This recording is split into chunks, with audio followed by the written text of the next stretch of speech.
సానా సతీష్ బాబును నేను రాజ్యసభ యొక్క సభ్యునిగా ఎన్నుకోబడిన వాడినై శాసనం ద్వారా స్థాపితమైన భారత సంవిధానం పట్ల యథార్థమైన శ్రద్ధానిష్టలను కలిగి ఉందిననియు భారతదేశం యొక్క సార్వభౌమత్వాన్ని అఖండతను సమర్థితుననియు నేను చేపట్టనున్న ఈ కర్తవ్యమును శ్రద్ధాపూర్వకంగా నిర్వహించుననియు దైవసాక్షిగా ప్రమాణం చేస్తున్నాను.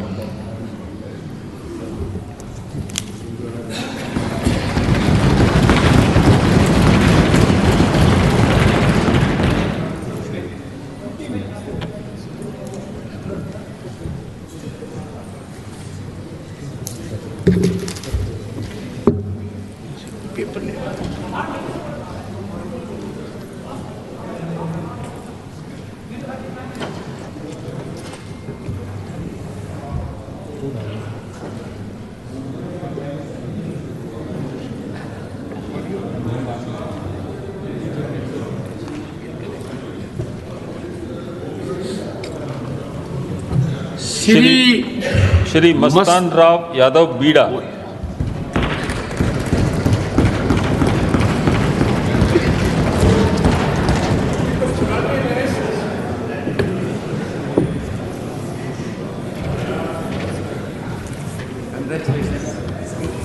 English.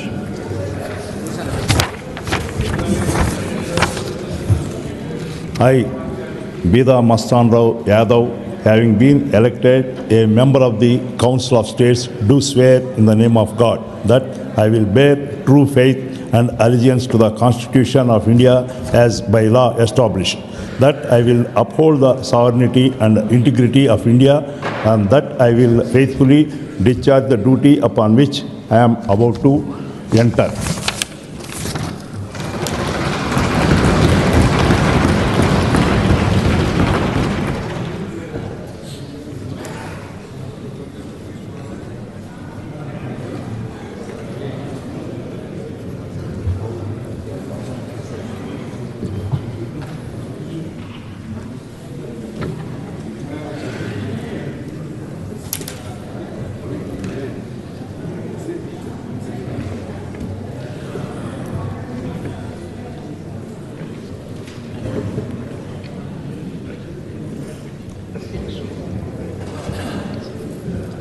श्री रायगा कृष्णయ్య,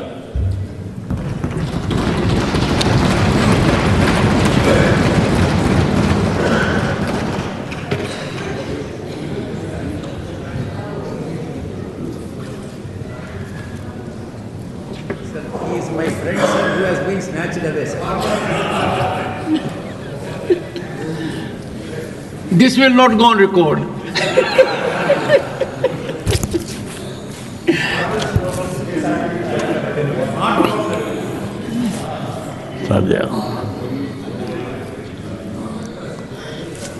యాగా కృష్ణయ్యను నేను రాజ్యసభ యొక్క సభ్యునిగా ఎన్నుకోబడిన వాడనై శాసనం ద్వారా స్థాపితమైన భారత సంవిధానం పట్ల యథార్థమైన శ్రద్ధానిష్టలను కలిగిందుననియు భారతదేశం యొక్క సార్వభౌమతను మరియు అఖండతను సమర్థించుననియు నేను చేపట్టనున్న కర్తవ్యమును శ్రద్ధాపూర్వకంగా నిర్వహించుననియు దైవ సాక్షిగా ప్రమాణం చేయుచున్నాం.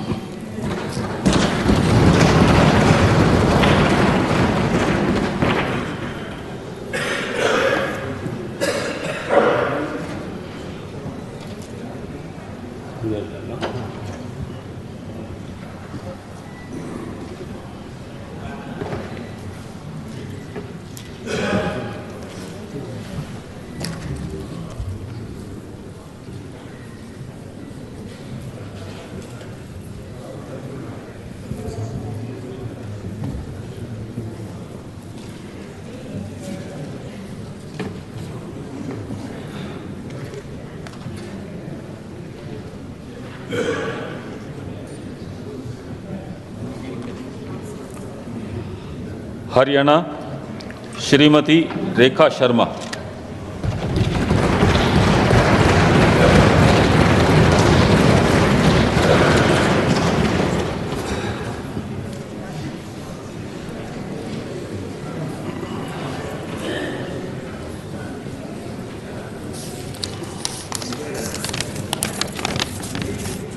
मैं रेखा शर्मा, जो राज्यसभा की सदस्य निर्वाचित हुई हूँ, ईश्वर की शपथ लेती हूँ कि मैं विधि द्वारा स्थापित भारत के संविधान के प्रति सच्ची श्रद्धा और निष्ठा रखूँगी। मैं भारत की प्रभुता और अखंडता अक्षुण्ण रखूँगी तथा जिस पद को मैं ग्रहण करने वाली हूँ उसके कर्तव्यों का श्रद्धापूर्वक निर्वहन करूँगी।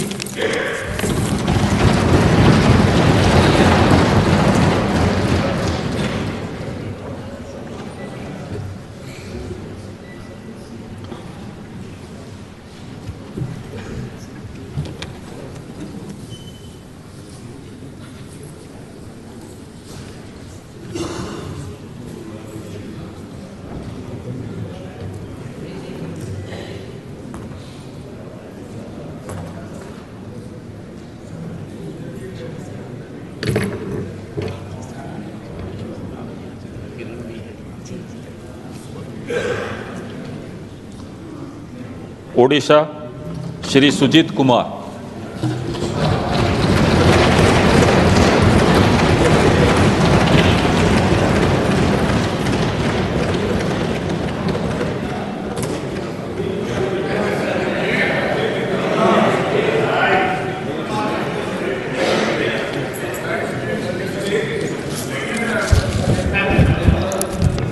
मु सुजीत कुमार राज्यसभा सदस्य रूपे निर्वाचित हुई ईश्वर नाम शपथ करुअछि जे मु विधि द्वारा स्थापित भारत संविधान प्रति श्रद्धा और निष्ठा रखिबी।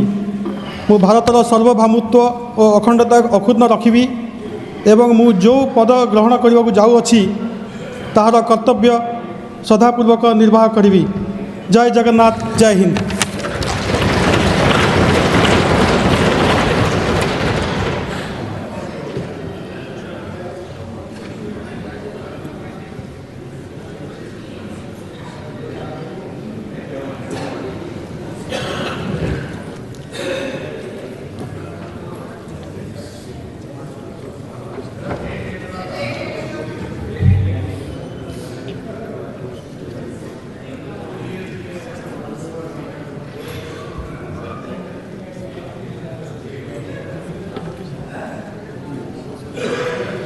Waste Bengal Shri Ritabrata Banerjee.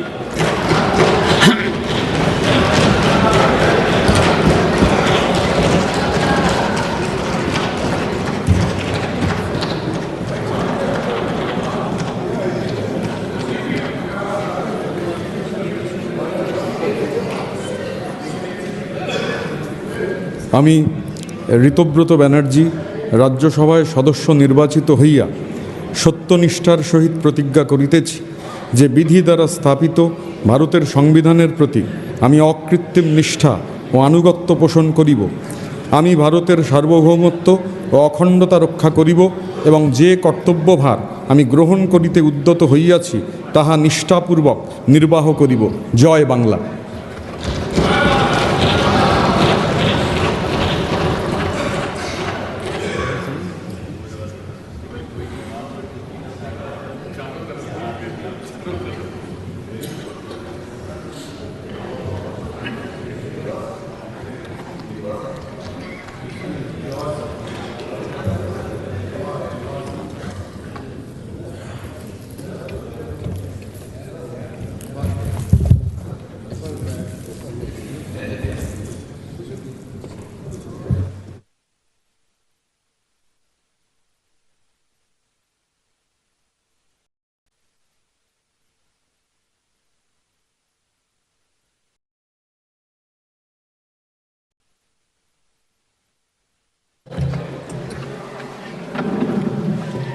Honorable members, only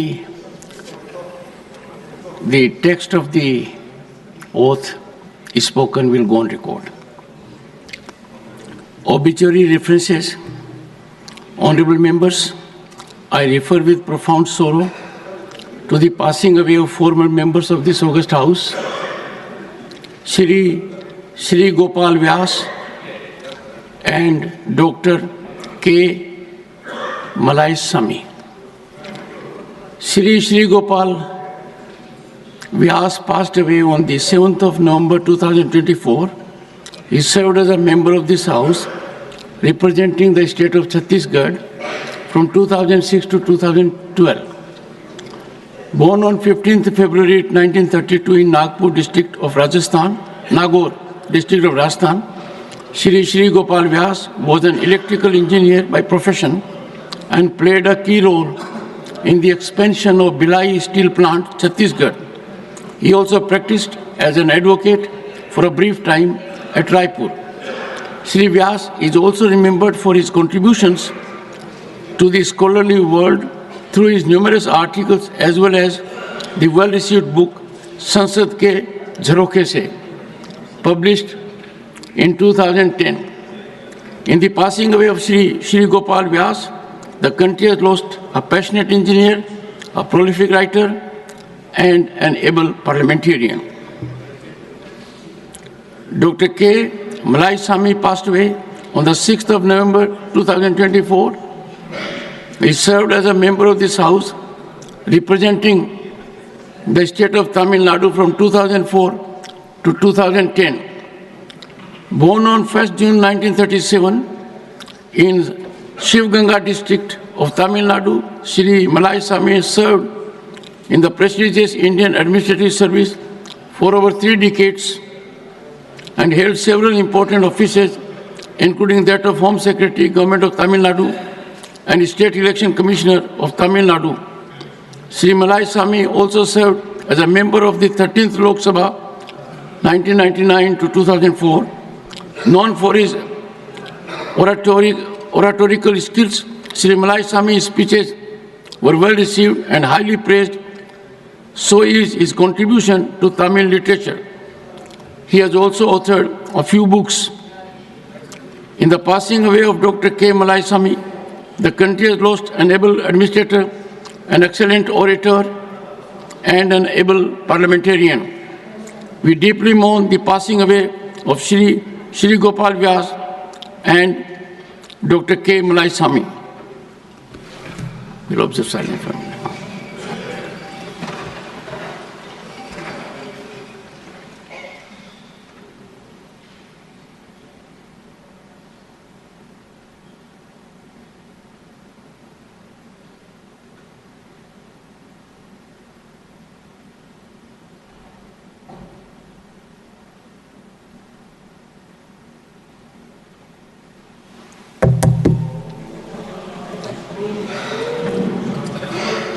Secretary General will convey to the members of the bereaved family our sense of profound sorrow and deep sympathy. Papers to be laid on the table. Shri Kinjpura, Shri Kinj Rapu Ram Mohan Naidu. Thank you. Soothing name. The other day I was just mentioning about Kinjarapu only, sir, in the House. Honorable Chairman, Kinjarapu, sir. Yes. So, Shri Kinjarapu Ram Mohan Naidu. Yes, sir. Perfect, sir. Thank you. Honorable Chairman, sir, with your permission, I rise to lay the papers on the table of the House as mentioned against my name at serial number 1 in the revised list of business for today. Shri Raj Bhushan Chaudhary.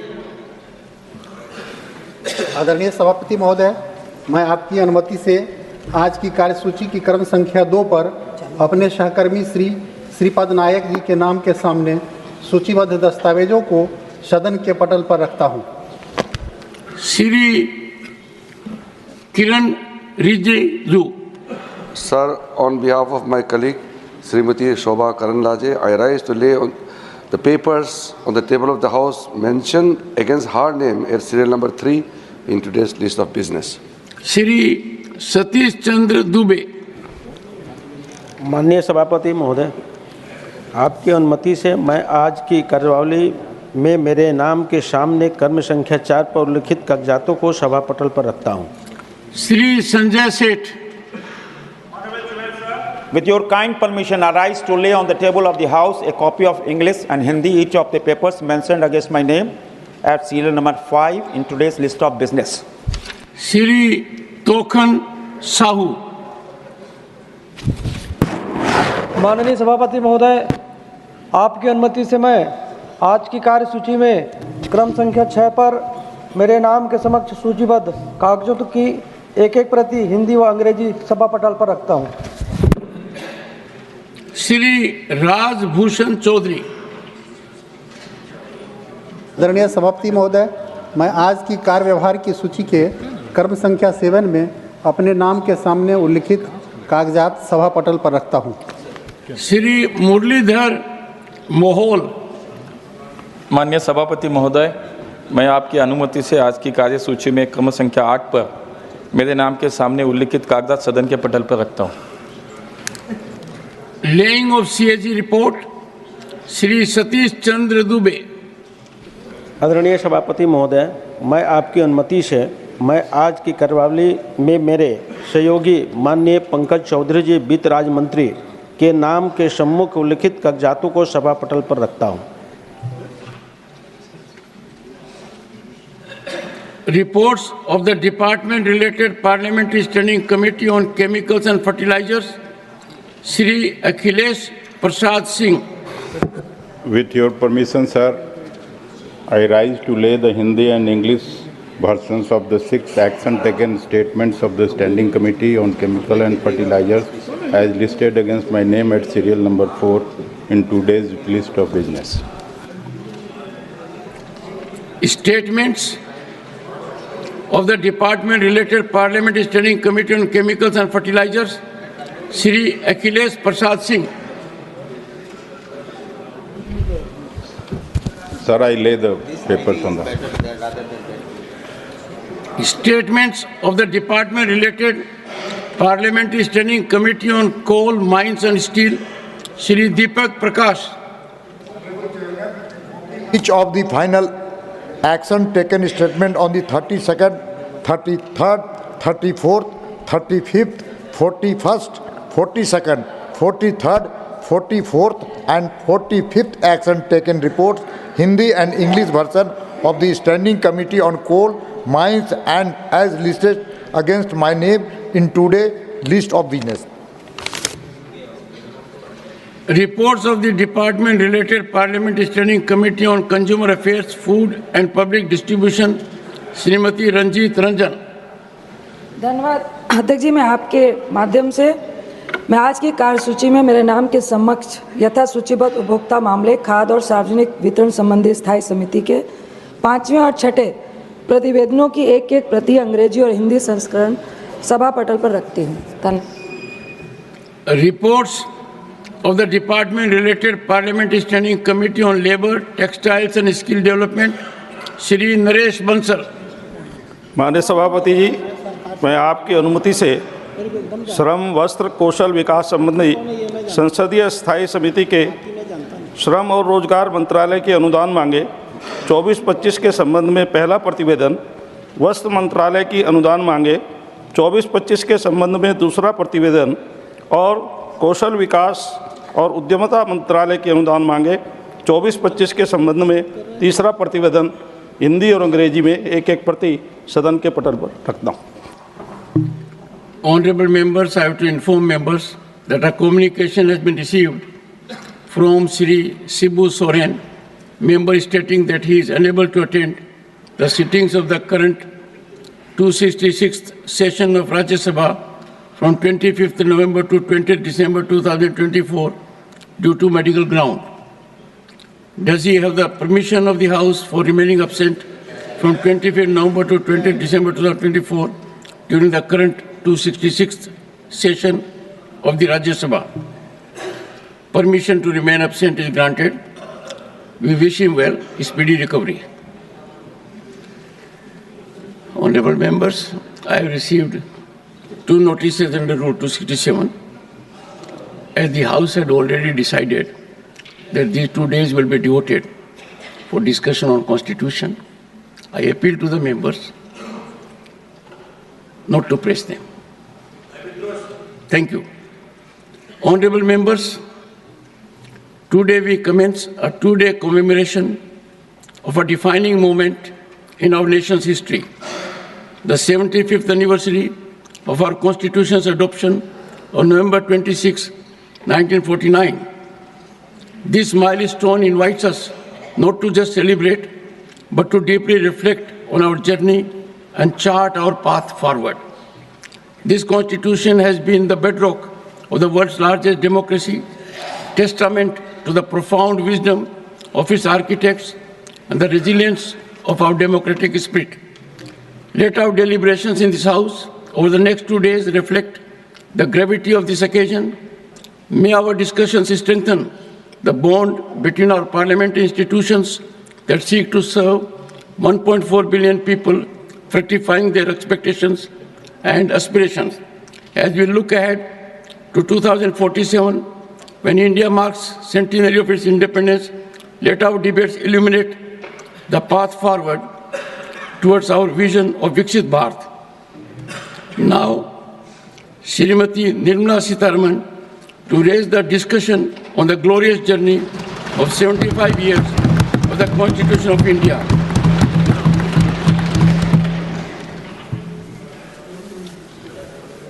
Thank you, Honorable Chairman, sir. Honorable Minister, honorable members, time will not be a constraint. In the Lok Sabha, the debate was fructifying in terms of time as well. I will accommodate as many as speakers who may be keen to contribute. And towards that, we will be increasing the time. I will report that at 2 p.m. today. Thank you. Nirmala Sitharaman. Thank you very much, sir. So let me first start by thanking the Honorable Prime Minister, the Leader of the House, Shri Jagat Prakash Nadda, my party, and you, the Honorable Chairman, for giving me this opportunity to speak in this discussion, marking the historic occasion of 75 years of our Constitution. I feel very honored, and equally, I feel humbled that this opportunity has been given to me. I thank the entire House and seek your indulgence if I come up with some thoughts which I'd like to share, which any member could have a difference of opinion. But I will start again by paying homage to all the 389 members of the Constituent Assembly, in particular the 15 women who, in less than 3 years together, took up the arduous challenge and prepared in a very challenging environment the Constitution for India, and which has stood the test of time. Until today, we are extremely proud of the way India's democracy is growing. As we mark the 75th year of our Constitution, sir, it is time, I would think, to reaffirm our commitment to build India, that is Bharat, that shall uphold the spirit enshrined in this sacred document. So with those words, I get into telling about the journey that these 75 years have seen of our Indian Constitution, and also to say why India's Constitution and India today stands out in a very separate league of its own.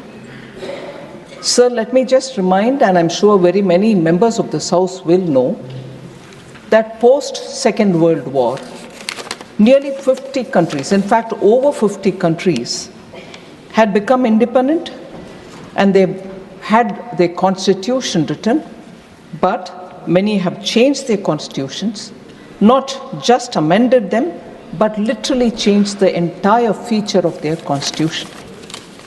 But our constitution has stood the test of time, of course yielded itself to very many amendments, and here therefore I would like to have a few words of what Constitution India expert Dr. Subhash Kashyap had to say. While many constitutions of nations framed after the Second World War have floundered and gone into oblivion, our Constitution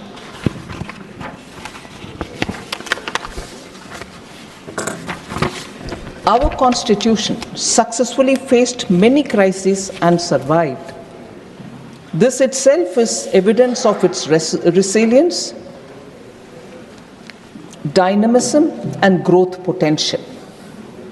Now, India's experience has shown that our Constitution remains robust, yielding to several amendments, as I said, which were the need of the hour. And Dr. B.R. Ambedkar, the chairman of the drafting committee, had said, and I quote, "I feel, however good a constitution may be, it is sure to turn out bad because those who are called to work it happen to be a bad lot. However bad a constitution may be, it may turn out to be good if those who are called to work it happen to be a good lot." Unquote. These are words of Dr. B.R. Ambedkar, sir. And in this background, therefore, with those words right afresh in our mind, I'd like to discuss about how in the last 7 decades, the living document that our Constitution is, has faced very many amendments. And while looking at those amendments, I like to have a touchstone of 4 different elements. One, has the social intent behind any amendment been genuine? And therefore the outcome has been genuine? That's one test I would like to place any amendment on the testing board. Second, I'd like to see if the economic intent and the economic outcome of any constitutional amendment has actually been bona fide, and has the outcome helped the society at large. Third, I'd like to test it on the ground of process adopted for it, for the amendment itself. And fourth, the constitutional spirit behind such an amendment. Now, if an amendment can go through these kind of tests, we'll be able to see why India's constitution, going by the words of Dr. Ambedkar, if you had good people who are called to work on it, give good outcomes. If you have, I'm using Ambedkar's words, bad people who are brought to work on it happen to give such outcomes which are discussed. So if I move to talking about those amendments which have gone through these 4 tests, we'll be able to see how the intent and the outcome are justifiable, and people in the history books do write about them. Sequentially, because it is the first ever amendment, I'd like to take about the first Constitutional Amendment Act of 1951. So it's been said, and Honorable Prime Minister, while talking in the Lok Sabha, also referred to the fact that there was an interim government in place between 1947, August 15th. The interim government was there before that as well. And it lasted till 17th April 1952, post which an elected government took over the charge.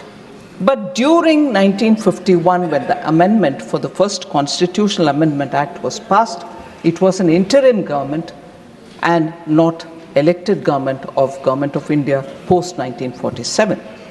Now, this was enacted, therefore, within a year of the commencement of the Constitution. It's worth remembering. In fact, on the issues related to the amendment, or which triggered the amendment itself, which is the freedom of speech and expression, the amendment added 3 more heads to Article 19(2), saying public order could be a cause to restrict freedom of speech, friendly relations with foreign states could be a cause to restrict freedom of speech, or incitement to an offense could also be a cause. These were the amendments brought in the first constitutional amendment.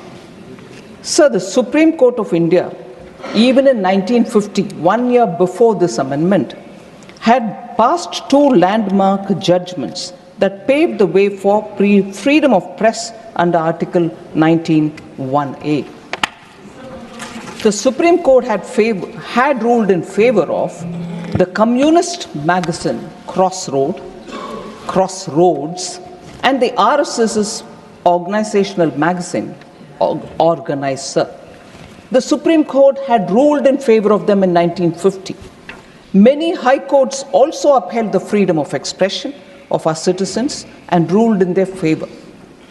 But in response, the interim government thought that there was a need for a first constitutional amendment, and that was brought in by the INC, and it was essentially to curb the freedom. So India, a democratic country, which prides itself even today about freedom of expression, saw the first interim government coming up with a constitutional amendment which was to curb the freedom of speech of Indians. And that is within 1 year of adoption of the Constitution. So, let me say, sir, that is because the first Prime Minister of this country deplored press scrutiny of his government, even as he publicly praised freedom of the press. There was no doubt about it. And he had scrutinized the amending bill himself before approving its introduction in the Parliament. In the Parliament, sir, it didn't go through smoothly at all. The voices which spoke about it, and I will also refer some of the observations made by eminent members, vehemently who opposed it.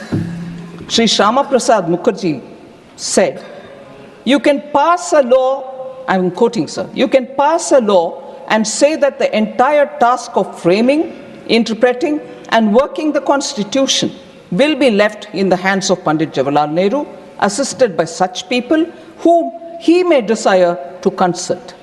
I would think it was a snide remark, saying, oh, you do it all yourself with the people who you choose to have and not with the approval of the Parliament. That was the extent to which Pandit Shyama Prasad Mukherjee was upset about this amendment. Sir, he also said, you're treating this Constitution as a scrap of paper. You have declared preamble of your Constitution that you have done something unheard of in history, that within so short a period of attainment of freedom, you have trusted the people of this country to draft a Constitution. You have given a charter of rights to them. Now, Dr. Shyama Prasad Mukherjee says, now you come forward and stab them in the back. You're not working for the benefit of the present generation, but for party ends. But for party ends, unquote. Sir Sri Kameshwar Singh, a member of the Constituent Assembly, also had a lot of comments to pass, and he said, I quote, this Parliament, again, is a provisional one, and it cannot be said to be reflecting the will of the people in the way the Constitution wants Parliament to reflect it. For a government or a Parliament of this kind, it is highly improper to make such fundamental changes in the Constitution without making any reference to public opinion, and that too at the fag end of the strenuous parliamentary session and almost on the eve of a general election, unquote. So scathing remarks were made, and despite these remarks, Prime Minister Nehru went ahead with the amendment.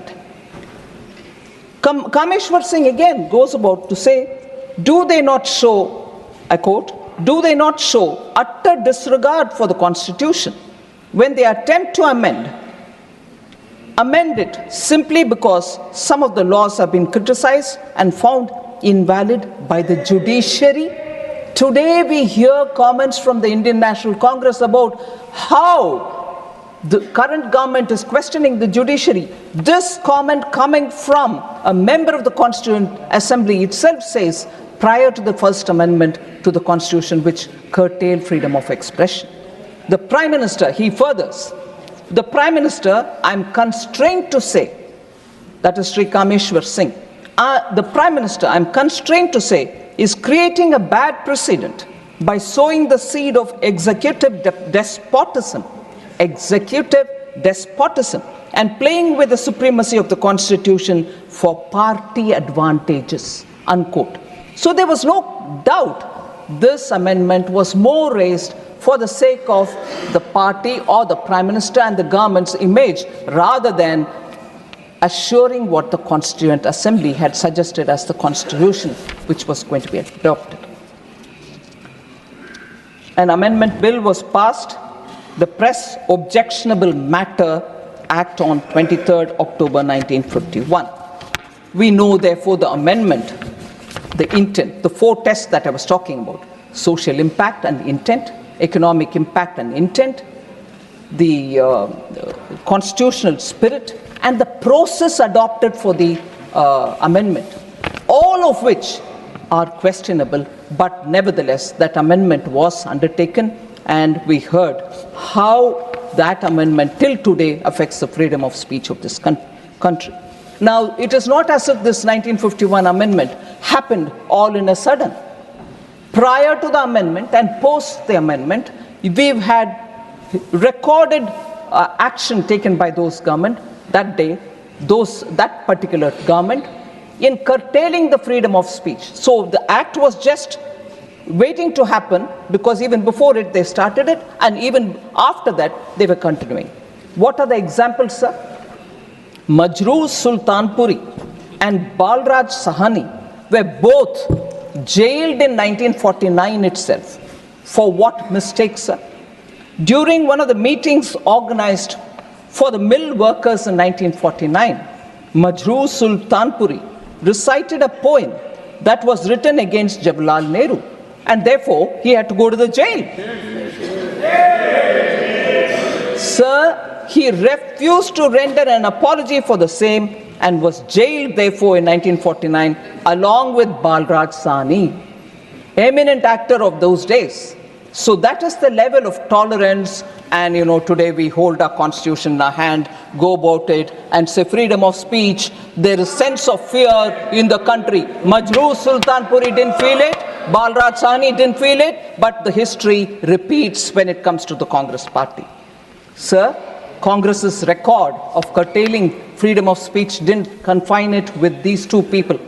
Nehru, a political biography which was written by Michael Edwards, in 1975 was banned. They banned also a film called Kissa Kursi Ka in 1975, which was directed by Amritlal Nahata, just because it questioned Prime Minister Indira Gandhi and her son, and also the Information Broadcasting Minister then. They banned also John Dalby's book, Himalayan Blunder, because it spoke about some huge crushing military disaster which happened in 1962, the China War. The details shouldn't come out, and therefore they banned that book as well. So this, and a bit later, 1988, Salman Rushdie's book, Satanic Verses, was also banned. So the spree of curtailing the freedom of expression, the spree of containing freedom of press has happened before 49, and during 49 and 50, 51 the act comes, and subsequently also it continues. So it's nothing new. So the amendment, again, a second issue that I'd like to draw your attention to. I said I'm putting it through 4 tests. A 9th schedule was brought into through the first Constitutional Amendment Act. The 9th schedule, sir, is an interesting innovation brought for bypassing judicial review. Why was it brought in? I'm questioning the intent, sir. the constitutional spirit which is not being respected, and the process which is adopted are part of the test I want every amendment to be put to, so that you know whether it is done with the national interest, or is it done with some economic public good, or if it is brought in because there is a social large good which is required to be obtained. No, the 9th schedule was brought in only because they wanted to bypass judicial scrutiny. Any act incorporated in the 9th schedule became fully protected against any challenge in any court of law under any fundamental right. So, even the act declared invalid. Even worse, today about everything retrospective we talk, saying no, nothing can happen in retrospective, it has to be futuristic. So prospective is what? Whether it is taxation, whether it is benefits, whether it is any clarificatory note. But here we go, the act declared invalid by a court becomes valid retrospectively after being incorporated into the 9th schedule. That's the extent to which they went, so that they can bypass judicial scrutiny. And Congress speaks about protecting rights and also on judicial independence, sir. It is shocking. Yes, we'll. Yeah, we'll come. I'll come. Please, sir. Jaramji, take your place. The third point, sir. Please. अच्छी debate चल रही है, सुनिए, आपका जब समय आएगा बोलिएगा, please. SC, ST, OBC, come on, people who sat over Kelkar.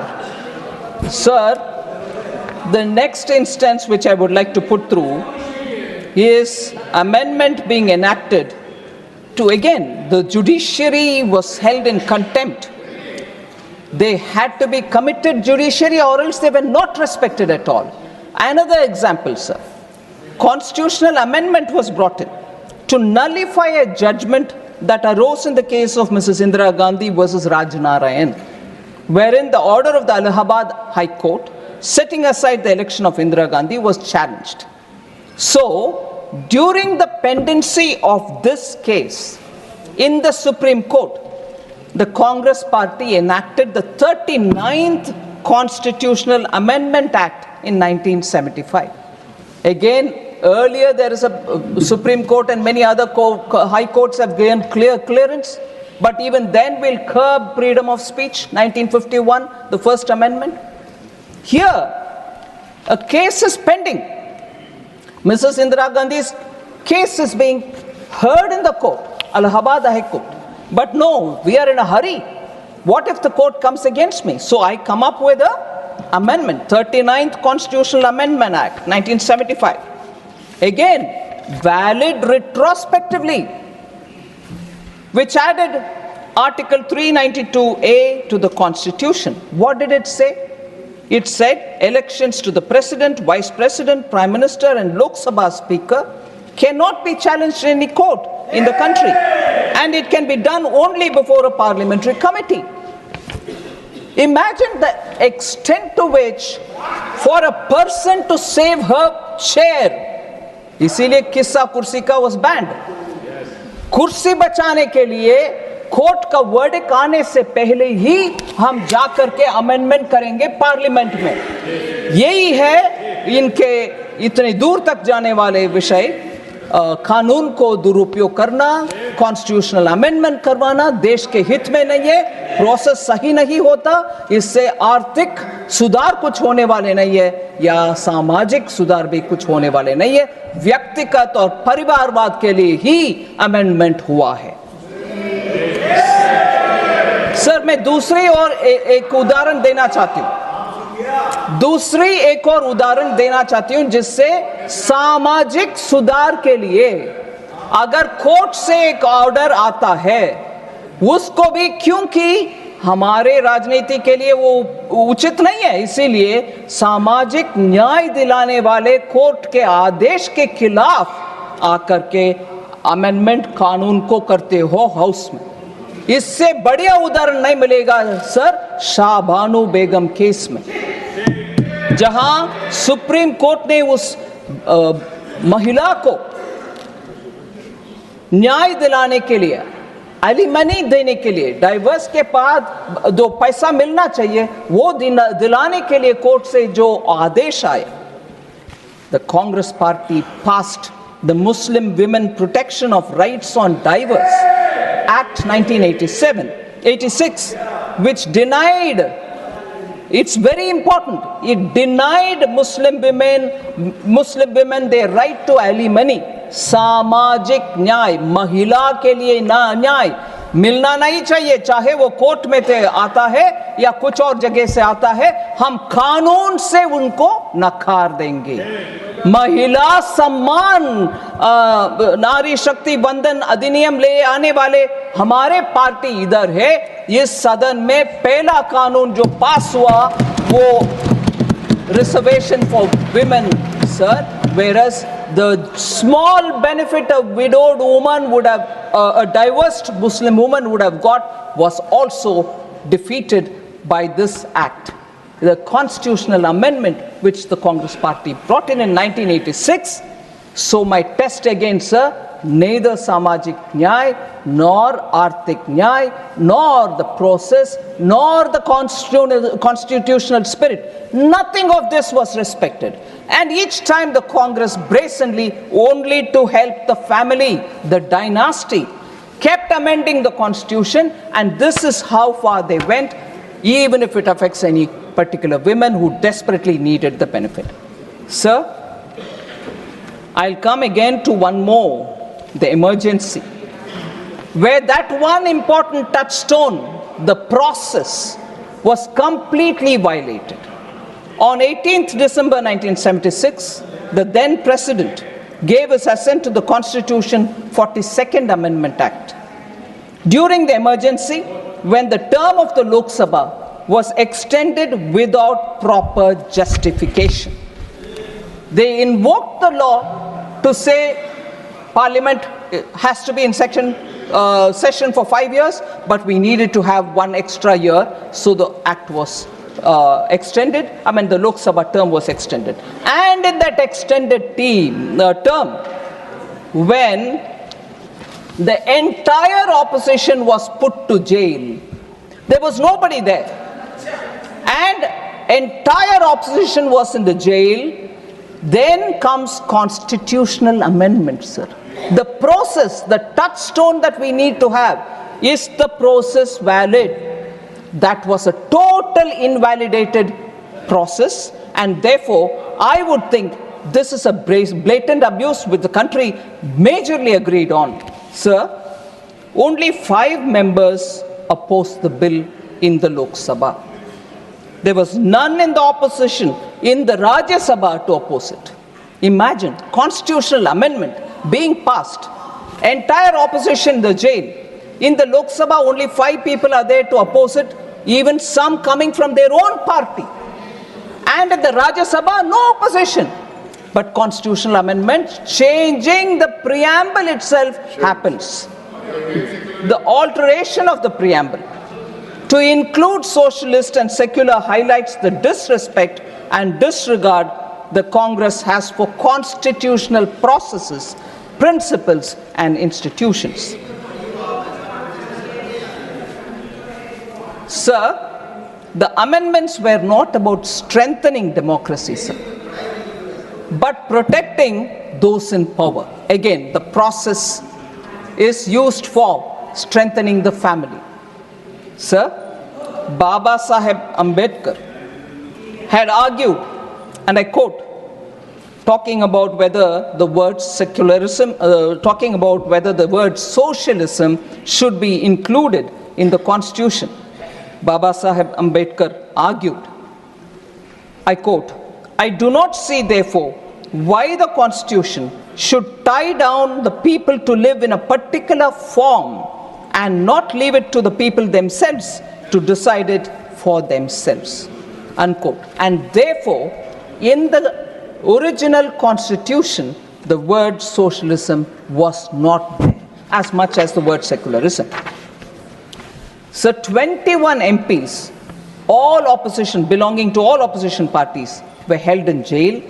Manya Advani ji, Manya Atal ji were all in jail under a preventive detention law, Maintenance of Internal Security Act 1971, the infamous MISA.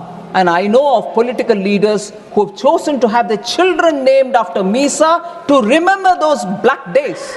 And now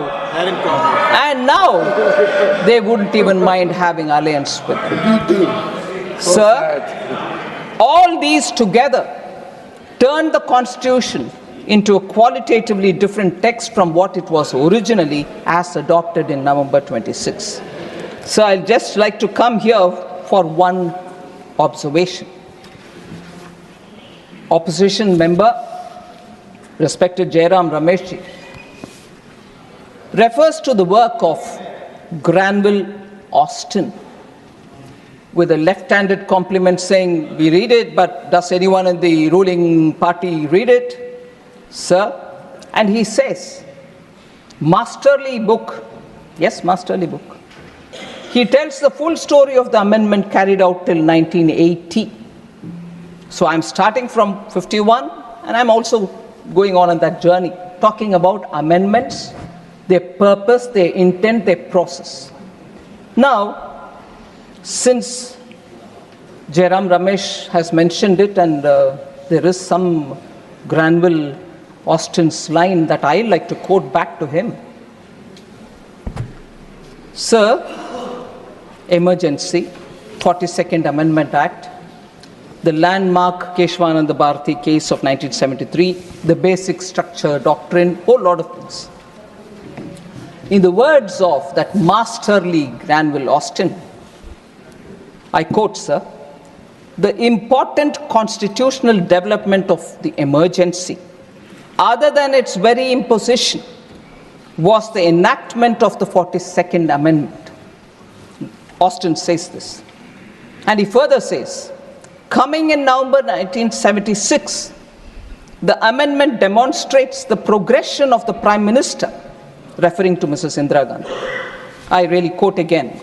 Coming in November 76, the amendment demonstrates the progression of the Prime Minister and her government from having near absolute power without a coherent program, other than the protection of her prime ministry to power expressed through fundamental constitutional change. So, unquote. Exactly the point that I'm putting forth about emergency, the way in which 42nd Amendment passed through, how opposition leaders were all in the jail, not one person to oppose in the Rajya Sabha, in the Lok Sabha, just 5 of them speaking against it. When Granville Austin has said this, poor Jairam Ramesh did not mind quoting something else from Austin, but ignored this.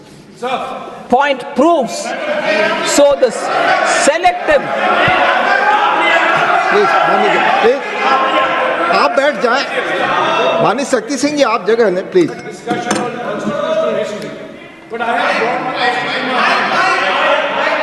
माननीय Jairam Ramesh ji, I have Granville Austin in my hands right now, and the same Granville Austin writes that the 44th Amendment was passed by the Lok Sabha and the Rajya Sabha to override the 42nd Amendment, large parts of the 42nd Amendment.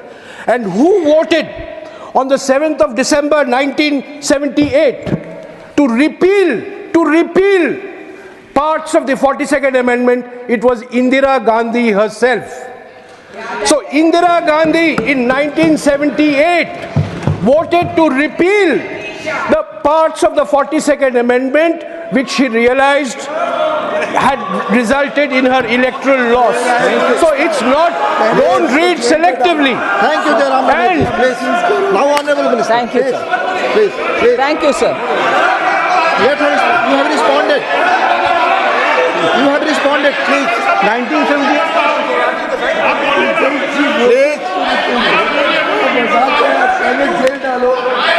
Maanyo Jairam Ramesh ji, please be brief.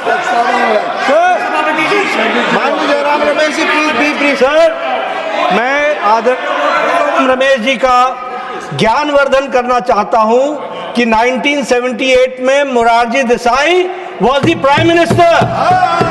Janata party की सरकार थी और जनता party की सरकार ने 42nd amendment को 44th amendment से हटाने का काम किया और आपको जनता ने हरा दिया था।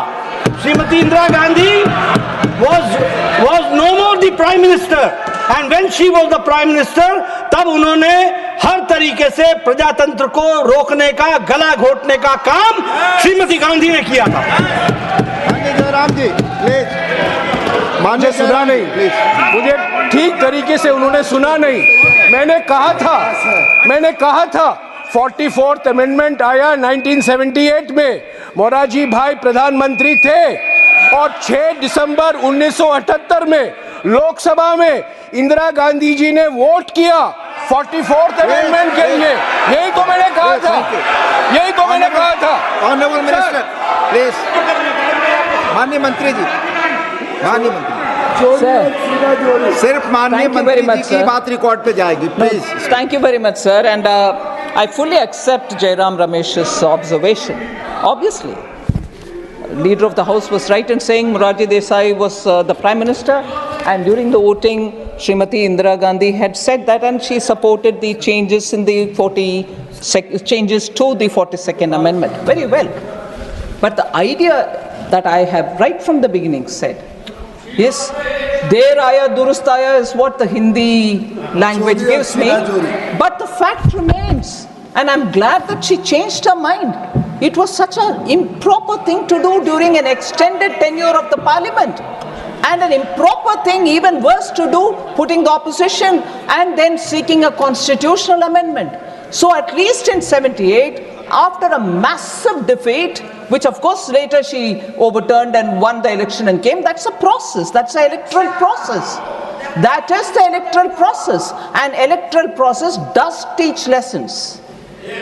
Does teach lessons, and Srimati Indira Gandhi learned that lesson. I want to say this to the Congress party today.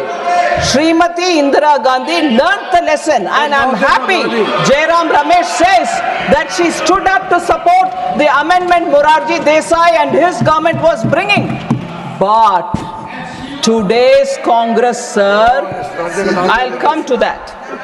Sir, today's Congress is the matter that we need to talk about. But before that, sir, the eminent person who became speaker later on, Shri Mavlankarji, also said some things. These are words which we need to have a recall, because it's important for all of us sitting in this august house to know what the opinions were, and then take the next 75, next 200, next 500 years forward of this constitution. Mavlankar says, sir, and I quote, "This particular bill brings an almost qualitative change in our constitution structure. The tragedy of the situation is that by this amendment bill, the citizens, the courts of law, the states, the president, and indeed even this House of Parliament are all sought to be denigrated, and only the union executive is sought to be made to thrive, grab, and aggrandize." Unquote. So if that one amendment has brought in such thinking individual to say such harsh words, it needs retrospection. We should never repeat such great follies in which we took the constitution for granted. People rejected such people, and lessons have to be learned. So, sir, I'd like to again say, when I soon would want to speak about what's the attitude of Congress today, I'd like to come to one line of an eminent person which was said during the 42nd Amendment debate. He was no less than a later on chief minister, or prior to that also, and a minister. But as a Congress MP, Sri C.M. Stephen, an eminent congressman.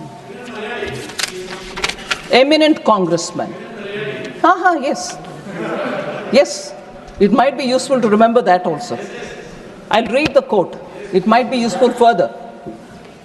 Sir C.M. Stephen, as a Congress MP at that time, says, after during the debate of 42nd Amendment, which had so many implications.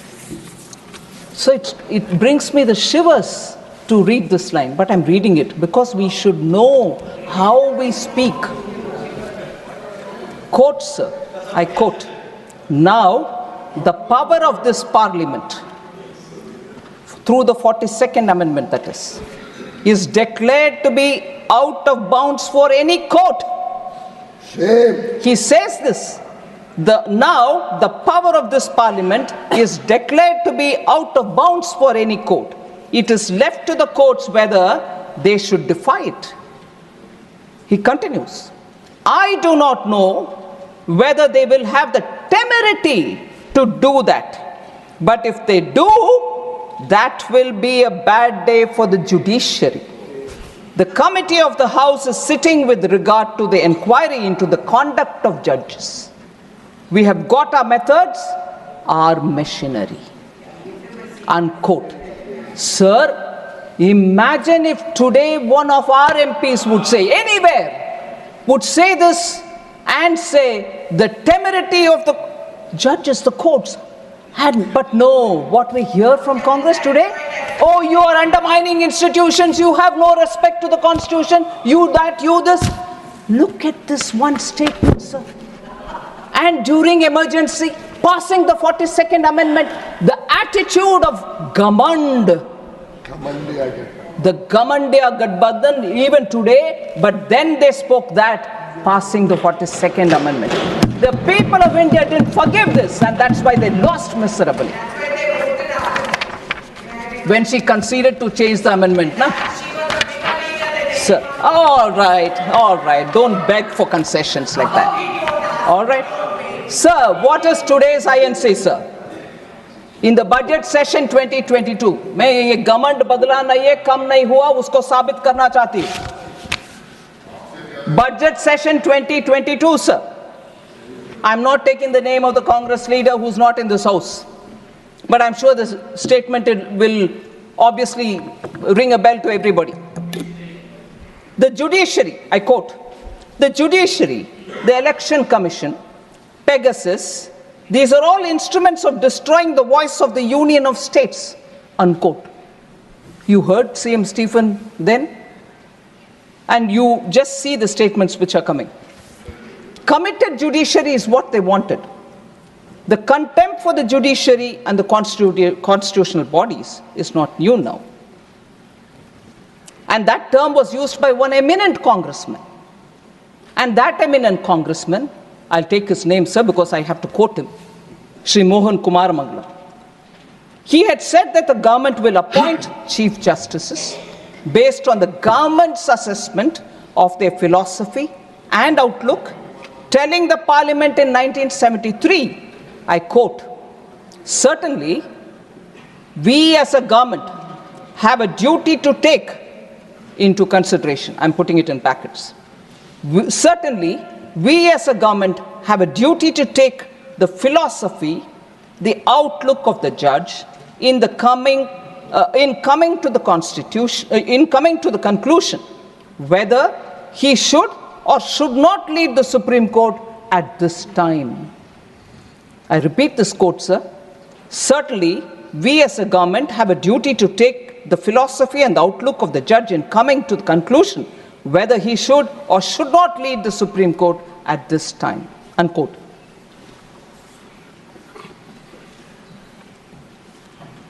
After that judgment on Keshwanand Bharati case, sir, you're an eminent senior who became a senior advocate at a very young age, and I stand before you talking small things about judiciary. Pardon me if I have any, oversight which has not worked well. A day after the historic judgment in April 25, 1973, in the Keshwanand Bharati case, in which the majority declared that the parliament cannot alter or abridge the basic structure of the Constitution, Srimati Indira Gandhi was furious with the judgment because it constricted the party's plan to bring in major amendments. So the three judges, this is what I want to highlight, committed judiciary, if they are not there, we'll do what we want. So the 3 judges were accorded swift punishment via suppression on April 26, and Justice A.N. Ray, who did not subscribe to the majority decision, was elevated. After Ray retired in 77, again, Srimati Indira Gandhi government gave supersession, superseded the senior most candidate, Justice Hansraj Khanna, to appoint Justice Mirza Hamidullah Beg as the Chief Justice. So it is really sad that the test that I'm putting each one of these amendments, whether they was in line with the constitutional spirit, whether it was the process was followed, whether the large economic good was considered or social good was considered as an objective, none of them meet that. The OBC Commission is something which I want to in contrast mention. How our intent, Prime Minister Modi was clear. The OBC Commission will have to be set up, and constitutional amendments have to empower communities and not put them at a disadvantage. But therefore, the 102nd Constitutional Amendment Act was brought in 2018 and inserted Article 338B. But what's the contrast, sir, with the Congress? In 1950, Kaka Kalekar Commission was formed, but Congress prevented its report from being published. Dr. Ambedkar was of the view that Pandit Nehru was not concerned about the welfare, was not concerned enough about the welfare of the SCs. I quote Baba Saheb Ambedkar, "From the very first election, we have been fighting against the Congress because it is unnecessarily interfering with our rights. Just see the leader of the Congress party, Pandit Nehru.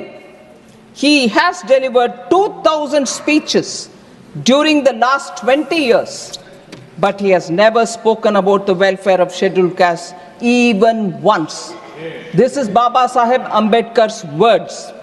So, from this, he further says, from this you can judge what sympathy the Congress party can have for our people when its leader is so much adamant. Unquote. Sir, this is said several times, but it's worth saying now. Congress did not even allow Baba Saheb's photo to be installed in the central hall of the old Parliament House for decades. He was, of course, denied Bharat Ratna. Similarly, the Mandal Commission was created to provide reservation for backward classes. But Mrs. Indira Gandhi or even Sri Rajiv Gandhi opposed it, delaying 27% reservation for the OBCs in central institutions. So we are the ones who brought it in, not the Congress. One more interest.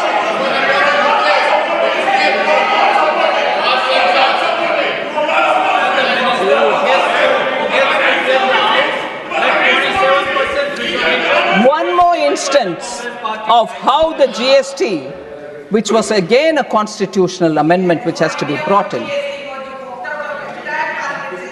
Sir, GST related constitutional provisions has never been encouraged prior to its bringing by Prime Minister Modi in 2017. Sir, this started very quickly to trace the timeline, sir. Sri Atal Bihari Vajpayee was the first to suggest during the NDA rule in 2000 to get going with the GST. However, the sincere efforts that he made could not realize or could not see the light of the day. And the 10 years after his tenure, led by the UPA, did not much do to get it on board. Sir, within 2 years after the introduction in the Parliament of the GST related 101st Constitutional Amendment Act was passed and ratified by more than 50 states with effect from 8th September 2016. Just the data will tell you, sir, where the Congress party was. Despite being a coalition comprising of 26 parties, the UPA could not manage to get this GST. Even Congress-ruled states were opposed for the GST to be brought in. 2012. I'll say that as well. I'll say that as well. That will also be said. 3 BJP ruled states. 3 BJP ruled states also opposed. I don't hide facts. 3 BJP ruled states also opposed, including Gujarat. I'm saying that. Sir,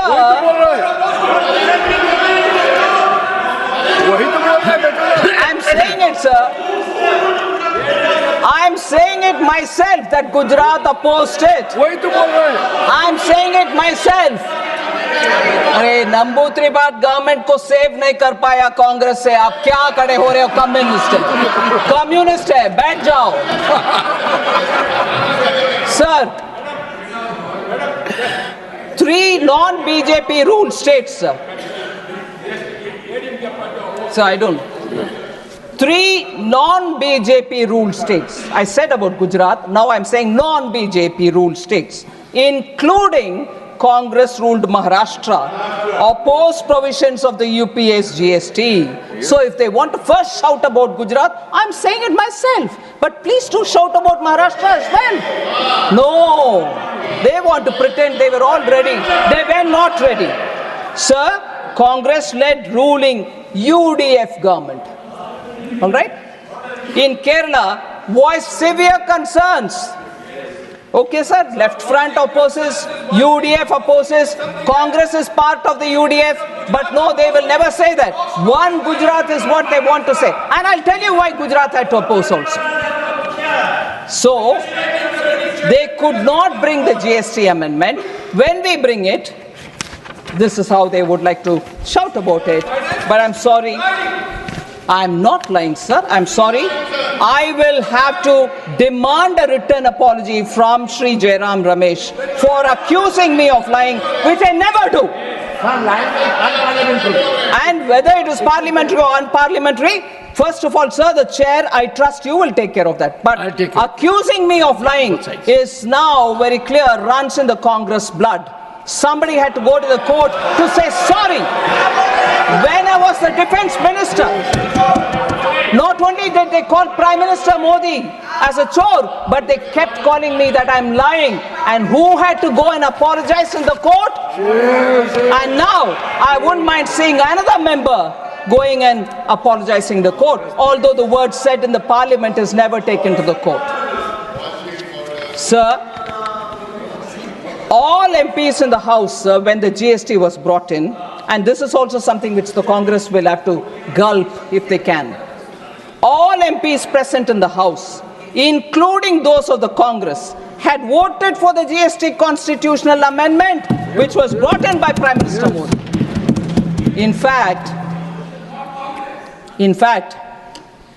I wouldn't mind if Jairam Ramesh once again calls me that I'm lying, but records of the parliament will say it. Jairam Ramesh wanted to move some amendments, but Dr. Manmohan Singh personally asked him not to do so because of the fine consensus that has been arrived in the GST Council. Yes. Sir, I don't lie, records don't lie. Don't jump in a hurry to accuse me that I'm lying. Sir? I will authenticate it. But you authenticate that I'm lying, please. Honorable Minister. Honorable Minister, it's a fair comment by Jairam Ramesh. You need to authenticate it. Yes. And during the course of the day, when I watched the Lok Sabha debates, I frequently came across, please authenticate. It is started in this house. Honorable Minister. Thank you, sir. I will authenticate. And despite the support given by the Congress in passing the amendment, GST constitutional amendment, you have the Congress leader, again not taking name, goes about calling the GST a Gabbar Singh tax. Sir, and therefore, about amendments, I have said some words. Now I just want to highlight... Minister, but if some Gabbar Singh comes and files a suit then? Sir? if some Gabbar Singh in the country comes forward, oh yes, that I have been defamed there. That's right, sir. And the problem, sir, when GST matters come, I will sometime again speak as much as I've done it earlier. Yeah. Congress ministers are sitting and arguing about rates, sir, that they will not know. The GST Council, Congress finance ministers are also sitting and talking about it. So we are marking the Constitution 75th year. I want to just remind again something very, very quickly, sir. When 75 years of Indian independence was marked in 2022, Prime Minister Modi had celebrated it in the name of Azadi Ka Amrit Mahotsav. Throughout the country, every state government participated. Every state government also picked up all the freedom fighters, known, unknown, all of them were celebrated, and there was a lot of discussion all over the country. And recently, sir, Prime Minister also spoke about the 11 oaths that we need to take in the Lok Sabha when he spoke. And in 2022, from the Red Fort, he had announced how Panch Pran, meaning we need to get out of that Gulami Mansikta. We have to get over that and look forward to building this country and taking it forward and so on. But 75 years of Indian independence, Azadi Ka Amrit Mahotsav, 75 years of the Constitution, we are having these wonderful debates in the two houses. Every 25 or 50 years are celebrated, sir. I'd like to remind as to what was the celebration when in 25 years of Indian independence, what did we do? So I'm contrasting this. When the completion of the 25 years happened in 1973, sir, when in 1973, how was it celebrated, sir, 25 years of independence? There was a time capsule. A time capsule was interned, a Kal Patra was interned in the Red Fort.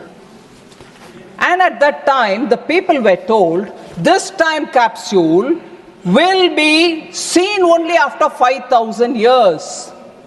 And in that time capsule, the journey of India, free India, was all being written, and actually it was kept as a top secret. Nobody knew anything as to what was inside the time capsule. A professor of history was employed to write this India since 1947, marking the 25th anniversary. But it was kept a secret. Sir, questions were asked in the parliament. What exactly is in the time capsule marking 25 years of India's independence?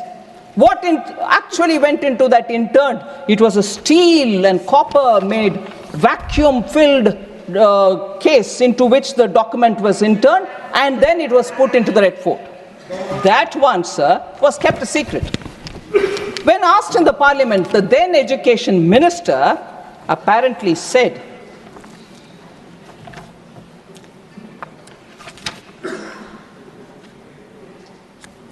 and I'm reading from the book published by an eminent parliamentarian, Ira Sejian. He puts in his book as to what was the reply given by the education minister then. And I quote, before that, the education minister expressed his inability to disclose the said document. What's the document which is in it? No, I can't disclose. And what did he say?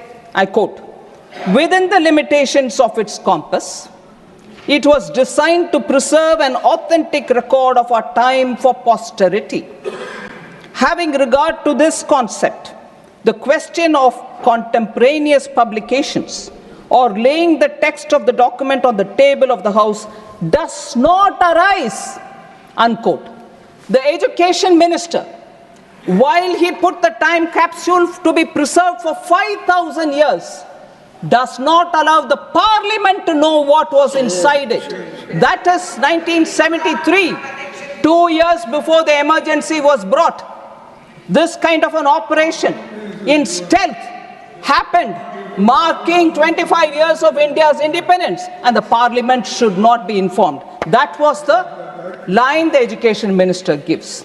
Even worse, sir, I just want to highlight what was said about Sri Atal Bihari Vajpayee in that capsule content. I like to say, and I quote from the book, sir, the BJP of Atal Bihari Vajpayee is described as, says the author, and I quote, Jan Sangh People's Party is a militant orthodox Hindu party opposing the concept of secular state, unquote. This is what is being said about Atal Bihari Vajpayee in the capsule, about which they don't say in the House. They didn't say it in the House. Even worse, sir, if that is the record for first 25 years of independent India, which has to be preserved for 5,000 years, look at what has been said. C. Rajagopalachari, there was no reference. There was no reference to C. Rajagopalachari, the first Governor General of this country. To the President of India, Dr. Rajendra Prasad, had no mention in that content. Dr. Radhakrishnan, Zakir Hussain, and to the Prime Minister Lal Bahadur Shastri, who though short in physical stature, was tall in political stature, who went all the way to Tashkent as a pilgrim of peace to establish harmony in this part of the world. Don't you think this author, who's a parliamentarian, asks, don't you think that such names deserve to be inscribed in the historical document of our country during the period of the first quarter century of Indian independence, unquote. So that's the level of secrecy about even members of parliament, about eminent leaders of different political parties, and sly comments were all packed up in that. Later, it was all removed. So that is the nature of Congress party, sir. I want to highlight that fact. Sir, the names missed out is something which shocks the country, but that was the level to which the party went in the arrogance with which they were trying to rule. So the Constitution and the misuse is what I'm talking about here. Sir, one more thing, again, on the economic impact of such amendments which they bring in. It's a test for every one of us, whether it is one amendment today or another amendment tomorrow. Does it have an economic intent for the larger economic good, social intent, process, constitutional spirit? Let's see, let's test each one of our acts, the amendments that we bring in, and then decide whether what we are doing is right. Sir, the Soviet model, which the Congress party copied under Prime Minister Nehru, continued with Indira Gandhi, was a model which did not do any good to this country, sir. C. Rajagopalachari, the socialism, that socialism was refashioned as Mahal Nobis model, the central command and control structure, the license, quota, Raj, were all part of this. And in that, C. Rajagopalachari writes, sir, to the Prime Minister. He says, in an open letter, he says, Nehru came to Madras on Tuesday with all the paraphernalia of Prime Minister of India and attempted to, in a speech, talk about Rajagopalachari and his principles. But here, in Swarajya magazine, he publishes it in 1962, February 17, and I quote from that article. I want an India clear of the atmosphere of fear in which it is now enveloped, 62, where honest men engaged in difficult tasks of production or trade can carry on their occupation without fear of ruin at the hands of officials, ministers, and party bosses. He says that, I want an India where talent and energy can find scope for play without having to cringe and obtain special individual permission from officials and ministers, and where their efforts will be judged by the open market of India. And so on. He goes on, sir. I want the corruption of this permit license Raj to go. He says that. So a member who was part of the Congress party himself writes to Pandit Nehru saying this cannot go on. Your socialism is ruining this country. The license permit Raj could not continue because you are leading to corruption. Sir, periodically Congress questions, hey, BJP, RSS, Jansan, what was your role during the freedom movement?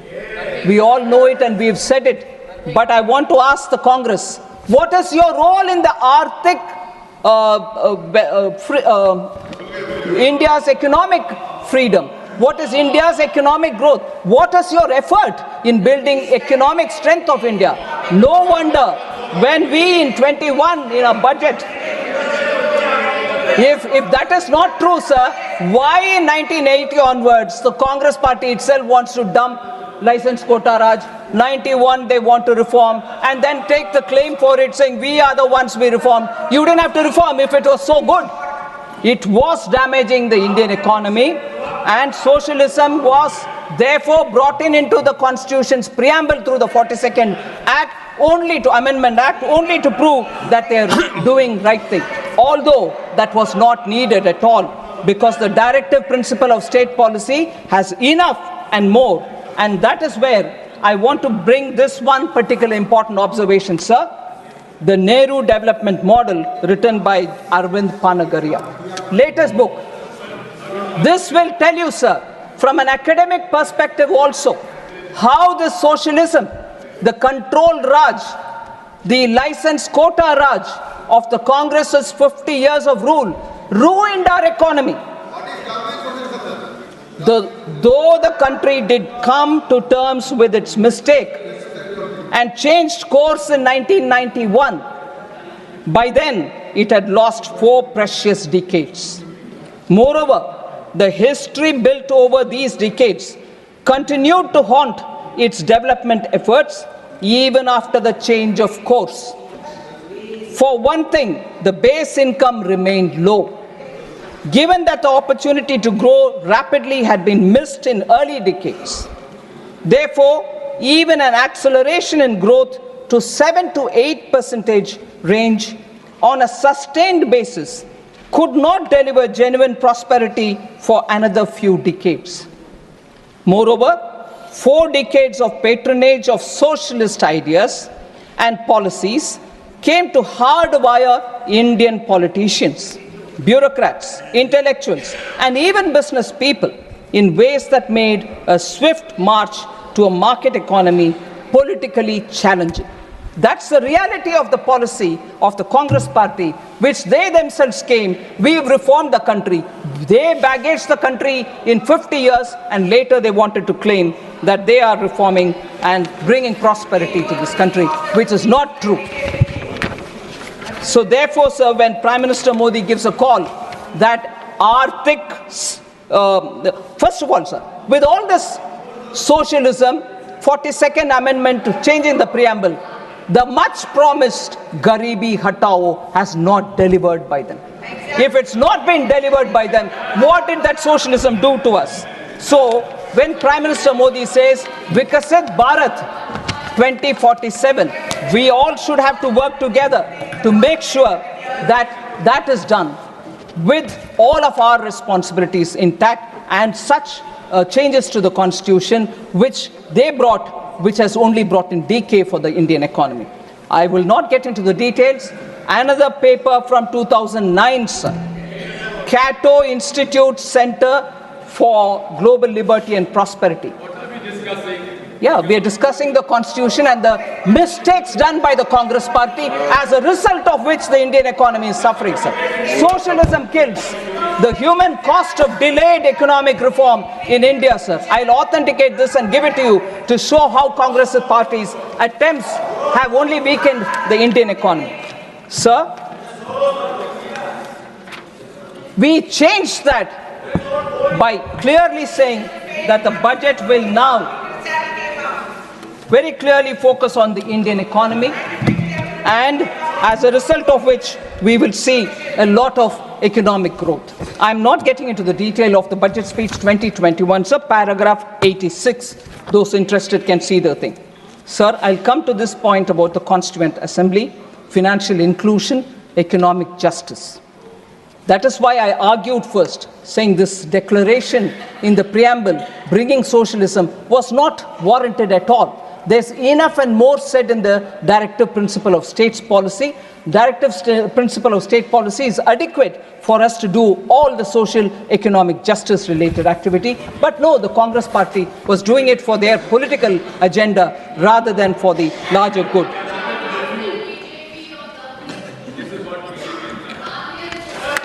Sir, I like to say, sir, Ambedkar, sir, Dr. Ambedkar says on 19th November 1948, our objective in framing the Constitution is really twofold. Ambedkar says, sir, to lay down the form of political democracy, to lay down that our ideal is economic democracy, and also to prescribe that every government, whatever is in power, shall strive to bring about economic democracy. And a very clear, the directive principle, Dr. Ambedkar says this, the directive principles have a great value, for they lay down that our ideal is economic democracy, unquote. And this is exactly what Prime Minister Modi is doing.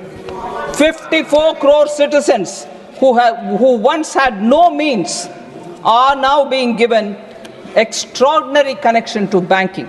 The Jan Dhan Yojana, principles guiding our democracy, equity, justice and opportunity. 50 crore mudra loans, 50 crore mudra loan accounts have created the pathway for micro entrepreneurs, street vendors and so on. Sir, Article 38 of the directive principle says, the state shall strive to promote the welfare of the people by securing and protecting social order, by ensuring socio-economic political justice, and by minimizing inequalities in income, status, facilities, and opportunities. Article 39 also says very similar about adequate means of livelihood and ownership control. Article 46 about scheduled caste and scheduled tribes.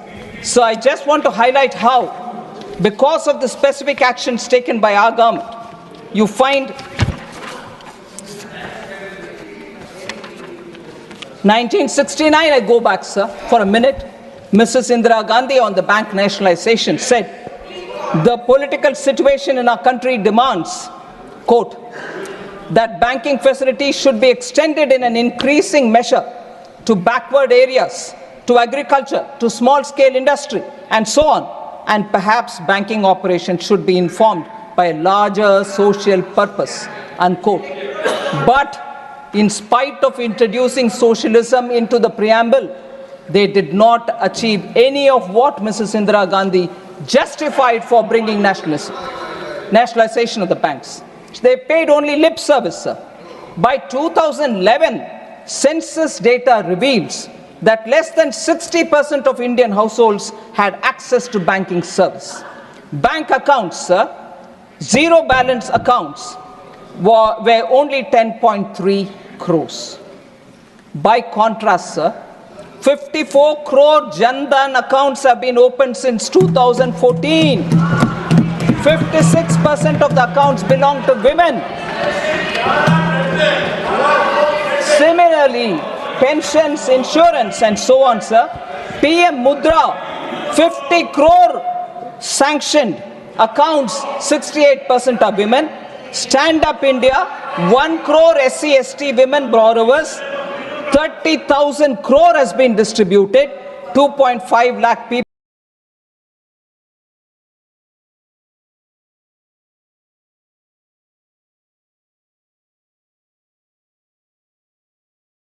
of whom 76% of women are benefiting, only 15 paisa reaches.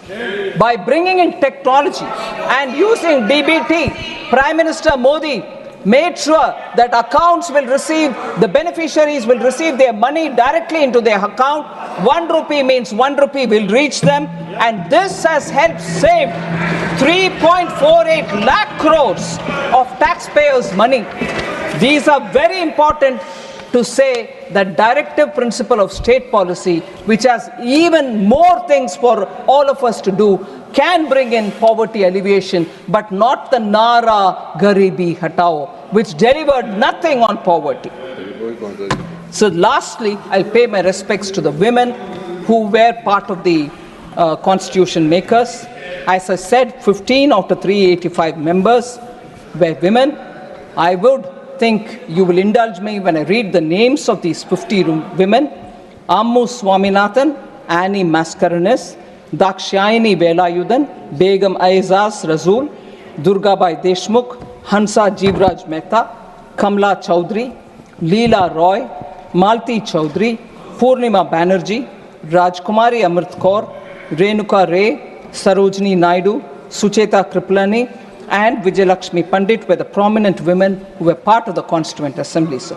The contribution of these women in the constitution making is immense. I know after that, Pandit Vijayalakshmi Pandit scaled heights in diplomacy. Rajkumari Amit Kaur became the first woman to be a union cabinet minister. Durgabai Deshmukh was the founding member of the Planning Commission. Annie Mascarenhas and Renuka Ray served as ministers in their respective state governments. Sarojini Naidu and Sucheta Kriplani went on to become first female governor and chief minister respectively.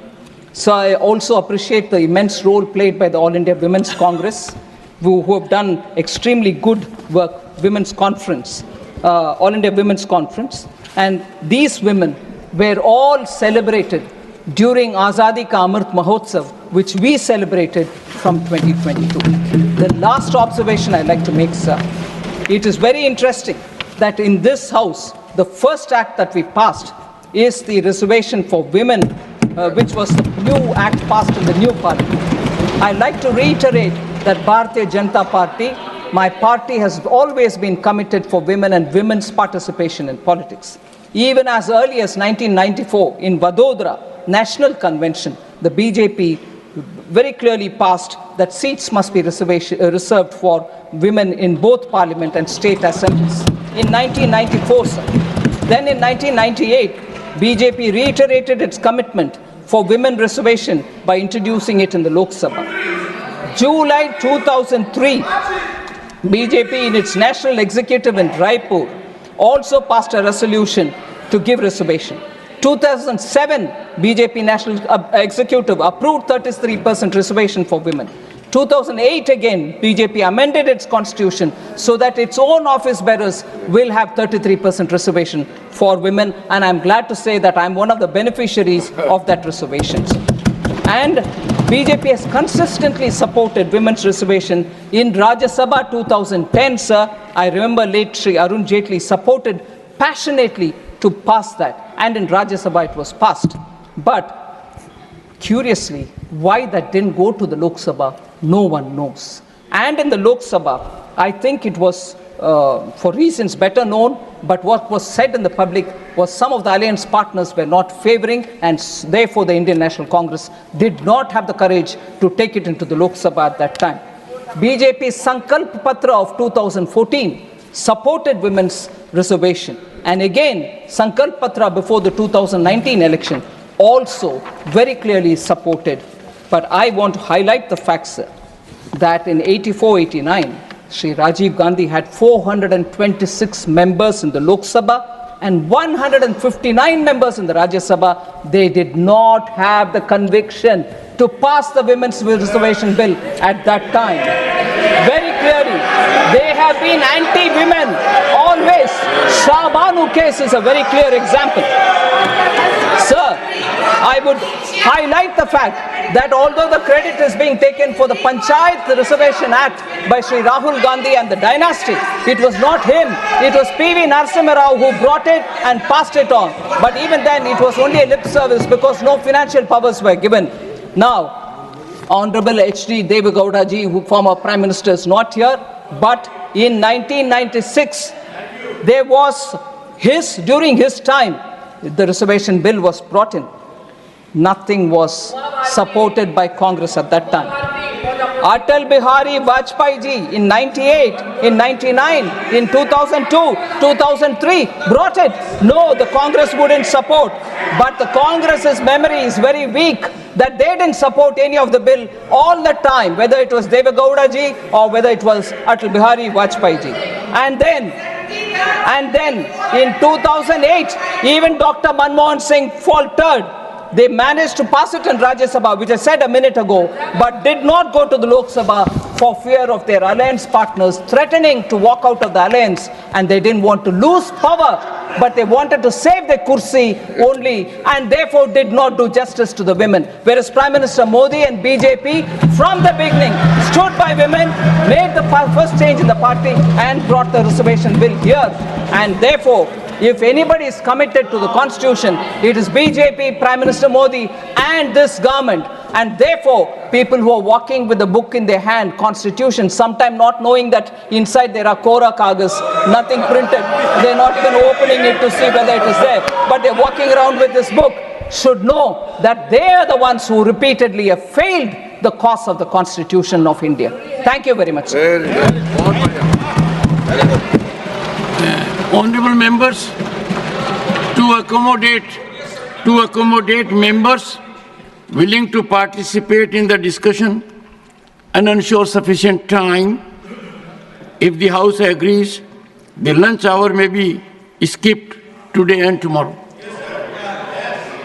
And if required, I will take a call to increase the time further. Honorable Leader of the Opposition, Shri Mallikarjun Kharge.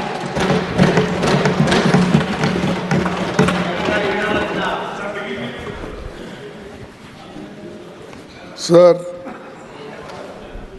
आपने मुझे मौका दिया, इसलिए मैं आपका धन्यवाद करता हूँ। सर, आज 16 दिसंबर ये बांग्लादेश का लिबरेशन डे, जो हमारी बहादुर नेता इंदिरा गांधी जी पाकिस्तान के 2 टुकड़े करके और बांग्लादेश को लिबरेट करके और 1 लाख लोग, 1 लाख पाकिस्तानी सैनिकों को बंदी कराकर इस देश को बचाया और इस देश की शान पूरे दुनिया में चले गई और सारे लोग और 1 लाख लोगों को बंदी करना बहुत मुश्किल काम है, लेकिन जिनको आयरन लेडी कहते हैं उसने ये बता दिया, अगर हमारे नज़दीक अगर कोई आए तो उनकी खैर नहीं, ये उन्होंने बता दिया। और आज वो दिन है बांग्लादेश लिबरेशन, और वहाँ पर जो गड़बड़ी चल रही है, कम से कम ये लोग आँख खोलकर वहाँ के माइनॉरिटी को बचाने की कोशिश तो करें। सर, मैं आपको और एक चीज़ बताना चाहता हूँ और यहाँ से शुरू करता हूँ, ताकि अब ये कॉन्स्टिट्यूशन हम नहीं पढ़े, अब उनको बताना पड़ता है कि हमको भी थोड़ा थोड़ा पढ़ना आता है। हम तो म्यूनसिपालिटी स्कूल में पढ़े हैं, वो जवाहरलाल नेहरू यूनिवर्सिटी में पढ़े हैं। निश्चित है कि उनकी अंग्रेजी भी अच्छी हो सकती है, उनकी हिंदी भी अच्छी हो सकती है और सभी कुछ अच्छा हो सकता है, लेकिन उनके करतूत क्या है, अच्छे नहीं। सर, मैं आपसे ये कि यहाँ है क्या तो रहेंगे, वो बाद में जवाब देंगे। सर, एक आपको शायरी सुनाना चाहता हूँ। अहमद फराज की मत कत्ल करो आवाज है उसका नाम। तुम अपने अंकितों के नेज़े हर दिल में उतार जाते हो, हर दिल में उतारे जाते हो। हम लोग मोहब्बत वाले हैं, तुम खंजर क्यों लहराते हो। हम लोग मोहब्बत वाले हैं, तुम खंजर क्यों लहराते हो। इस शहर में नगमे बहने दो, बस्ती में हमें भी रहने दो। हम पालनहार है फूलों के, हम पालनहार है फूलों के, हम खुशबू के रखवाले हैं। तुम किसका लहू पीने आए, तुम किसका लहू पीने आए, हम प्यार सिखाने वाले हैं।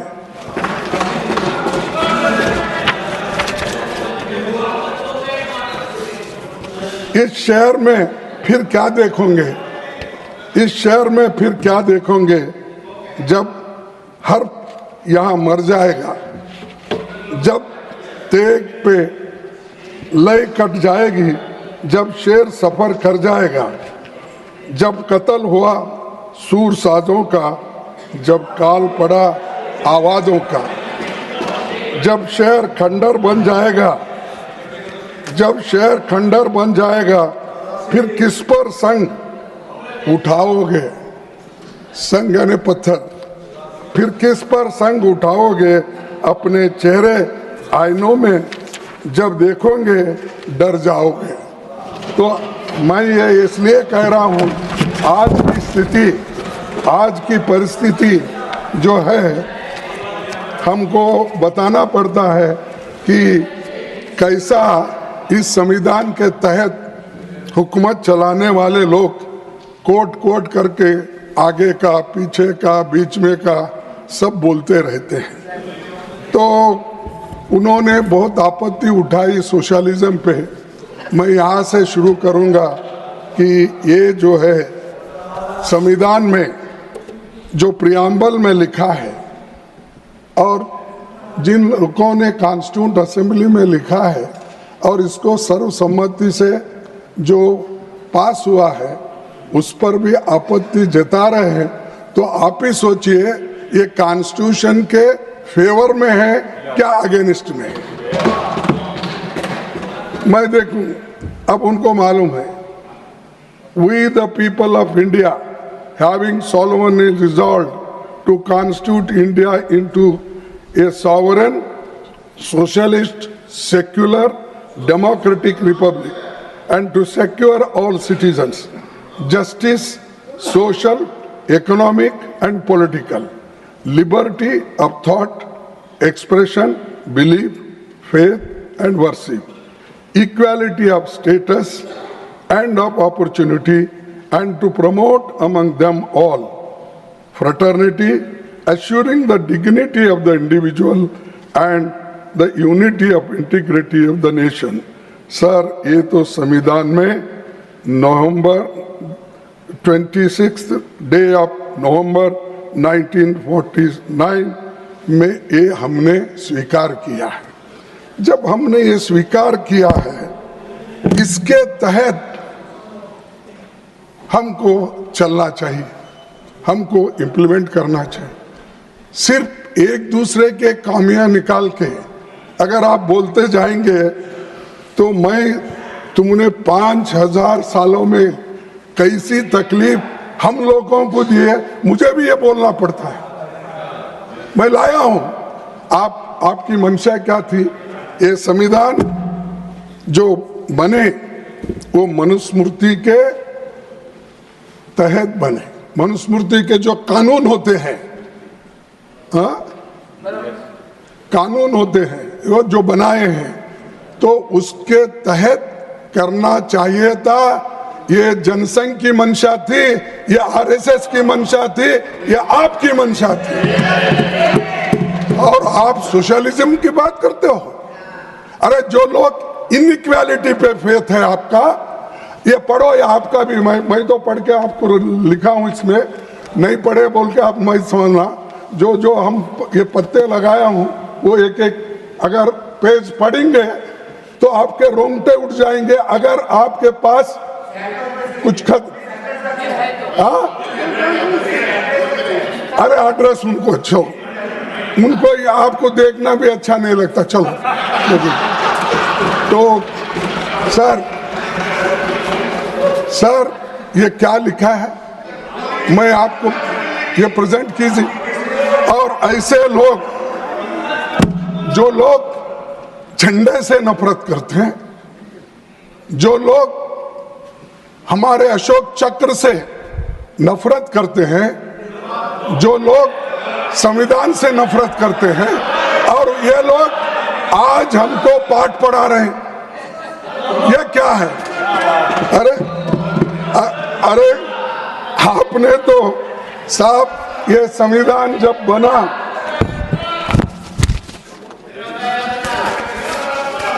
आपने जब ये संविधान बनी सर, उस वक्त संविधान को जलाने वाले लोग लालमय, ये जो रामलीला मैदान में बाबा साहब अंबेडकर और जवाहरलाल नेहरू जी का और महात्मा गांधी जी का पुतला वहां पर रख के इन्हों जलाए उस दिन, जिस दिन इम्प्लीमेंट हुआ। और अरे चुप बैठो, हो ना, बैठो। हाँ, जलाए सो लोग, हमको संविधान कैसा बचाया और क्या किया। नेहरू जी को गालियां, इंदिरा जी को गालियां, और कहां तक गांधी पूरी फैमिली को गालियां। शर्म आना चाहिए। पढ़ो, आप इतिहास पढ़ो। कॉन्स्टिट्यूंट असेंबली के डिबेट पढ़ने के बाद, संविधान बनने के बाद आप लोगों ने कैसी बातें संविधान के बारे में आपने बोला है, कहा है, आप तो देख लो। लेकिन ऐसे लोग टीका करते हैं।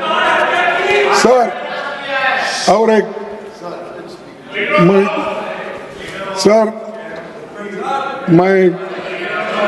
अपने मैं आपको No, I'm not. No, I am not yielding. Should be authenticated. No. Honorable members, authenticate only when the speaker will yield, I can give an opportunity. If there are issues, you can have notice. And I'm sure the House will bear with me on this. And I have a mind to enrich myself. जो किताब आपने दिखाई है पढ़ो sir, बाद में नहीं अभी देता हूँ। मनुस्मृति, ये मनुस्मृति की किताब, ये 3-4 मैं जला वो उतना पढ़ दो और मेरे को वापस कर दो, क्योंकि आजकल मिलता नहीं। Honorable members, can I return a document put on the table? I can't. It has to be put on the table. अच्छा, मैं और एक खरीद के देता हूँ। Please continue. सर, आपको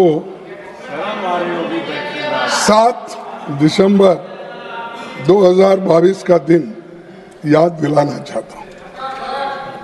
जब पहली बार सभापति के रूप में इस सदन में पधारे थे, मैंने आपके स्वागत में कहा था कि आपको नियमों, मेंबर्स के अधिकारों और भावनाओं की जानकारी बहुत है। जैसे संसद 2 सदनों के मिलकर चलती है, उसी तरह लोकतंत्र सत्ता पक्ष और विपक्ष के 2 पहियों पर चलता है। सत्ता दल का अपना सरकारी एजेंडा होता है और हम लोगों के मुद्दों को यहाँ और उनके सवालों की चर्चा हम चाहते हैं। मैंने कहा था हमारे संविधान निर्माताओं ने जिस मकसद से राज्यसभा का गठन किया उसी भावना से ये सदन काम कर पा रहा है या नहीं, इस पर आप गौर कीजिए, इस पर आप बोलिए। और टीका करने से आपके पाप धो जाने वाले नहीं है। जो कोविड में मरे, जो हर जगह आज जो अट्रॉसिटीज हो रहे हैं, शेड्यूल कास्ट पे हो रहे हैं, शेड्यूल ट्राइब से हो रहे हैं और महिलाओं पे हो रहे हैं। यहाँ तक आप सुने होंगे सर, मध्य प्रदेश में एक शेड्यूल ट्राइब्स के बच्चे के मुंह में यूरिन कराया, मूत्र। इन समस्याओं को पहले सुलझाओ।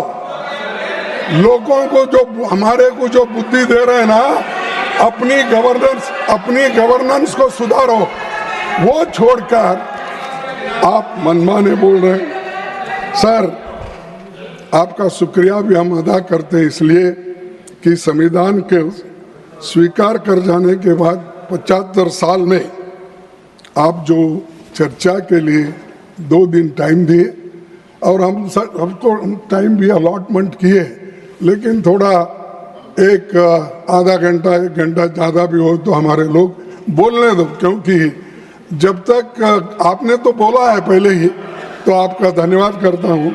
तो इसीलिए क्योंकि मैं ज़्यादा टाइम लिया तो बाकी के लोगों को मिलता नहीं, इसीलिए मैं आपसे एक निवेदन करता हूँ। और दूसरे चीज़ ये है कि सबसे पहले मैं उन महान नायकों को श्रद्धांजलि देता हूँ जिन्होंने एक समतावादी भारत का सपना देखा था। और सभापति जी, स्वाधीनता संग्राम के दौरान ही संविधान निर्माण की सोच उपजी थी। कांग्रेस के इतिहास से ये गहराई से जुड़ा है और 1931 में सरदार पटेल की अध्यक्षता में कराची कांग्रेस अधिवेशन में जवाहरलाल नेहरू ने मूल अधिकारों और आर्थिक नीति पर प्रस्ताव रखा था जो पारित हुआ। ये ऐसा ही कॉन्स्टिट्यूशन नहीं बना, ये मूवमेंट से बना, ये आज़ादी के लड़ाई से बना। और उसी वक्त ये सोच थी 1931 का, ये आज का नहीं है। और नेहरू जी ने संविधान सभा की मांग को 1937 के चुनाव का केंद्रीय मुद्दा बना दिया था। महात्मा गांधी जी ने 25 नवंबर 1939 को स्टेटमेंट दिया था। क्या दिया था? पंडित जवाहरलाल नेहरू ने मुझे अन्य बातों के अलावा संविधान सभा के गठबंधन से उत्पन्न प्रभावों का अध्ययन करने के लिए विवश किया है। मैं और एक बार पढ़ता हूँ। पंडित जवाहरलाल नेहरू ने मुझे अन्य बातों के अलावा संविधान सभा के गठन से उत्पन्न प्रभावों का अध्ययन करने के लिए विवश किया है, गांधी जी ने कहा था जब उन्होंने कांग्रेस के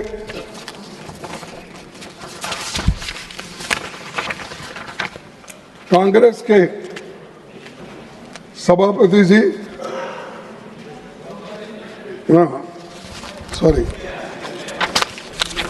सर संकल्पों की पहली बार इसे पेश किया तो मैंने इस विश्वास के साथ अपनी संतुष्टि कर ली कि उन्हें लोकतंत्र की तकनीकी बारीकियों के बारे में बेहतर जानकारी है, परंतु मैं पूर्णतः संशय मुक्त नहीं था। तथापि वास्तविक तथ्यों में मेरे सभी संशयों को दूर कर दिया गया। ये महात्मा गांधी जी, पंडित जवाहरलाल नेहरू जी के बारे में और उस वक्त किस ढंग से संविधान बनाना और इसका किस तरीके से काम होगा, ये महात्मा गांधी जी ने स्वीकार किया जो पंडित जवाहरलाल नेहरू जी ने कहा था। तो उनके लिए सुबह शाम क्रिटिसाइज करते बैठते। अरे पीछे कितना काम हुआ इसके लिए, कितने लोग लड़े, कितने सलाहें दिए, ये सब छोड़ो। महात्मा गांधी बोले वो भी नहीं सुनेंगे, नेहरू जी बोले वो भी नहीं सुनेंगे, डॉक्टर बाबा साहब अम्बेडकर बोले वो भी नहीं सुनेंगे, मौलाना आजाद बोले वो भी नहीं सुनेंगे। क्या सुनने वाले हैं? आप तोड़ मोड़ करके यहाँ लोगों को समझाने के लिए आए हो, क्या संविधान के ऊपर चर्चा करने के लिए आए? सर, संविधान की प्रस्तावना में मैं अभी पढ़ा, वो फिर पढ़ने की जरूरत नहीं। इक्वालिटी, लिबर्टी, फ्रेटर्निटी, ये सब मैंने अभी पढ़ा। इन चीज़ों की ही जरूरत है हमको समानता होना चाहिए, हमको स्वतंत्रता होना चाहिए, हमको बंधु प्रेम होना चाहिए और न्याय होना चाहिए। इसमें ये जो चंद शब्द हमारे संविधान में है और जिसको हमने सभी स्वीकार किया है, लेकिन इस पे भी आपत्ति हो रही है कि सोशलिज्म क्या, फलाना क्या है। यही है कि इकोनॉमिक्स पे बात करें, नेचुरली वो एक्सपर्ट्स हैं, इकोनॉमिक में ज़्यादा एक्सपर्ट्स है और ये जवाहरलाल नेहरू यूनिवर्सिटी के स्टूडेंट हैं, तो नेचुरली जवाहरलाल नेहरू जी के यूनिवर्सिटी से है और वो भी इकोनॉमिक्स में इनकी पढ़ाई हो गई है। नेचुरली वहाँ क्या पढ़े मुझे मालूम नहीं, क्योंकि जवाहरलाल नेहरू यूनिवर्सिटी में सब जितने भी स्टूडेंट्स हैं वो इतने प्रोग्रेसिव है, देश बनाने में उनका बहुत बड़ा हाथ है। चाहे इकोनॉमिक्स में हो, चाहे पॉलिटिकल साइंस में हो, चाहे हिस्ट्री में हो, चाहे एंथ्रोपोलॉजी में हो, चाहे अपना हर सब्जेक्ट पे वहाँ पर बहुत ही उनको मान सम्मान दुनिया में मिलता है। और बहुत से जो जवाहरलाल नेहरू यूनिवर्सिटी में पढ़े हुए हैं वो दुनिया में अपना नाम किए हैं और डेमोक्रेसी पे बहुत बड़ा विश्वास रखते हैं। लेकिन यहाँ अनडेमोक्रेटिक थिंग्स को जो खत्म करने की बात हो रही है, जो डेमोक्रेटिक थिंग्स है उसको खत्म करने की बात यहाँ हो रही, ये कैसा? अरे जो आइडियोलॉजी को आप एक बार स्वीकार करते हो, ये बार बार कैसा बदलता है? आपने तो, अरे चुप बैठो भाई, अब बार बार आप कैसा बदलते हो? मैं एक ही पार्टी में हूँ कम से कम 1969 से आज तक कोई पार्टी नहीं, एक ही सिंबल है मेरा, एक गाय बछड़ा, अब क्या है हाथ। मैं किधर नहीं गए, तो यहाँ घंटे को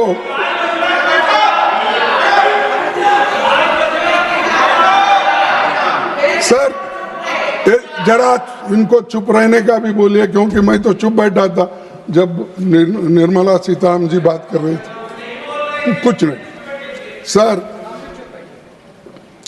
पता नहीं कब ये हृदय परिवर्तन हुआ इनका, 224 के चुनावों के बाद हुआ क्या पहले ही हुआ था मुझे मालूम नहीं। आज जो कॉन्स्टिट्यूशन की अब जरा बात कर रहे हैं, अब अभी हुआ, कब हुआ मुझे मालूम नहीं, लेकिन कम से कम उनका हृदय परिवर्तन करने का काम इस देश की जनता ने 2024 के इलेक्शन में दिखाया। सर मैं और एक बात कहना चाहता हूँ, पूरा देश जानता है 1949 में आरएसएस नेताओं ने भारत के संविधान का विरोध किया था, क्योंकि ये मनुस्मृति पर आधारित संविधान नहीं था। इस बारे में आरएसएस के मुखपत्र ऑर्गेनाइजर ने 30 नवंबर 1949 के अंक में विरोध करते हुए संपादकीय यानी एडिटोरियल में ये लिखा था, आप लोगों के मन में आज भी मनुस्मृति वो कायम है। मैं बार बार बोलता रहा, आप लोग उल्टा हमारे ऊपर ही इल्ज़ाम आप लगाते रहे। सर सभापति जी, न तो इन्होंने संविधान को स्वीकार किया, न तिरंगे झंडे को माना, इसीलिए पहली बार 26 जनवरी 2002 को कोर्ट के आदेश पर आरएसएस हेडक्वार्टर पर तिरंगा मजबूरी में फहराना पड़ा। सर तिरंगे झंडे को माना, इसीलिए पहली बार 26 जनवरी 2002 को आरएसएस हेडक्वार्टर पर तिरंगा मजबूरी में फहराना पड़ा, क्योंकि कोर्ट का आदेश था। चलिए, कम से कम संविधान के वर्किंग पर चर्चा के लिए तो मान लिया आपने कि अब हम सभी लोग तिरंगे के नीचे ही काम करेंगे। सभापति जी, हमारा संविधान भारत के हर व्यक्ति को शक्तिशाली बनाता है, गरीब और कमजोरों की आवाज है, सत्ता का नैतिक मार्गदर्शक है, जाति, पंथ, लिंग या आर्थिक आधार पर भेदभाव करने की इसमें गुंजाइश नहीं है। लेकिन संविधान पर खतरा बना हुआ है। आने वाली पीढ़ियों के लिए इसे सहेज कर रखने के लिए हमें लगातार चौकन्ना रहना पड़ेगा, सतर्क रहना पड़ेगा, क्योंकि इनकी मंशा कब बदलती, क्या होती मालूम नहीं है। इसीलिए क्योंकि जो लोग 70 साल पहले अपनी पार्टी जो स्थापना की थी और अपना इनका जो मेन सपोर्टर है आरएसएस, ये सब लोग इसके खिलाफ बोलते गए, लेकिन कम से कम उनको अब देश के यानी सुरक्षित रखने का, एक रखने का अब बुद्धि देश के लोगों ने दिया। इसलिए मैं आपके तरफ से, आपके ओर से उनको भी धन्यवाद देता हूं, आपके बदलते हुए नीति को, और जो सम्मान कॉन्स्टिट्यूशन को दे रहे हैं, सम्मान झंडे को दे रहे हैं, सम्मान देश के लोगों को दे रहे हैं, और कॉन्स्टिट्यूंट असेंबली में जो बनाए हैं ये सारी चीजें, उनका भी याद आपको अब आ रहा है। इससे पहले उनको याद ही नहीं था, वो सब डूब गए थे। सर, मैं जब बहुत से शक्तिशाली देशों ने यूनिवर्सल अडल्ट फ्रेंचाइज नहीं था, महिलाओं को वोट का हक नहीं था, तब भारत में महिलाओं के समेत सभी को यूनिवर्सल अडल्ट फ्रेंचाइज का अधिकार अगर किसने दिया, वो कांग्रेस ने दिया, संविधान में दिया। और ये संविधान अडल्ट फ्रेंचाइज, सर आपको तो मालूम है कि कितने देशों के, आप भी कॉन्स्टिट्यूशन पढ़े होंगे, बहुत से महिलाओं को, या ऑस्ट्रेलिया हो, अमेरिका हो, यूके हो, फ्रांस, वहां पर डेमोक्रेसी की बहुत बातें करते थे, लेकिन डेमोक्रेसी के साथ, संविधान के साथ उनको वोटिंग का पावर नहीं मिला था। ये एक ही देश ऐसा है जिस दिन हमारे को ये मिला, आजादी मिली, संविधान इंप्लीमेंटेशन हुआ, उस दिन से अडल्ट फ्रेंचाइज सबको मिला। गरीब, अमीर, कम से कम काम करने वाले लोग, मजदूर, किसान, सबको मिला। और ये किसकी देन है साहब? ये नेहरू जी की नहीं है, ये अंबेडकर की नहीं है, ये कॉन्स्टिट्यूंट असेंबली का नहीं है।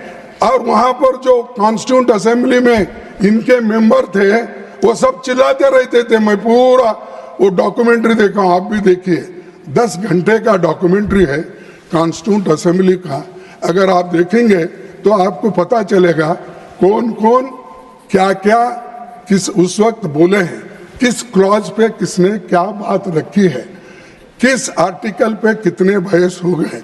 जरा देखे तो मालूम होता है जे कामत जी क्या बोले और फलाना साहब ने क्या बोला और जनसंघ के हमारे नेता क्या बोले, ये सब उसमें मालूम होता है।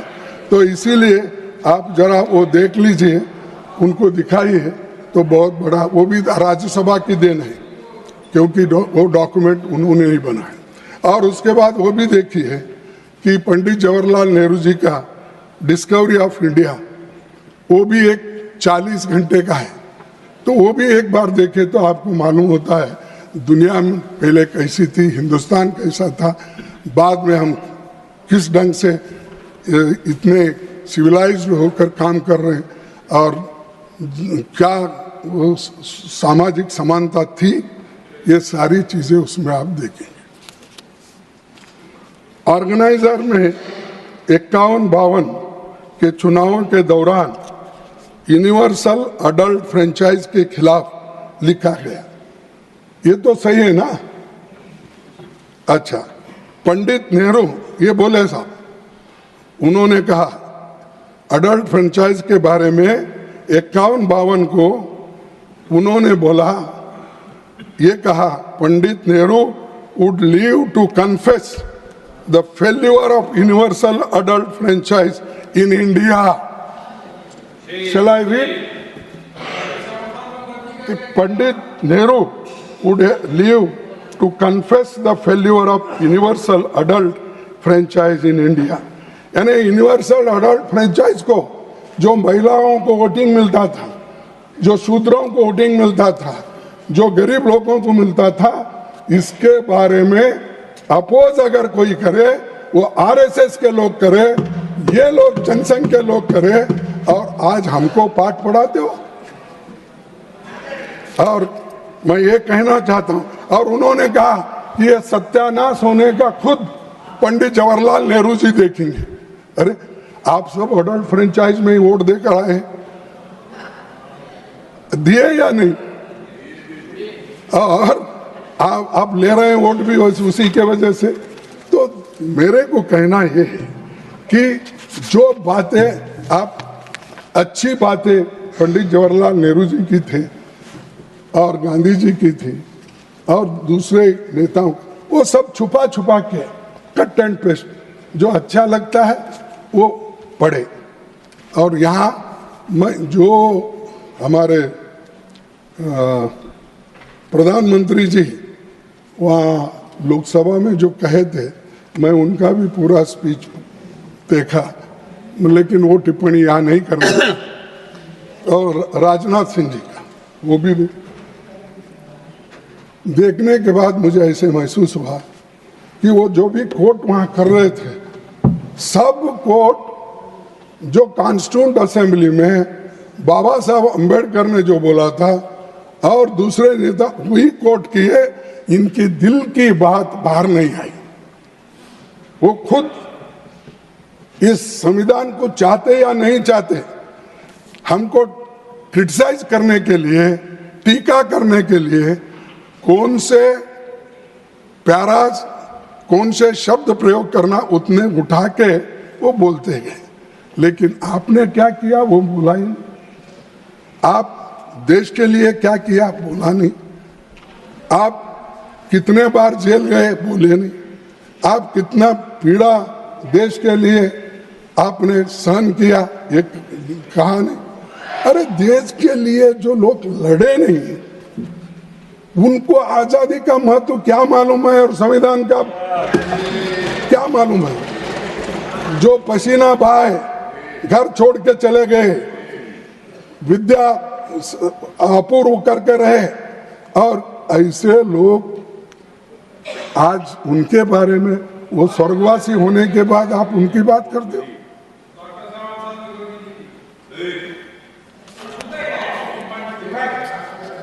चुप बैठो, तुम अभी जाके तुम्हारे डिफेंस मिनिस्टर के पास सीख के आओ। सर, आज हमको इंट्रोस्पेक्शन करना चाहिए। हमने क्या किया, क्या करना है, और जो वायदे हमने किए थे, हमको बोले।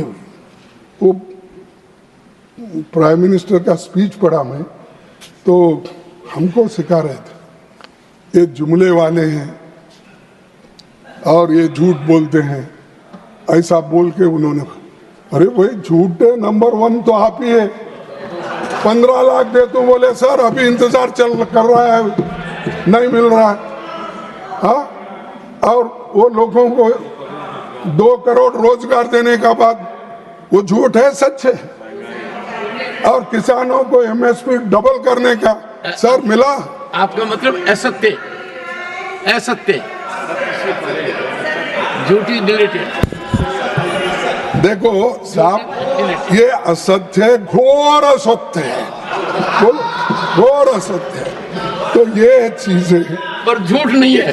हाँ, झूठ उसका भी आप जब बोले, देखो मैं अपनी गलती को स्वीकार करता हूँ, झूठ नहीं बोलना ये अनपार्लियामेंट्री आपने बताया और है भी, तो मैंने छोड़ दिया उसको। लेकिन इन्होंने बार बार बोले। अब सीताराम जी का भाषण आपने गौर से सुना, मेरी निर्मला सीताराम जी, सॉरी, तो उन्होंने ये कहा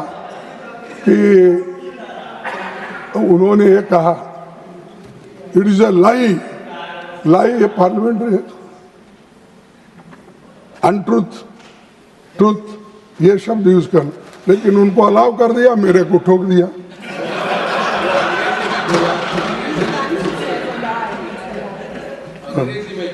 सर,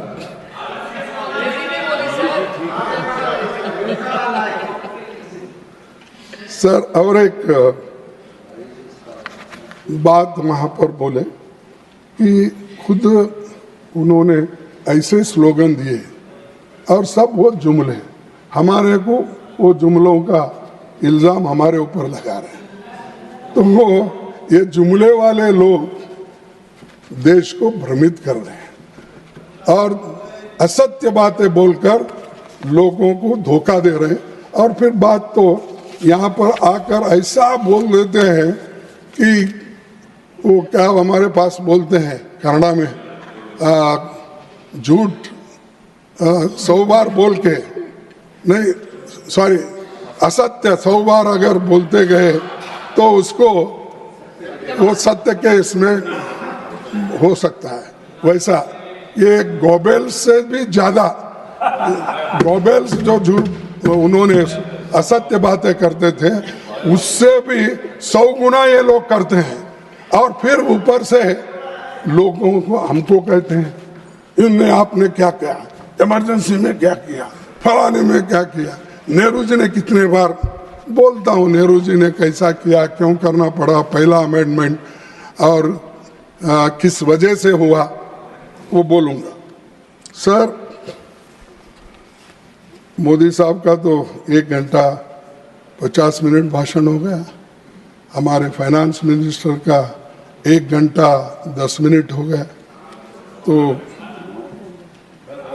15-20 उन्होंने कई घंटों से बात करने की भी उनका पहले से प्रैक्टिस है, क्योंकि बजट और जब पेश करते हैं उस वक्त भी बोलते हैं, तो नेचुरली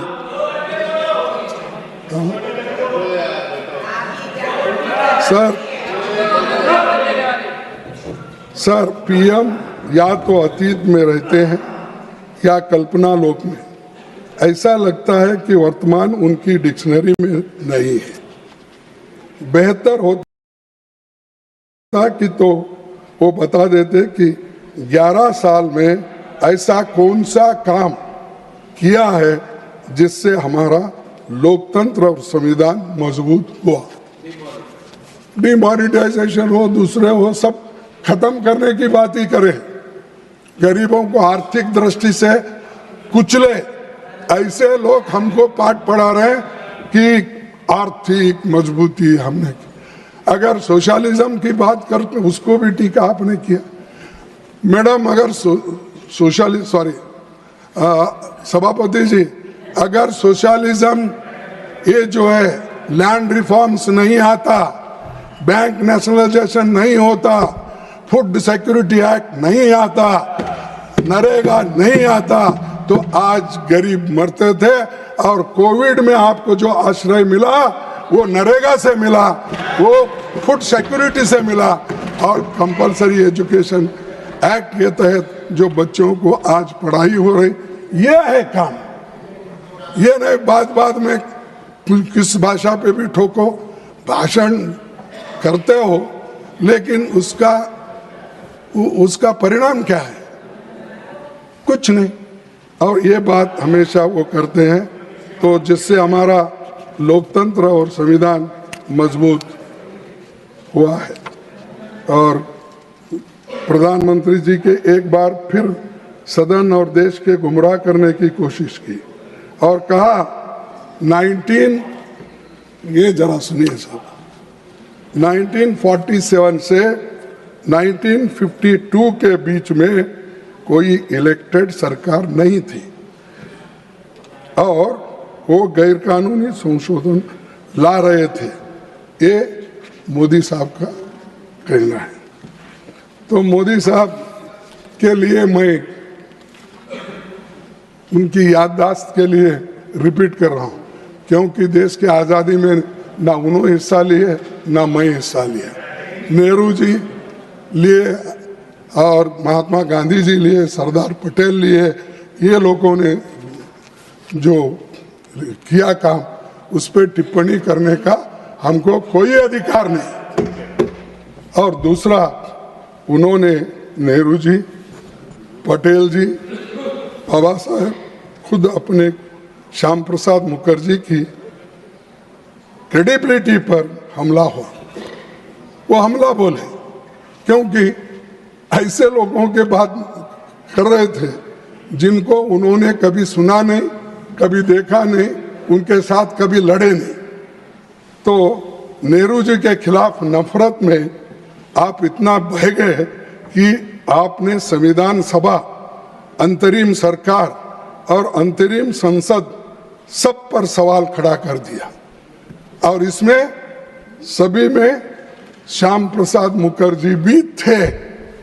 तो इसीलिए कम से कम आप बोलते वक्त जरा ये तो सोचना चाहिए, मैं क्या अपने नेता के खिलाफ बोल रहा हूँ, क्या नेहरू के खिलाफ बोल रहा हूँ, क्या किसी और के खिलाफ बोल, इतना सोच के तो अगर बोलते हैं तो मैं समझता था कि नेचुरली या उन्होंने रात में जो भी पढ़ा सुबह बोला होगा, भूल गए होंगे, या उनके जो भी एडवाइज़र है लिख के दिए उनके बोले होंगे। हमारे गलतियां हम दुरुस्त कर लेना चाहिए, चाहे मोदी जी हो, चाहे नड्डा जी हो, चाहे मैं।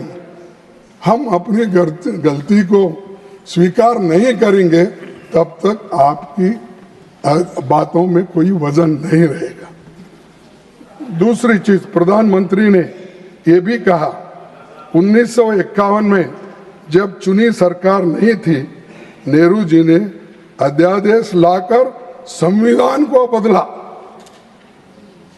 सुने आप, ये उनके ही वर्ड है जो मेरे को प्रेस में मिला और कच्ची कॉपी जो मिली।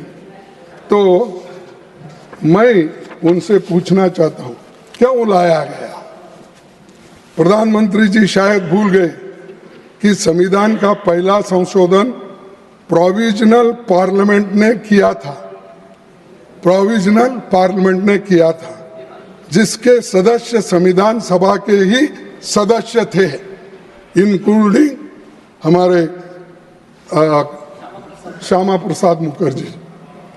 तो ये संशोधन इसलिए हुआ था ताकि पिछड़ी जातियों को आरक्षण दिया जाए और जमींदारी अबोलिशन हो सके। मैं सदन को बताना चाहता हूं कि उस दौरान state of Madras versus Champakam Dorairajan मामले में मद्रास स्टेट के रिजर्वेशन के फैसले को सुप्रीम कोर्ट ने खारिज कर दिया था। तो आप बोल रहे ये रिजर्वेशन निकाल दे, SC ST का निजाम। अरे बाबा, उन्होंने गया, सुप्रीम कोर्ट ने इसको, इस रिजर्वेशन को खत्म करने की फैसला दी, तब ये जो अपना आर्टिकल 15(4) ये आ गया, 15(4) आ गया, उस वक्त आ गया। तो आप वो नेहरू जी के ऊपर ब्लेम रहा, नेहरू जी ने ऐसा, अरे ये तो डॉक्टर बाबा साहब अम्बेडकर का सजेशन था, वल्लभ भाई पटेल का सजेशन था। उन्होंने ये कहा, ये जो लैंड रिफॉर्म्स का है और उसके बाद 9th शेड्यूल इसको बाद में जोड़ा गया और ये मंशा थी SC, ST, OBC और एम्प्लॉयमेंट और एजुकेशन के आरक्षण मिल सके। तो इसीलिए इस संशोधन का एक तीसरा पक्ष सांप्रदायिक दुष्प्रचार रोकना भी था। सरदार पटेल जी ने 3 जुलाई 1950 को इस बारे में पंडित नेहरू को विस्तार से पत्र लिखकर संविधान संशोधन की ही समस्या का हल बताया। और एक बार बोलो, नहीं, क्योंकि ये आवाज प्राइम मिनिस्टर तक जाना भी, तो इसलिए सरदार पटेल जी ने 3 जुलाई 1950 को इस बारे में पंडित नेहरू को विस्तार से पत्र लिखकर संविधान संशोधन को ही समस्या का हल बताया। Amendment is the only remedy. This is suggested by Sardar Patel and उनका भी अपमान कर रहे, उसको ऑथेंटिकेट करके रख लेंगे। हाँ, सरदार पटेल ने अपने पत्र में कहा था,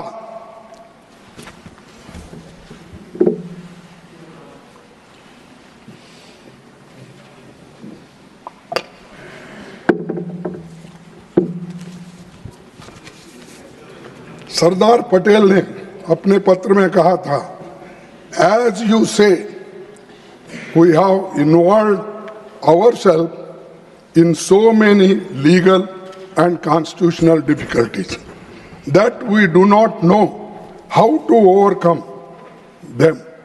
My own feeling is that very soon we shall have to sit down and consider constitutional amendment. ये किसने कहा? सरदार वल्लभ भाई पटेल। और उनको भी आप इंसल्ट कर रहे हैं। पंडित जवाहरलाल नेहरू के नाम से सभी को इंसल्ट कर रहे हैं। वो जोश में आकर नेहरू जी ने वो किया, अरे नेहरू जी क्या करना चाहते थे? वो पटेल भी उसके साथ थे, अंबेडकर उनके साथ थे, और वो SC, ST बैकवर्ड एजुकेशनल और एम्प्लॉयमेंट के लिए जो यहाँ पर उनको मार पड़ी थी, उसको ठीक करने के लिए अमेंडमेंट लाए। और वो पहला अमेंडमेंट था। अगर ये पहला अमेंडमेंट देश के लिए नहीं, शोषितों के लिए नहीं, तो आप कह सकते थे अपने लिए लाए। बताओ इसमें सब, और ये मेरे वर्ड नहीं है, इस अपने सरदार पटेल साहब के वर्ड है। सभापति जी, इसलिए मुख्यमंत्रियों को नेहरू जी ने पत्र लिखा था, जिसका जिक्र मोदी जी ने अपने भाषण में तथ्यों को तोड़ मरोड़ कर नेहरू जी को बदनाम करने के लिए किया, जिसके लिए उनको देश से माफी मांगना चाहिए। ये मेरा डिमांड है। जो सत्य को अगर मोड़ तोड़ के रखते हैं देश के सामने और बदनाम करने की कोशिश करते हैं, इसीलिए उनको इस सदन में, उस सदन में माफी मांगना चाहिए और देश के जनता से माफी। और ये चीजें आप पढ़े तो मिलते हैं, आप कॉन्स्टिट्यूशन इसमें डिबेट में मिलते हैं, लेकिन फिर भी आप गुमराह करते हो लोगों। इस संशोधन पर खुद बाबा साहब ने 2 घंटे सदन में इसे डिफेंड किया था। और एक बार पढ़ो, इस संशोधन पर खुद बाबा साहब ने 2 घंटे सदन में इसे डिफेंड किया था। मैं पूछना चाहता हूं कि मोदी जी को एतराज किस पर है? क्या SC ST पर, क्या OBC पर, क्या आरक्षण पर, और उनका किनके ऊपर एतराज है? अरे आरक्षण को सुरक्षित रखने के लिए, उनके राइट्स को दिलाने के लिए अगर पंडित जवाहरलाल नेहरू जी अमेंडमेंट कराते हैं तो क्या दलितों के खिलाफ हो गए, SC के खिलाफ हो गए, ST के खिलाफ हो गए, आदिवासियों के खिलाफ हो गए? मैं पूछना क्यों ऐसी बातें करके लोगों को असत्य बातें बिठा रहे उनके दिमाग में?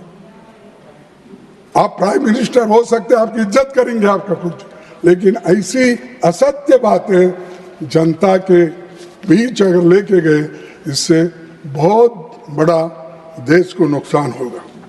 सर, ये लैंड रिफॉर्म्स, आप बड़े किसान हैं, क्षमा चाहता हूँ, या छोटे किसान हैं मुझे मालूम नहीं सर, इसलिए एक मिनट, नहीं हंसने की बात नहीं, मैं कृषक पुत्र हूँ।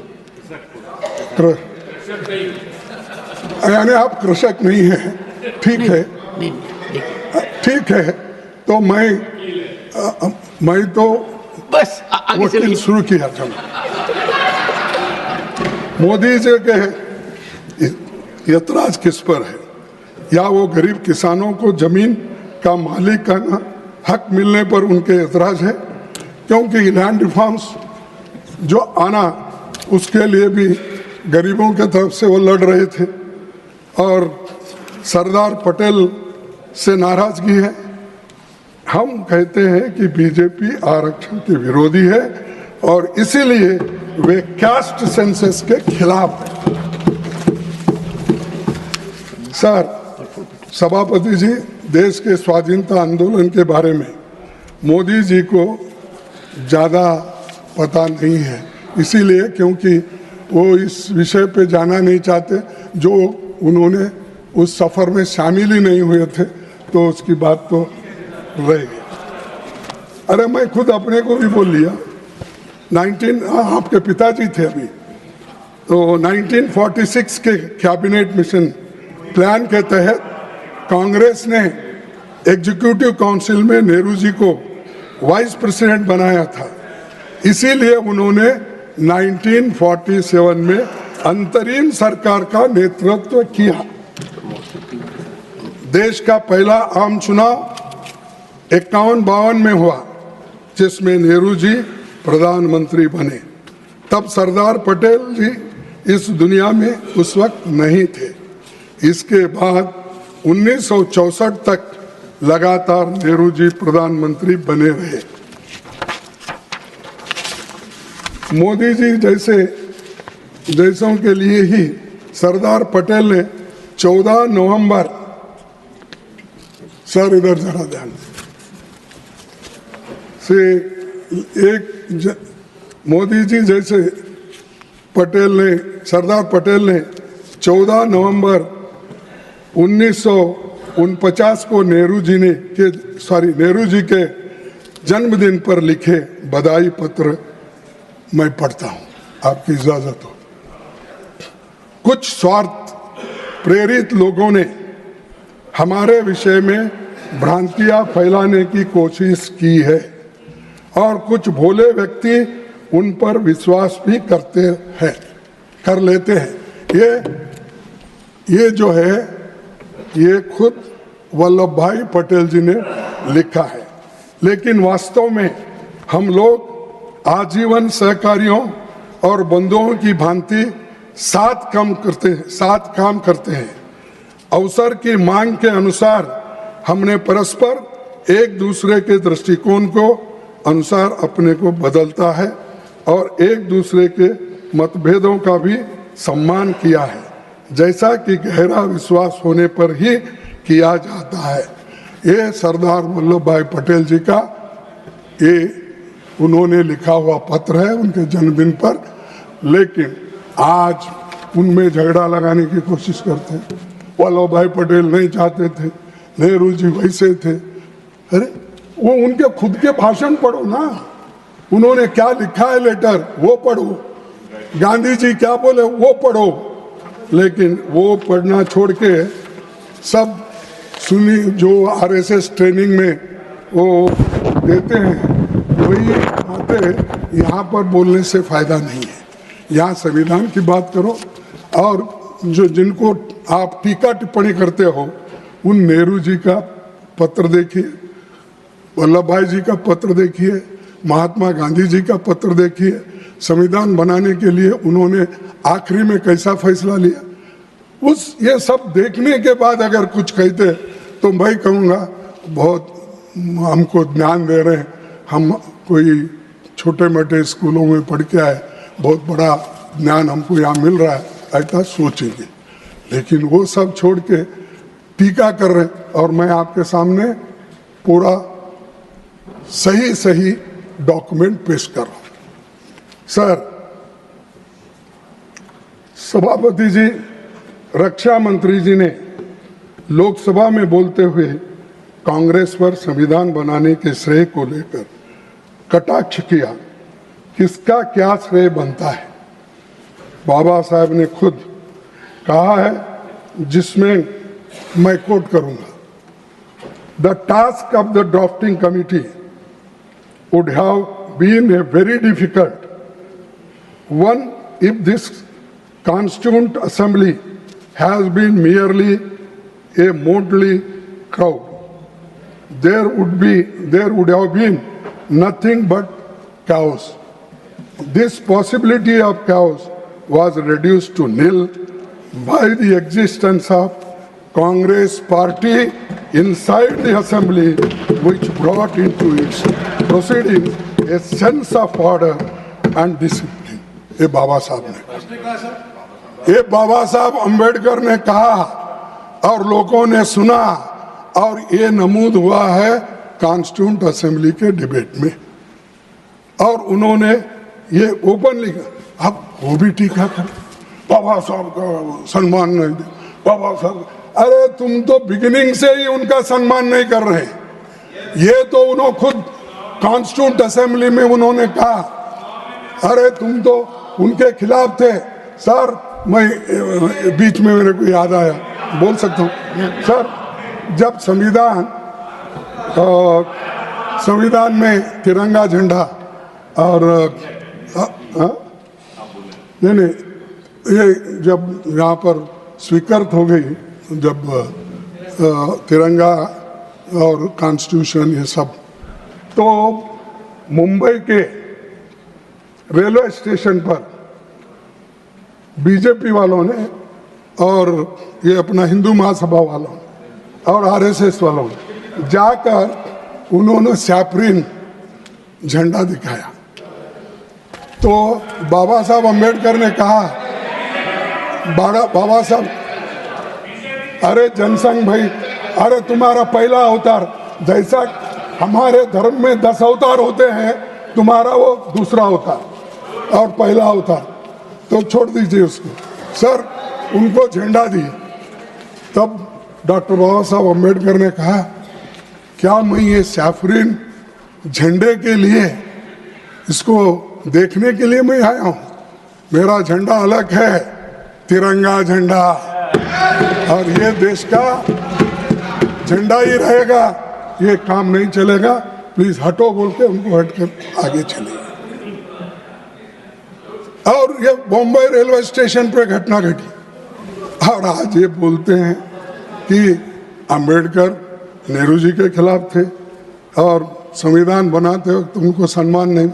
ये तो खुद बाबा साहब अंबेडकर ने कहा कि ये जो मुझे सम्मान मिला और इतना कांग्रेस के वजह से मैं ये घटना बना सका, और वो भी स्मूथली बना, कोई भी इसको उस वक्त डिस्टर्ब नहीं किया। सर, मैं आपसे और एक विनती करूंगा, आगे चलकर उन्होंने ये भी कहा, the Congress party is therefore entitled to all the credit for the smooth sailing of the draft constitution in the assembly। ये उनका, अगर वो दुखी होते सर ये बोलते थे, और कहीं की बात तो कहीं। अब अपोजिशन पार्टी में जब बाबा साहब अंबेडकर थे, शेड्यूल कास्ट फेडरेशन के वो प्रेसिडेंट थे, और जो मंडल हमारे बंगाल के वो जोगेंद्रनाथ, बैरिस्टर जोगेंद्रनाथ मंडल, वो सेक्रेटरी थे, तो नेचुरली उनकी पार्टी अलग थी। तो उसमें जब उनको वहां से हार हो गई, तब यहाँ पर जोगेंद्रनाथ मंडल ने सेक्रेटरी वेस्ट बंगाल में वो रिसिग्नेशन दी। राजीनामा देने के बाद उनके सीट पर बाबा साहब अंबेडकर चुन के आए। तुम्हारी मेहरबानी से नहीं है, तुम लोग ऐसा बड़ा बड़ा के ले रहे ना, तुमसे नहीं है। अरे तुम तो उनके खिलाफ थे और आपके जो जनसंघ के नेता थे उन्होंने भी वहीं से चुन के आए थे, श्यामा प्रसाद मुखर्जी। क्योंकि वो जल्दी याद नहीं आता श्यामा प्रसाद मुखर्जी का, क्योंकि कभी ज्यादा नाम लिया नहीं, उनको याद है। लेंगे भाई, लेते वक्त, अब ले रहा हूं ना सर। चेयरमैन साहब, इस सदन के माध्यम से ये देश को बताना चाहता हूं, संविधान सभा में कांग्रेस को प्रचंड बहुमत था। बाबा साहब अंबेडकर को ड्राफ्टिंग कमेटी का चेयरमैन चुना गया। खुद बाबा साहब ने अपने 25 नवंबर 1949 के भाषण में कहा था, मुझे बहुत आश्चर्य हुआ। साहब आप उधर देख रहे हैं, इसलिए मेरी बात आपको 99% आप ही देख रहा हूं, लेकिन 1% ही बहुत इंपॉर्टेंट। 100 बनाने के लिए 1%। 99 तेंदुलकर ने 10 बार मारा, 99 और 12, लेकिन 99 मारा लेकिन सेंचुरी नहीं हो सका। तो इसीलिए मैं आपसे विनती कर, ये बहुत मुद्दा है। मुझे बहुत आश्चर्य हुआ था जब ड्राफ्टिंग कमेटी मुझे अपना अध्यक्ष चुना। समिति में मुझसे बड़े, मुझसे बेहतर, मुझसे सक्षम कई लोग थे। सबको पता है कि जब आज़ादी मिली तो देश में सुई भी नहीं बनती थी, खाने पर कोई अनाज नहीं था। केवल 35 साल की औसत उम्र थी, लेकिन पिछले 60-70 सालों में देश ने बहुत तरक्की की। और आप बोलते 55 साल में आपने क्या किया, 70 साल में क्या? अरे बाबा, हम अगर नहीं करते, तुम लोग इंजीनियर हो के यहाँ नहीं बैठते, डॉक्टर हो के नहीं बैठते थे, और मोदी जी इस देश के प्रधानमंत्री भी नहीं बनते थे, और मैं एक लेबर का बेटा अपोजिशन लीडर भी नहीं बनता था। ये सोच के रखिए आप, तुम अपने आप को 30 मार का मत समझिए। ये सब देन पंडित जवाहरलाल नेहरू जी, महात्मा गांधी की, डॉक्टर अंबेडकर की, वल्लभ भाई पटेल की है। तुम्हारा कोई कंट्रीब्यूशन नहीं।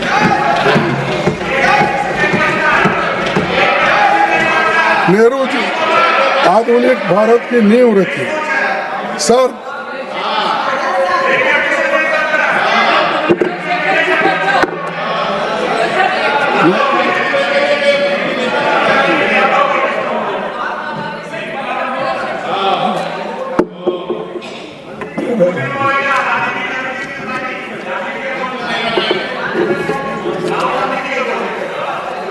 हाँ, तुम हमारे पार्टी में आए तो देखेंगे। सर, नेहरू जी ने आधुनिक भारत की नींव रखी, शास्त्री जी ने हरित क्रांति की बुनियाद रखी, इंदिरा जी ने देश को परमाणु शक्ति से संपन्न बनाया, सामाजिक न्याय के लिए 20 सूत्री कार्यक्रम दिया, बैंकों का राष्ट्रीयकरण किया, राजीव जी ने संचार क्रांति लाई और पंचायती राज और लोकल बॉडीज का आधार बनाया, जिसको नरसिंह राव ने 73rd 74th संविधान अमेंडमेंट आपको बधाई दे रहे हैं। अरे वो कांग्रेस के प्रधानमंत्री थे, मेरी पहचान हैदराबाद से थी उनकी। नहीं, आपको बधाई दे रहे हैं। अरे मैं ये कह रहा हूँ 73 74 अमेंडमेंट जो राजीव गांधी जी की सपना थे और जो उन्होंने तैयार किया था, उसको आगे लाया गया। और आज जो महिलाओं को रिजर्वेशन मिल रहा है, जो मेयर का हो, जो पंचायत का हो, जो जिला पंचायत अध्यक्ष हो, ये सब जो मिल रहा है मैडम, ये कांग्रेस की वजह से मिल रहा है। ये कांग्रेस ने एक्ट लाया। महिलाओं को क्या करे, महिलाओं को क्या करे, ये करे, उनको अध्यक्ष बनाए, मेयर बनाए, पंचायत मेंबर्स बनाए, तालुका पंचायत मेंबर्स बने, ये बनाए। अगर हमारी सत्ता आएगी तो हम तुमसे भी तेजी से महिलाओं का आरक्षण बिल लाएंगे, इम्प्लीमेंट करेंगे। अरे हर चीज एक ही दिन में नहीं होता, तुम लोग अपोज करें उस वक्त, चलो। और मनमोहन सिंह से हर एक सुधारों का काम किया। प्रधानमंत्री की आधारहीन बातों से इतिहास बदल नहीं सकता। जो सत्य है वो सत्य है, जो असत्य है वो असत्य है। इसीलिए कम से कम वो अपना ध्यान इधर रखिए। हम फर्जी आंकड़ों की नीति नहीं करते। अगर कांग्रेस की सरकार को असली उपलब्धियां बताने लगूंगा तो आपके पास समय नहीं है और मुझे भी ज़्यादा कुछ बोलना है, लेकिन थोड़ा तो मुझे बोलना ही पड़ेगा, क्योंकि हमको उधर से इतने लोग बात करके ठुकते रहे। असत्य बातों को उन्होंने सही बोल के बताने को सारे दुनिया कोशिश की, लेकिन हम उससे डरने वाले नहीं हैं। उत्तर को प्रत्युत्तर देंगे और सत्यता पे आधारित उत्तर देंगे। सर, संविधान के अनुच्छेद 15 के तहत धर्म, नस्ल, जाति, लिंग या जन्म स्थान के आधार पर भेदभाव रोका है, लेकिन आज क्या कुछ घट रहा है ये सबको पता है। प्रधानमंत्री इंदिरा गांधी ने चैलेंज समझा तो इसलिए कि 42nd अमेंडमेंट लेकर आई, जिसके तहत सोशलिज्म और सेक्युलरिज्म को प्रियम्बल में जोड़ लगाया और आर्टिकल 51A यानी तुम्हारी फंडामेंटल ड्यूटीज क्या है वो बताए। तो वो गलत है। फंडामेंटल ड्यूटीज क्या है अगर आप देख लेंगे तो आपको मालूम होता है। और मैं ये बताना नहीं चाहता हूं क्योंकि आप वो बात को छुपाना चाहते हैं, मैं आपको याद दिलाना चाहता हूं। तो इसीलिए ये कर्तव्य, हाँ, जो मोदी साहब ने नाम रखा है कर्तव्य पथ, लेकिन कर्तव्य को ही भूल गया। 51A का जो आर्टिकल है उसी को भूल गए हो। वो सेक्युलर, सोशलिज्म, ये सब फालतू के वर्ड है, निकाल लो।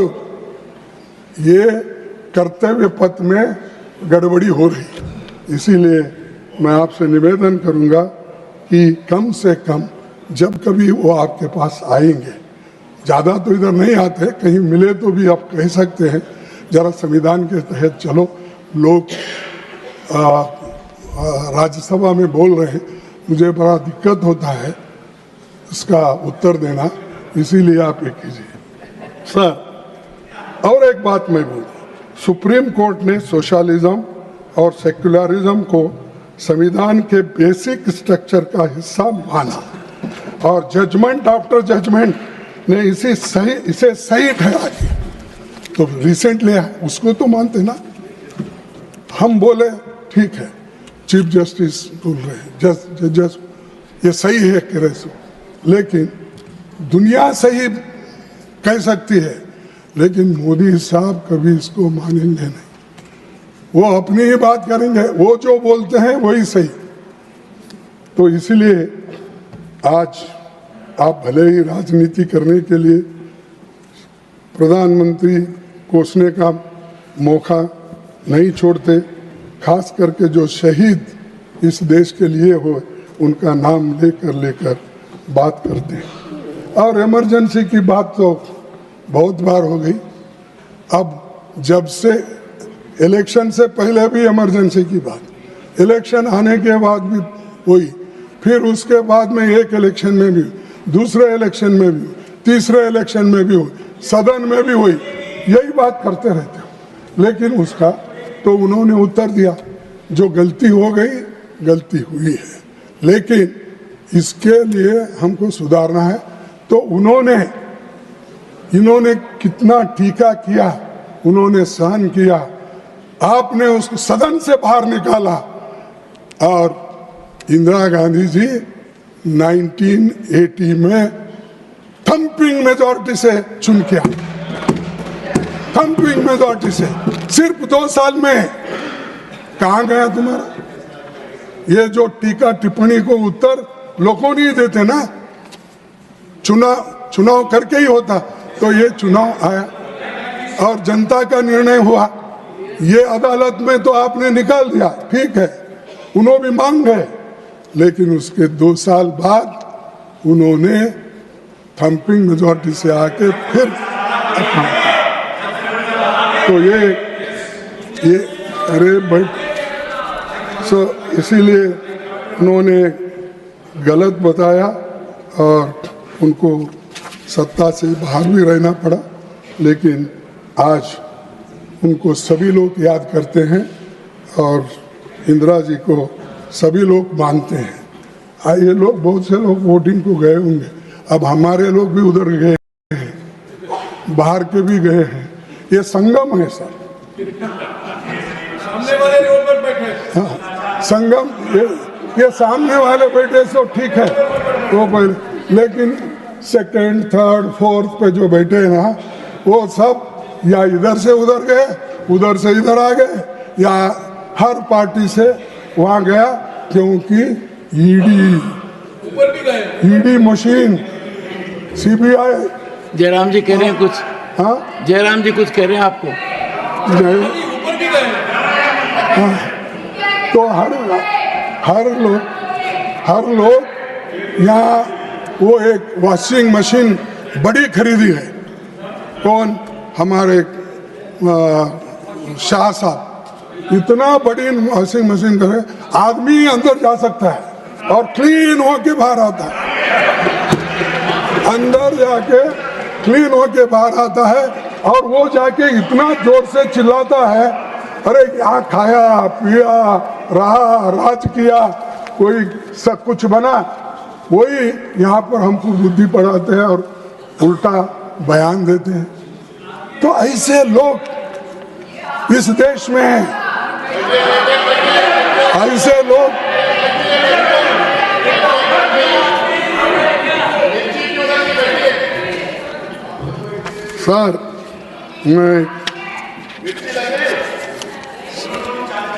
सर, हम संवैधानिक प्रावधान के तहत कांग्रेस पार्टी ने देश में कास्ट सेंसस की मांग की, और कास्ट सेंसस की मांग इसलिए कर रहे हैं, कमज़ोर लोग, तबकों के लोगों को बेहतरीन के लिए, उनके बेहतर के लिए एक रणनीति बनाई जाए।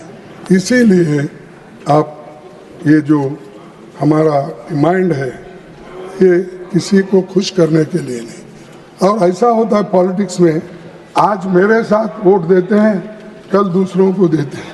हम देखे हैं 60 साल में कैसा हुआ, क्या हुआ, लोग बदलते कैसे रहते हैं। तो इसीलिए वोटरों के ऊपर आप गुस्सा मत निकालो, एरिया के ऊपर आप गुस्सा मत निकालो। कोई एरिया, कोई स्टेट अगर आपको वोट नहीं देता तो आप क्या करते थे, उस स्टेट को पैसे देने का बंद करते हो, जीएसटी वक्त पे नहीं देते हो, ये आपका काम चल रहा है। और इरिगेशन पे नहीं देते हो, रेलवे के प्रोजेक्ट को नहीं देते हो। तो इसीलिए मैं और 1-2 मिनट लूँगा, खत्म। डॉक्टर बाबा साहब अम्बेडकर ने आने वाली चुनौतियों से आगाह करते हुए संविधान सभा में कहा था, in politics we will have equality and in social and economic life we will have inequality. How long shall we continue to deny equality in our social and economic life? If we continue to deny it for long, we will do so only by putting our political democracy in peril. तो अध्यक्ष,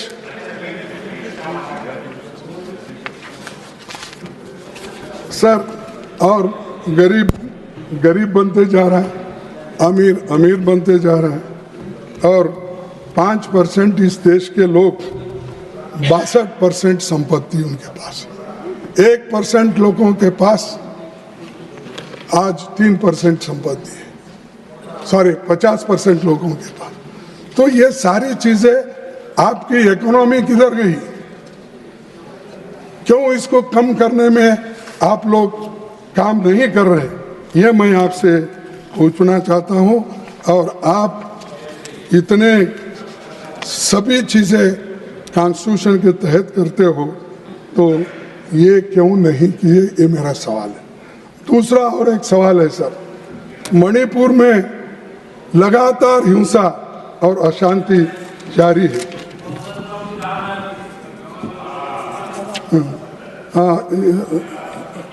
हिंसा और अशांति जारी है, लेकिन 1.5 साल में मोदी जी को मणिपुर की हालात का जायजा लेने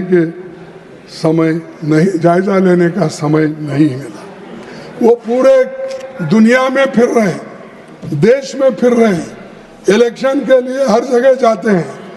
परसों मैं जब मिले थे तो उस वक्त मैं बोला, मुझे बोले कि कैसे हो, तो ठीक है बोले, शायद नड्डा साहब भी थे वहाँ, तो ठीक है बोले, तो आप बहुत घूम रहे बोल के मुझे बोले। तो मैं बोला साहब अब इलेक्शन में घूमना ही पड़ता है, आप जब गली गली घूम रहे हो, मैं कम से कम दिल्ली में तो फिरना पड़ेगा।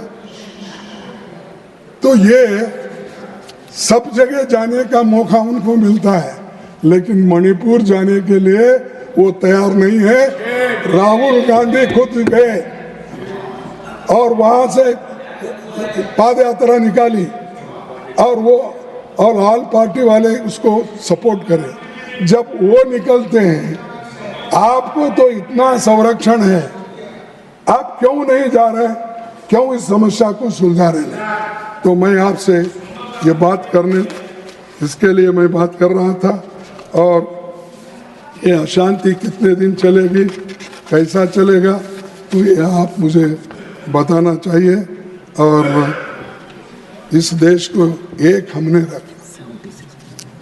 वल्लभ भाई पटेल जी ने 500 से अधिक रियासतों में बटे देश को एक किया, लेकिन आप क्या कहते हैं, एक है सेफ है।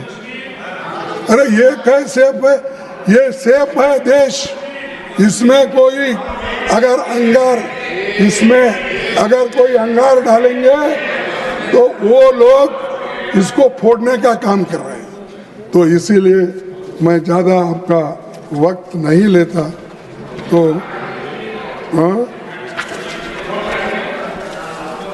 देखिए, और एक लास्ट कोट में आपका पढ़ूंगा। भक्ति in religion may be a road to salvation of the soul, but in politics, bhakti or hero worship is a sure road to degradation and to eventual dictatorship. तो ये डिक्टेटरशिप के बाहर है। आप जो आज बजा रहे हैं ना ढोल बजा बजा के उनकी भक्ति की नारा कर रहे हैं, तो वो ये लोग उनको डिक्टेटरशिप की तरह ले जाना चाहते हैं और वो डिक्टेटर बनने को तैयार है। तो इसीलिए मैं आपसे विनती करूंगा कि ये डेमोक्रेसी डिक्टेटरशिप के तहत नहीं चलना चाहिए और सभी लोग आज जो संविधान को हम मानते हैं वो उसी पर हम चलना चाहिए। और आज इस देश के लिए एक बात ज़रूरी है, जब देश को आज़ादी मिली, जब एटली ने, आपको मालूम, लेबर पार्टी के प्रधानमंत्री, उन्होंने उस वक्त चर्चिल ने क्या कहा था, भारत को स्वाधीनता देने वाले लॉर्ड एटली सरकार के प्रस्ताव पर चर्चा के दौरान ब्रिटिश संसद में पूर्व प्रधानमंत्री और तत्कालीन विपक्षी नेता विंस्टन चर्चिल ने कहा था कि आज़ाद होते ही भारत बिखर जाएगा और वहाँ दुष्टों, बदमाशों, लुटेरों के हाथ चला जाएगा। ये बात चर्चिल की ये मंशा थी। हम नहीं चला सकते, हम संविधान नहीं बना सकते, इसीलिए उन्होंने ये बात की। लेकिन पंडित नेहरू, सरदार पटेल, मौलाना आज़ाद, डॉक्टर अंबेडकर ने इस देश को डेमोक्रेसी लाकर सबको बचा दिया। और इतना कहते हुए मैं और कुछ नहीं बोलना चाहता हूँ। आपको एक ही मिनट में समझा के बैठूंगा, एक ही मिनट में सब। देखो, एक राहत इंदौरी का है, राहत इंदौरी, जहां से गुजरो धुआं बिछा दो, जहां से गुजरो धुआं बिछा दो, जहां भी पहुंचो धमाल कर दो, जहां भी पहुंचो धमाल कर दो। तुम्हें सियासत ने हक दिया है, हरी जमीनों को लाल कर दो, हरी जमीन को लाल कर दो। अपील भी तुम, दलील भी तुम, गवाह भी तुम, वकील भी तुम। जिसे भी चाहो हराम दिल लिख लो, जिसे भी चाहे वो हलाल कर दो। ये शब्दों के साथ मैं मेरे 4 शब्दों को समाप्त करता हूँ। आपने जो मेरे को समय दिया, इसलिए मैं धन्यवाद करता हूँ। मेरा समय मेरे पार्टी के समय में मत काटो, यही विनती करता हूँ।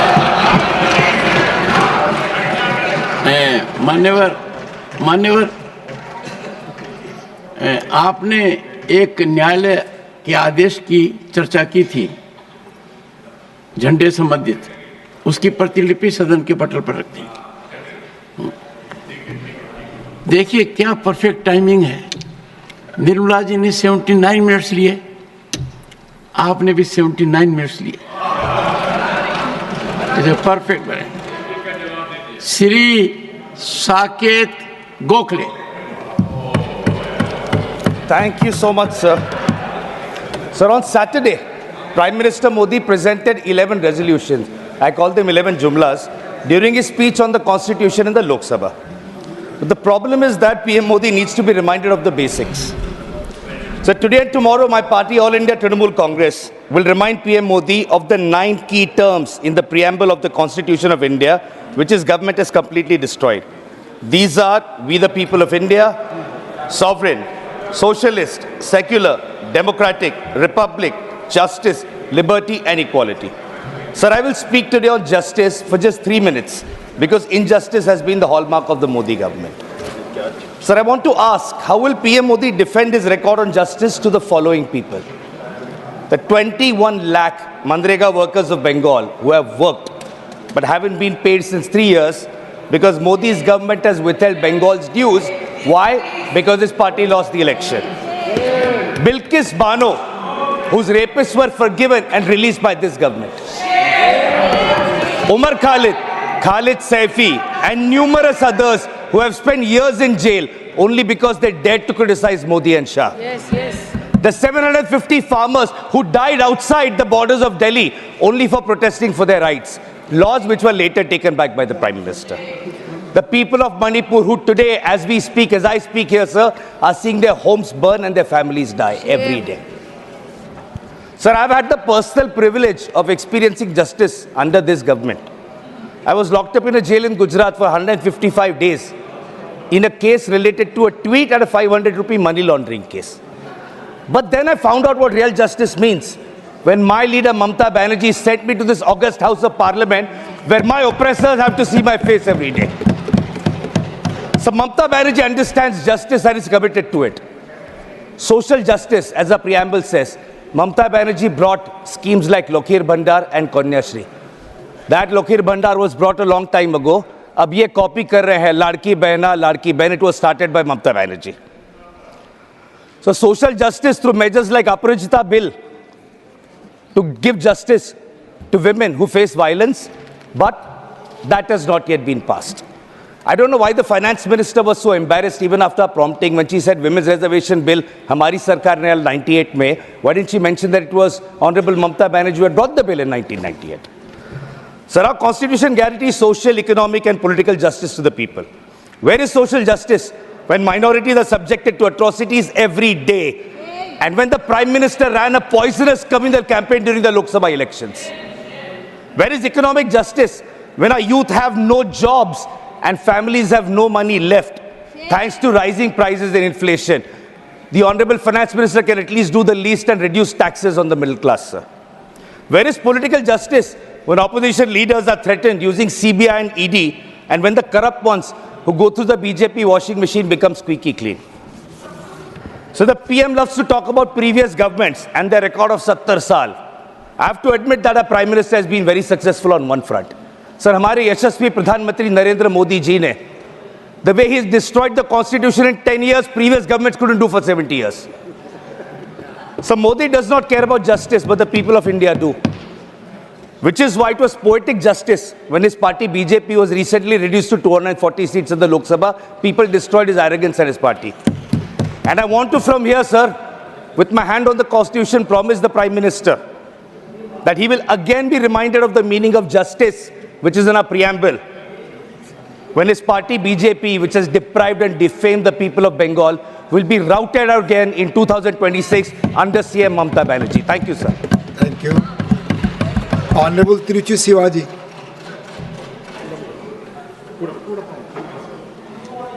Thank you, Mr. Deputy Chairman, sir. Sir, I am indeed privileged to participate in this discussion on the glorious journey of 75 years of our Constitution on behalf of the DMK party. Sir, our Constitution is a unique and enduring document which has withstood many crises and the test of time. Sir, the Indian Constitution has not come out of a revolution, as in many other countries, but it is out of a series of experiences, developments rooted in constitutional methodologies and principles. Sir, I have got a lot to say about it, sir. Before that, I would like to recall Thomas Jefferson, the architect of the Declaration of Independence and the third President of the United States of America. He once wrote that no constitution in the world will survive for more than 19 years. Later, the same theory was reaffirmed by 3 researchers on an empirical study which has come out in the Endurance of National Constitutions. And it also said that every constitution expires within 17 years. They said some reasons for that, sir. That inclusivity is a main reason, and adaptability of the constitutionalism. Sir, as far as we are concerned, we want to appreciate first the framers of the Constitution.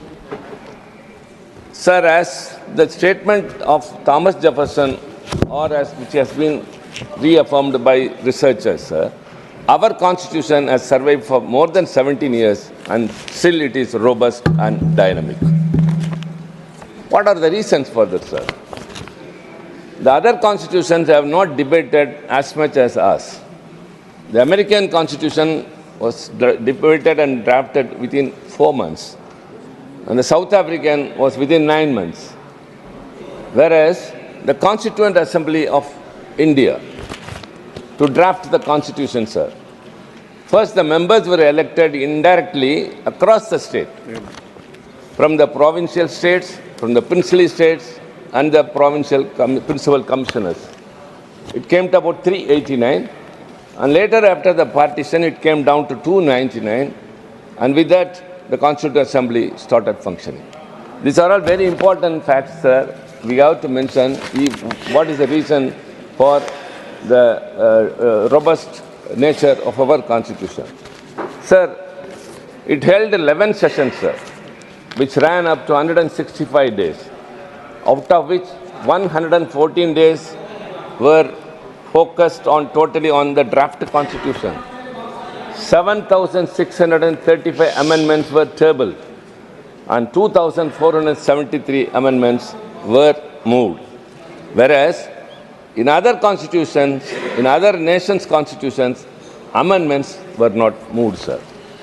And subsequent to that, the position of our Constitution is very much glorified. Our Constitution is credited for establishing the rule of law and also fostering a responsible government to India. Our Constitution played a pivotal role in shaping India's democratic character and safeguarding individuals' liberties, balancing the delicate relationship between the sovereign state and federalism, and above all, it formed the backbone of India's governance. Sir, before I go into the subject, I have something to say which the Finance Minister in her initiative speech said about the first amendment to the Constitution, which you are very well aware of, 1951. She said about 1904 of the Constitution, the amendment that was made was 1904. I would like to say, sir, in the same amendment, there was another one which is 15.4, Article 15, 5 and 6. Sir, it came, the first amendment to the Constitution was subsequent to a case which the leader of opposition mentioned, Shanmugam Doreraj. Before that, one should know about the history, sir. It was first in Tamil Nadu, then Madras Presidency. In 1921, when the Justice Party, our parent body, was ruling Tamil Nadu, a communal GO was issued. By that way, everyone were benefited by way of reservation. So long, since then, only the upper caste was enjoying all the education and employment opportunities. And that was made with more reservation in 1927. And later, sir, this Shanmugam Doreraj filed a case in the court that this communal reservation deprives her of a genuine seat in medical. The court, without applying. Later came the fact. The court upheld her case and petition and struck down the communal reservation. The strange part of this is the Shanmugam Doreraj who has filed the case was not at all an applicant. So it was struck down, and all those days which were enjoyed by the people of OBC, SC and other communities, this reservation benefit was really shocked. So at that time, Thanai Periyar, our mentor and our founder leader Anna, launched a very big agitation in Tamil Nadu demanding for reservation, and it became a people's movement. And because of that, the 1951 amendment was brought. The first amendment, it says that nothing in this article or subclass,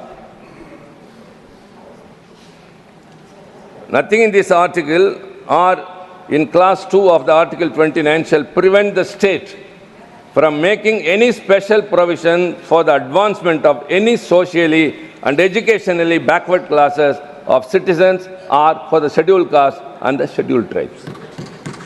So, sir, this 1951, First Amendment, no one should forget, sir, that without this, the benefit would not have been extended to the suppressed and oppressed classes all those years. It was thanks to the Dravidian movement. What we call now Dravidian model is only this. Only because of that, the reservation was restored. And later, when the Mandal Commission recommendations came for reservation to the OBC in education and employment, I would like to recall who all opposed and who pulled down the government of Mr. VP Singh, the then Prime Minister. But then it was implemented. May I urge the learned people, members in the treasury benches, it was only by an OM, that is office memorandum. If you are really interested in the interests of OBC, you bring a constitutional, as you did for EWS. You did for EWS, but you are not yet still bothered about the OBC, but you say very proudly everywhere that you are all OBC communities. So, sir, and this is the right time. Dr. Ambedkar, who became later the chairman of the drafting committee, was only a member in a subcommittee on fundamental rights. Before 9 months, he was assigned the responsibility of chairing the drafting committee, sir. In the subcommittee, on 27th of February 1947, asked its members to submit their ideas in writing. And Dr. Ambedkar along with Mr. Munshi, Aladi Krishnasamy Iyer and Harnam Singh, he also submitted one. Very interesting to know, sir, the title of that draft report which Ambedkar submitted was United States of India. His language was reminiscent of America's Declaration of Independence. It very clearly said, sir, that the federalism must be upheld and more rights to be given to the states. But on the day of adoption, Munshi's draft was adopted by the committee, and Ambedkar was not also there. It was not pressed. Later, he tried his best to implement what all was in his mind in the United States of India. So ultimately, Dr. Baba Saheb Ambedkar's intention was to strengthen the states. There is no explicit term federalism in our constitution, but the very first in the preamble says, India, that's Bharat, shall be a union of states. That itself is very emphatic. And later, he became the chairman of the drafting committee, and it's very appreciable, sir, the constitution which was drafted and adopted later, it established the foundation for a country that would respect diversity in religion and culture while upholding the values of equality and fairness. These are to be kept by the ruling party today. The nation's dedication to diversity and tolerance is demonstrated by the Indian Constitution, which protects the rights of linguistic and religious minorities. Additionally, the Constitution preserved unity among many religious communities by guaranteeing that the state would not favor any one religion. Sir, underscore, the Constitution guarantees that the state would not favor any one religion over another by supporting the secularism ideal. It's very clear, sir. But what is happening today? I don't want to bring down the level of the debate, because it's a Constitution's glorious celebration we are, 75 years. So we have to applaud. So many scholars, intellects were in the Constituent Assembly, whom we fondly remember, or it is our bounden duty to pay respects to all those people. They are now called as the framers of the Constitution. Dr. Ambedkar, Mr. Jawaharlal Nehru, Sardar Vallabhbhai Patel, Maulana Abul Kalam Azad, Rajendra Prasad K.M. Munshi, Aladi Krishnasamy Iyer, B.N. Rao, Shyama Prasad Mukherjee, J.B. Kirbalani, Rafi Ahmad Kidwai, Mr. Santanam, K.T. Shah, H.V. Kamath, T.T. Krishnamachari, and above all, Qaide Millat Sahib. Sir, when the partition happened, when Jinnah wanted to have a separate nation for Muslims, and as I said, 389 members in the Constitution Assembly came down to 299. Many, when he declared that whoever are Muslims, come with me to the Muslim nation. But including Qaide Millat Sahib, the Muslims who are now in this country said, yes, we are Islamic people, but India is our country. But how they are treated now? I would urge, sir, again the government, not an iota of apprehension should come in the minds of the linguistic and religious minority in this country. But it often happens. We have to see to that, sir. Everything. And Dr. Ambedkar very responsibly told that. He was, of course, lauded by everyone. Pattabhiram Siddharamaiah told that, when speaking about Dr. Ambedkar, he said, what a steamroller intellect he has brought into this Constituent Assembly, which is irresistible, indelible, and unconquerable. And Dr. Rajendra Prasad, the chairman of the Constituent Assembly, very clearly said that if at all the best thing the Constituent Assembly has done is that we have made Dr. Ambedkar as the chairman of the drafting committee. And what he said, sir, Dr. Ambedkar, he was also very much responsive. He appreciated each and everyone. The leader of opposition quoted someone. And Dr. Ambedkar very clearly says, I quote, sir, Alladi Krishnamaya, Dr. Ambedkar said, I came with no greater aspiration than to safeguard the rights of the interests of the scheduled caste people. I had the least remotest idea that I would be entrusted with such a big responsibility. There are people bigger, better, and more competitive than me in this assembly. But they have made me. They have entrusted the responsibility. They have chosen me as the chairman of the drafting committee.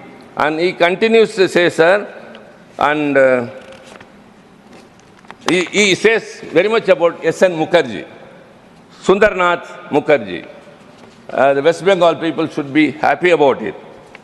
The Surendranath Mukherjee, he said, the task of the drafting committee would have been a very difficult one if this Constituent Assembly has been merely a motley crowd, a tessellated pavement without cement, a black stone here and white stone there, with each member or each group was a law unto itself. In that respect only, he is appreciating the Congress. It is because of the discipline of the Congress party that the drafting committee was able to pilot the Constitution in the Assembly with the sure knowledge as to fate of each article and each amendment. My job is not to be a spokesperson, sir, but I call a spade a spade. We have got many things, but we call a spade a spade. And Dr. Ambedkar shared the credit with each and everyone. He said party discipline, in all its rigidity, would have converted this assembly into a gathering of yes men. Fortunately, there were rebels. There were Mr. Kamath, Mr. Deshmukh, Mr. Sidwa, Professor K.T. Shah, and Pandit Hridayanath Kunsu. So when he appreciated those who supported, at the same time, he also mentioned those who were rebels, who spoke against. That is dissent, that is democracy. So that has emerged in those days itself. Sir, the Constitution has very great qualities. I don't want to go into that. I got something else. I want to remind of our great leader, the great thinker, uncomparable, and still not still, sir, forever, the very best scholar is our Anna, the founder leader of our DMK party. Sir, he used to write letters in the party official organ to his party cadre, enlightening them of what is going on in the country, enriching them with the history of the world. The revolutions happen here and there. For what reason? And all people have come out of slavery. All these things he was educating the last person in the party. So he used to write. But the way of addressing the letter was the dear brother. This family bondage, this affinity was first brought in by. Anna wrote a letter which happened to be the last one and which is also called as the Will of Anna. At that time he was the chief minister. He wrote that, dear brother, I have never been mad after power, nor I am happy to be the chief minister of a state which comes under a constitution where it is in letter that it is federalistic, but in practice it is becoming more and more centralized. So he expressed that autonomy has to be given to the states. This was his last wish, and so it is considered as a will. Because he realized the states which are the constituents of this union were weakened slowly, one by one stages. What is happening is now much worse. All the laws that have been enacted in the recent days by the BJP has either usurped the powers of the state or transgressed into the state's powers or minimizing, declining everything. This I have to mention, sir. Later, after the demise of Anna, our great leader, Dr. Kalaignar, the late Dr. Kalaignar, he took over the party president and the chief minister of the state. He immediately appointed. The first thing he said when he addressed the press in Delhi after meeting the Prime Minister conventionally, the first thing I'm going to do is to constitute a committee to go into the center-state relations. Because without powers, being a chief minister of a state is of no use. Much worse is what is happening in Delhi now. The Delhi, totally the chief minister's powers have been taken and given to the LG, and the chief secretary will master over the chief minister, and secretary will master over the minister. That is what's happening in Delhi. That's union territory. But even in the states were not able to fulfill the needs and the requirements of those people. So Dr. Kalaignar, he constituted a committee under the then former Chief Justice of Madras High Court, Dr. Rajamanar, and along with him two other luminaries, Chandasamy and one Lakshmana Swamy, an academician. And the terms of reference was very important, entrusted to the committee. The terms of reference were, kindly look into it, that what are the powers from the union list and the concurrent list should be transferred to the state list. And what are the powers that has to be deleted from the union list. And when it was given, it came out with a very, important report. It came out. It gave too many number of suggestions, out of which one is Interstate Council, which also was brought into action during 1989 when VP Singh was the Prime Minister, thanks to our intervention, sir. And it advocated for more rights to the states. And Rajamanar's committee's vision is still a document which everyone, whoever wants to see, go into it. So also the Sarkaria Commission, later appointed during Mrs. Indira Gandhi's regime, that also went into the center-state relations. Later, the Poonch Committee, that was also appointed for this. All these committees converged at one point that the India's individuality lies in diversity. They identified, the Poonch Commission, Sir, Justice Rajamanar Committee called for greater autonomy to states, including financial independence and a re-evaluation of centrally sponsored schemes. I think learned ministers are here, other members who are also learned are here. A rural scheme which is suited to Tamil Nadu will not be Rajasthan or any other northeastern. So centrally sponsored schemes has to be re-evaluated. It needs a re-evaluation. The Sarkaria Commission furthered this vision by emphasizing consultation before union legislation affecting states and a larger share of tax revenues to be devoted to states. Despite these recommendations, implementation has been partial, having much of contradiction intact. The Poonch Commission identified the need for reforms in the current list and concurrent list and proposed institutionalized mechanisms for reforms for resolving disputes between the center and the states. So these reports offer a roadmap, but challenges still persist. Practically, the area of fiscal devolution and legislation overlap. This is where the commitment of federalism must be tested by ensuring that states are empowered to contribute effectively to the people nation building without being stifled by central overrule. Sir, we are much affected. Dr. Ambedkar said, caste and creed discrimination is prevailing in India. But out of our experience, we feel that the regional discrimination is much more predominant now. Stepmotherly attitude is shown to the states. For example, even the Finance Commission, devolution of taxes, Tamil Nadu has been slowly, the devolution is declining. The 12th Finance Commission gave 3.069 and the 15th gave only 2.6, and whatever, for every 1 rupee we give to the tax basket, we give only 29% in return. Whereas actually the southern states, that too especially Tamil Nadu, which contributes more to the GST of this nation, GDP of this nation, is of course affected very much, whereas those nations which are of lower fiscal discipline, they are rewarded much. For what? That is what we said, regional discrimination. I don't want to mention any particular state because our friends are here from various other states, but we feel that the northern states are shown more favoritism, showing lower fiscal discipline, whereas Tamil Nadu, which is performing very well in every, for example, in the higher education, the enrollment ratio overall in India is 28, whereas ours is 52%. So in every area, every sphere, the Tamil Nadu is doing very well, but we being victimized by the union government.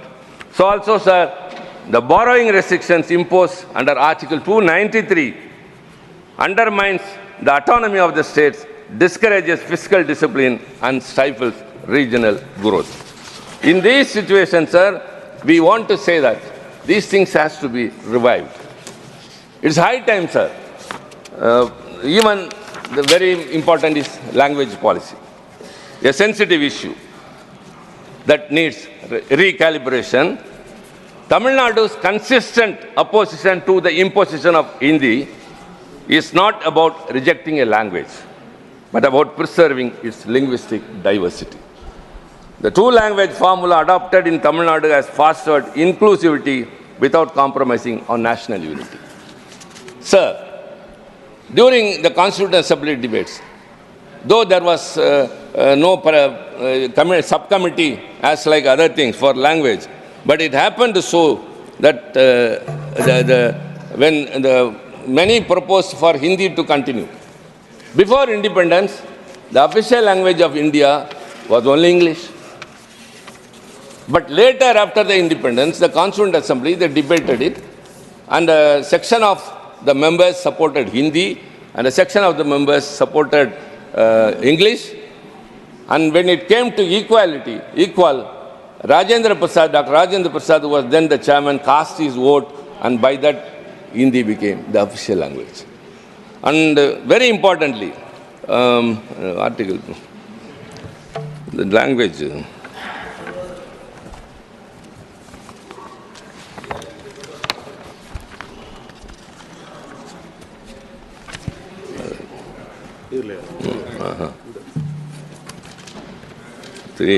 So, sir, Article 368 also, I must appreciate that. It is the amending provision. The amending provision is the only special feature, unique feature in Indian Constitution which many others do not have. And because of that, so many amendments have been done. And that amendments are being done to meet the need of the day. And when the Constitution was drafted about the official language, sir, it very clearly said that Hindi shall be the official language in Devanagari script, and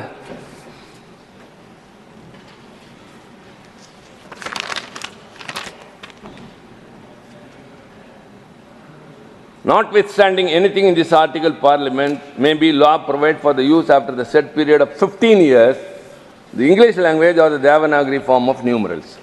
So it said that after 15 years of the enactment of the Constitution, English will go off, and then only Hindi will be the official language. Sir, again, our founder leader Anna, this house was benefited by his presence as a member from 62 to 67.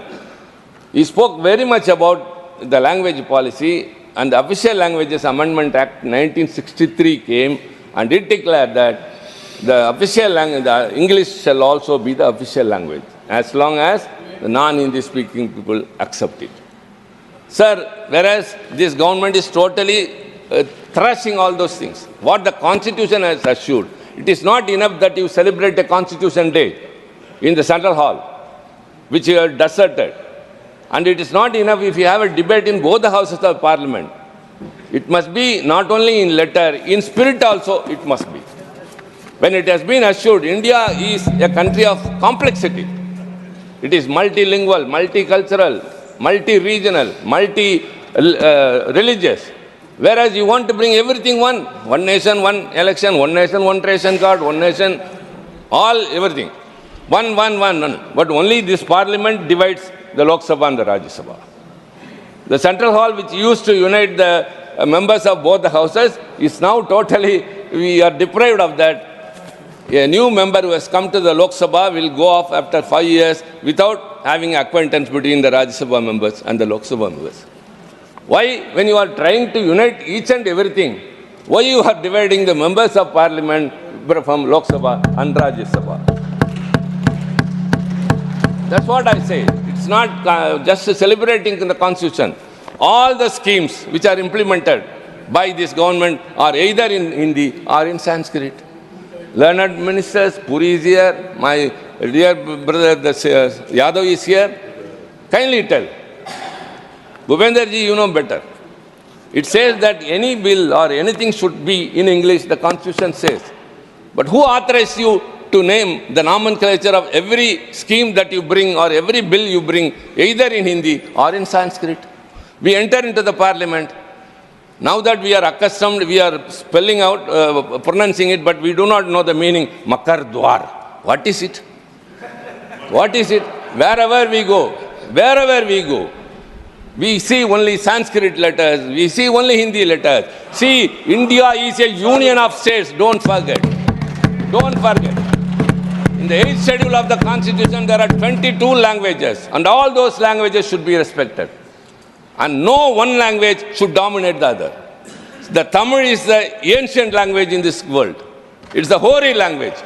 When you say Sanskrit and Tamil are ancient, or they are classical languages, Sanskrit is not a spoken language. It's only in books. It is in Vedas. Whereas Tamil has a rich history of literature, grammar and everything. And 8 countries have Tamil as the official language. Why you are denying this, showing this partiality? Why you are treating us like that? This stepmotherly attitude, that's what I said in my outside itself. Not even an iota of apprehension should creep into the minds of the linguistic minorities and religious minorities. You are in power. You are in power. But you have to treat the whole of India as one in your outlook, not in names. You are imposing. That's what we say. We are not against one language, not to reject Hindi or any other language. Don't impose that. In Tamil Nadu, we are bilingual, only Tamil and English. If anybody wants to learn any other language, let them. It is also interpreted that we have stopped people learning Hindi. Even the finance minister has leveled an accusation. Never. We stopped her from learning Hindi. No. The Dakshina Hindi Prachar Sabha's headquarters is in Tamil Nadu. Every year, lakhs of people are studying there and getting graduated. If you are totally against a language, we would not have allowed it. If you are interested, go ahead. But what the way the government is acting today is totally anti-constitutional, anti-federal. Sir, we want to insist upon one thing. If at all you are very sincere, if you are really devoted in celebrating the Constitution Day, you have to uphold secularism and federalism, which is the most important factor, core thread, backbone of our Constitution and our country. And in this situation, sir, I would like to conclude with only one thing. Federalism is not about weakening the center. It is about strengthening the union by empowering the Constitution. So kindly keep in mind, we are not against a language, we are not against a region, but you don't discriminate us. That's because we are lying in the last of India. It is not the last. Rather, India starts from the south only, from there only. Our language is rich. Our contribution to this country is rich. Whenever the integrity and the sovereignty of India was affected, it was DMK which has stood first to protect the nation. We had a slogan of separate Dravida Nadu. We gave it up only during the Chinese aggression. During the Bangladesh war, it was DMK which contributed more than any other state to save the nation. So don't underestimate us.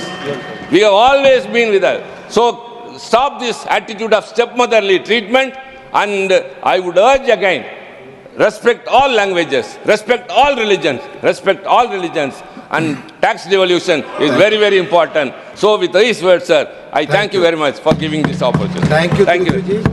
Mani Shri V. Vijay Sai Reddy.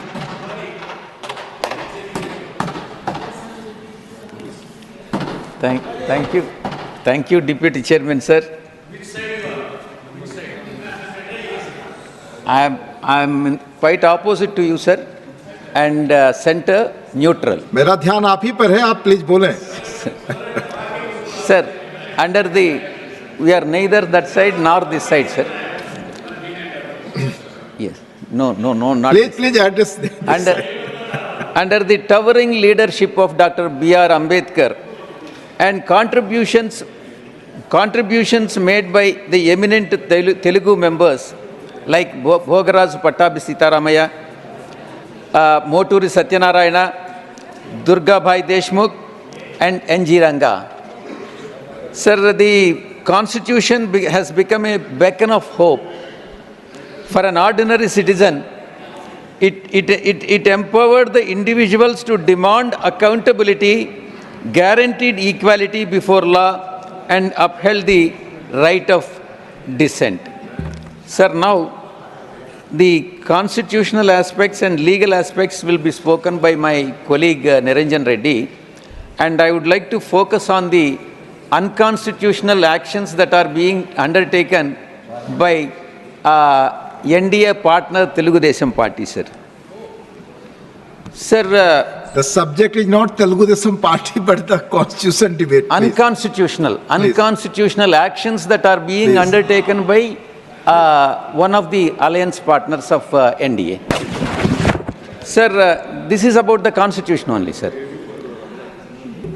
Please, sir, please. Sir, one of the youngest member, junior member of Telugu Desam Party in Lok Sabha has made an allegation against our earlier Chief Minister, Mr. Jagan Mohan Reddy, that he has diverted 86,000 crores for personal use. This is the allegation what their alliance partner has made. I would like to give a clarification, sir. That is SC funds. Scheduled caste funds have been diverted for personal use. Please. Personal use. Sir, where is the number coming from? What is this number? And what is the sanctity this number has got?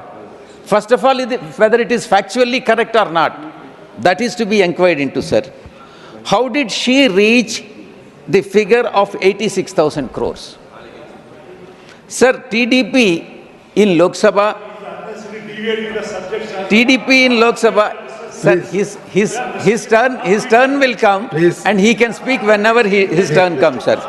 TDP in Lok Sabha is talking about, sir, आपका समय जा रहा है. आपका समय जा रहा है. Please. Sir, TDP, Telugu Desam Party, which is alliance partner of NDA, is talking about the violation of directive principles of state policy. Directive principles of state policy under Article 46. Sir, I would like to know from Telugu Desam Party members and also from NDA, because they are all NDA alliances. Do they know about the DPSP, Directive Principles of State Policy? They are not justiciable, and they are not implemented, and you can't go to the court for the violation. First of all, we have not violated, Jagan Mohan Reddy ji has not violated any Directive Principles of State Policy, and this allegation is false and incorrect. This is what happens when you govern the state without reading the Constitution. That is applicable to TDP, sir. Sir, Article 46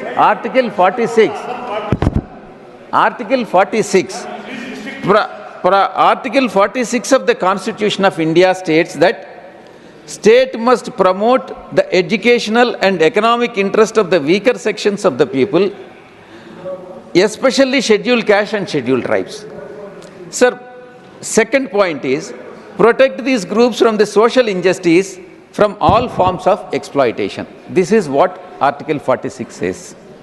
I really don't understand how the TDP member in Lok Sabha could say that. माननीय विजय साई रेड्डी जी, चूंकि आप किसी I am not naming anybody, sir. But those allegations you have to substantiate and give it here. Yeah, you have to give it by evening today. I will give the speech. I will authenticate and then give the speech to you, sir. To your good self, sir. Please. Sir, what I am trying to say is, it is totally false. And why I am highlighting this is, they are the partners, alliance partners of NDA. That's why I'm highlighting this, sir. Sir, in fact, YSRCP, rather than this allegation of 86,000, diversion of 86,000 crores is falsely made. In fact, YSR Congress Party during 2019 and 24 has brought Super 9 for SCs, particularly SCs and STs in Andhra Pradesh. This is nothing but in tune with the Article 46, sir. Sir, be it Vidya Divana. Vidya Divana is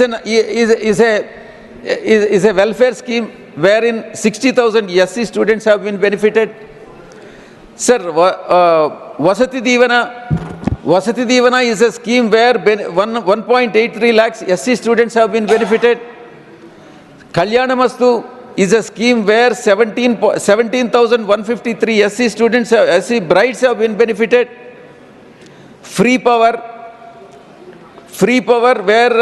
wherein the 17.44 lakhs SC households have been covered. Pension Kanuka, wherein 3,000 to 10,000 per month has been given and 12.14 lakh SC pensioners have been benefited. Amma Odi, 8.07 SC beneficiaries. Sir, Asra, zero interest, 16.83 lakh SC beneficiaries have been benefited. Cheyuta, 6.39 SC beneficiaries. Jagananna Todu, 1.01 SC beneficiaries. These are all the benefits that have been conferred on SCs and STs, including BCs also. BCs also. That has been done and then implemented successfully by YS Jagannath Reddy Gari government during 2019 to 2024. Why is this allegation? On what basis this allegation has been made? Now you speak for the debate. Yes, sir. Debate. Decided. And then the second. Please, John Britas ji, your time will come. आपका समय आएगा तो आप बोले. Please, no process. Sir, this NDA alliance partner TDP, which is heading the state, has stopped all the schemes that have been implemented during the last 5 years by YS Jagannath Reddy, particularly for poor and downtrodden, SCs, STs and minorities. Please speak on this constitution. Sir. You know the rules. I am requesting time and again, please. Sir, violation of constitution. Speak. Please. Violation of constitution.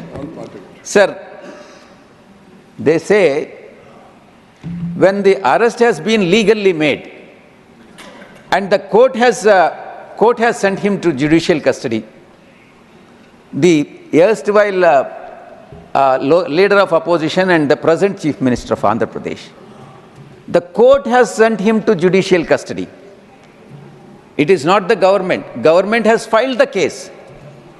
And the TDP says the alliance partner of NDA is unconstitutional. How is it unconstitutional, sir? If it is unconstitutional, would court send him to judicial custody? No. Sir, TDP is saying that he was put behind bars illegally. It's not correct for 53 days. It's not correct. It has been legally. I am requesting you again under the rules. Otherwise, this will not go on the record. Yes, sir. I'll tell you, sir. Why would a person who is accused in the scam, namely skill development scam, which is 370 crore of the public money was sanctioned on the basis of PowerPoint presentation, merely on the basis of PowerPoint presentation of MNC, and was being siphoned off through shell companies. I'm again requesting you, it will not go on the record. Yes, sir. It will not go on the record. Please speak on the subject. What is unconstitutional, I'll tell you, sir. Please speak on the subject. Yes, sir. And this debate is on constitution, not on TDP and its state's functioning. Please. Incidentally, it is TDP, please, sir. No, sir. Please speak on the subject. Yes. I'm requesting you again. Sir, what is constitutional violation? I'll tell you, sir. What is constitutional violation? Not implementing the manifesto is unconstitutional. Not implementing. When you are saying something in the manifesto and people have elected you, and not implementing the manifesto is definitely unconstitutional. Sir, weakening of Raitu Bharosa, that is one of the promises that has been made in the thing. That is also unconstitutional.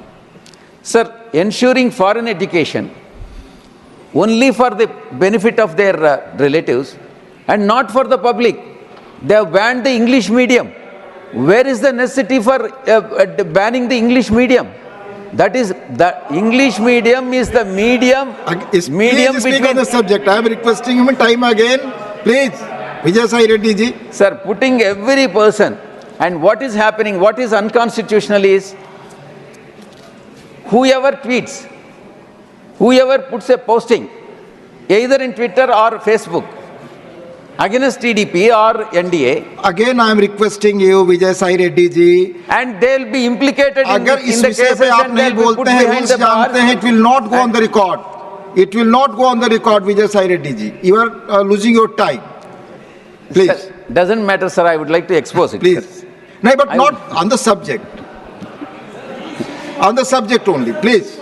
Sir, what is unconstitutional is backstabbing his own father-in-law. It will not go no personal. No, backstabbing, that is unconstitutional. आप जानते हैं rules और regulation के तहत there are clear chairs ruling. आप किसी इस तरह के व्यक्ति पे जो आरोप लगा रहे हैं बिना सब्स्टिनेट किए माननीय चेयरमैन के परमिशन के नहीं लगा सकते. It will not go on the record. I'm telling you. Sir, further, what is unconstitutional is dividing. I will call the other's name now. Sir, if you do not, please. I have requested you several times on the record. Again requesting you. Otherwise, I will call the name of other people. What is it, sir? Please speak on the. मैं किसी और का नाम बुलाऊंगा अगर आपको बार-बार मैंने कई बार रिक्वेस्ट किया है आप चेयर की. Sir, I have only few points, sir, 2-3 points. But on the Constitution. On the Constitution. This yes. Is all, otherwise, what is unconstitutional? I am explaining to you. I also know, and you also know what you are speaking. The House knows it. Please, Vijay Sai Reddy. Otherwise, I will call the name of other speaker now. Sir, please. Sir, shall I ask you one thing, sir? No, sir. You speak on the subject. My request That's is that the subject only, sir. Yes. Sir, whether dividing the society on caste and religion basis is unconstitutional or not? You speak definitely unconstitutional. Yes. That is what they are doing it, sir. Right. And secondly, another point, sir. The cases that have been filed, during the earlier regime runs to lakh crores of rupees, which have been public money that has been swindled. And those cases are being withdrawn now. The same person. Please speak on the subject. How is it possible? Is it not unconstitutional, sir? Please. Suppose if I become a CM and withdraw cases after I become CM, is it not constitutional or unconstitutional, sir? CM के बारे में discuss करने के लिए 87 में clear ruling है. जब तक आप सब्स्टिनेट करें ऑनरेबल चेयरमैन का परमिशन लें, whether it is CM or minister or anybody for that matter, sir. No, sir. There are rulings for it. No, you cannot speak on those subjects. Withdrawing cases on himself will be unconstitutional. I will call the name of no other person, please. Sir, if you don't allow me, I can't do anything. Not. You have to follow the rules. You please speak on the subject. Sir, what is unconstitutional is withdrawing cases. Please speak on the subject. Just because I have an authority. You speak on the subject. Just because I have an authority to power to withdraw cases, I can't resort to unconstitutional practices. Vijay Sai Reddy ji, you speak on the subject, please. Sir, if it is not subject, sir, if your good self feel that it is not a subject, no, sir, I will not there are speak, rulings, sir. there are rules and procedure. Sir. Thank you, sir. Thank you very much. If you feel that it is not a subject. No, I am not feeling. आप जो कर रहे हैं house की rulings है, rules है, please you are not following those. मैंने अनेक बार रिक्वेस्ट किया आपसे, please. Discriminating one particular district is also unconstitutional as against a total number of districts. And sir, not being able to control and increasing the women crime against the women is also unconstitutional. That is what is happening in the state. I am not referring to anybody particularly. Sir, and when the floods have come in Vijayawada, the statement that has been given by the state government is that all of a sudden it has come and we have 24 hours advance notice. However, we thought that evicting so many people in one go in 24 hours or 48 hours time is impossible. Therefore, we have allowed them to stay and so many people have died. It is a natural calamity. Is it constitutional? That is not what is constitutional, sir. And every effort should be made by the government Be it 24 hours, whether we have 24 hours or 48 hours, to the extent possible. You have government machinery on your hand. To the extent possible. If not all the citizens, every effort should be made. That is what the Conclude, Constitution Vijay Saiji. Your time is already over. Thank you very much. Thank you. माननीय श्री देवासी सामंतराय जी, आपका term आएगा तो आप बोले please please please no. माननीय देवासी सामंतराय, सिर्फ आपकी बात रिकॉर्ड पे जाएगी, no other talks, not going on record, please take your seat. So my light is not yet on. Yes, it's on. No, sir. See, it's already on. Two mics are on. From here I am seeing, please. Miss Sri Devasi Samantray. That is not mine. You can come to that. No problem. No, I can't move from my seat. Please, please. Thank you, sir. कम से कम मेरा right light तो जला दिया. Please. Sir, I thank you. I thank the chair for this opportunity to speak on the Constitution of India. At the outset, we all know here that it was based on the diversity and the multiplicity of this country, from north to south, from east to west, many languages, many habits, many food habits, many forms of art. And in this journey, it starts with Pandit Nehru. Today, we have Honorable Prime Minister Narendra Modi ji. In between, there have been other prime ministers. Many governments have come and gone. At the outset of this debate on Constitution, I've been hearing the Lok Sabha speeches, the Rajya Sabha today also. It's basically a boxing round between the Congress and the BJP. And here all the other regional parties have been forgotten. So there have been black spots in this journey of our Samvidhan. Okay?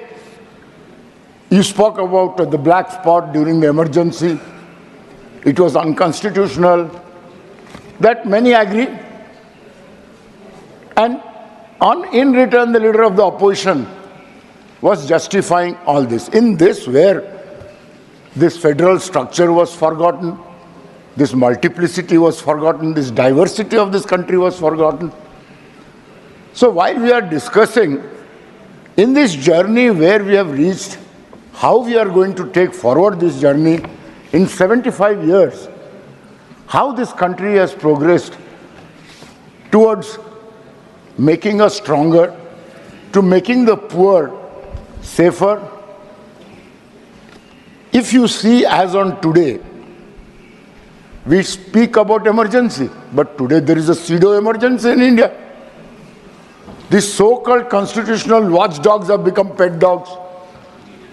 Anybody can be behind the bar without any justification. जो बोल रहे हैं सुन लीजिए.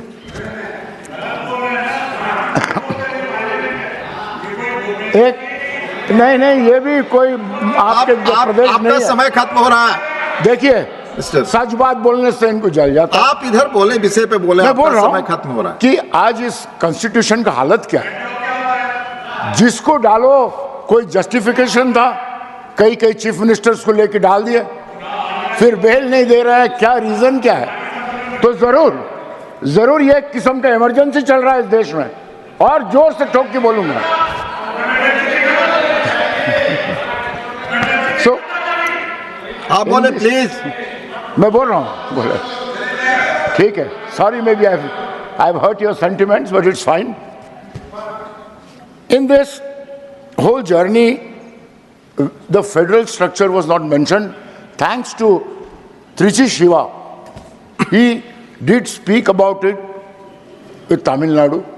Here we have Odisha till recently it was being ruled by regional parties for 5 terms. Navin Babu's BJD ruled the state.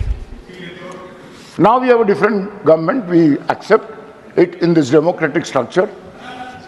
But you know, the neglect of states, we are supposed to have an inclusive center-state relationship to have this constitution being healthy.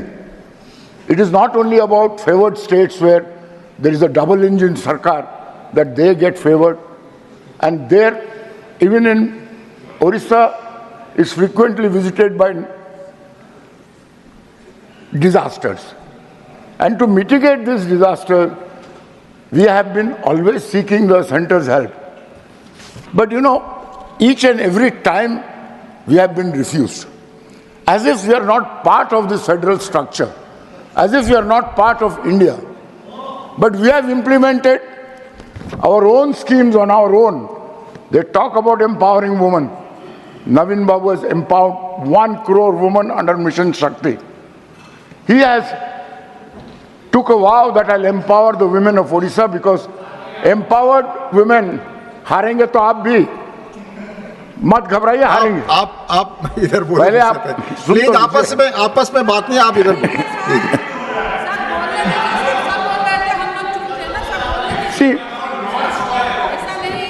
Sir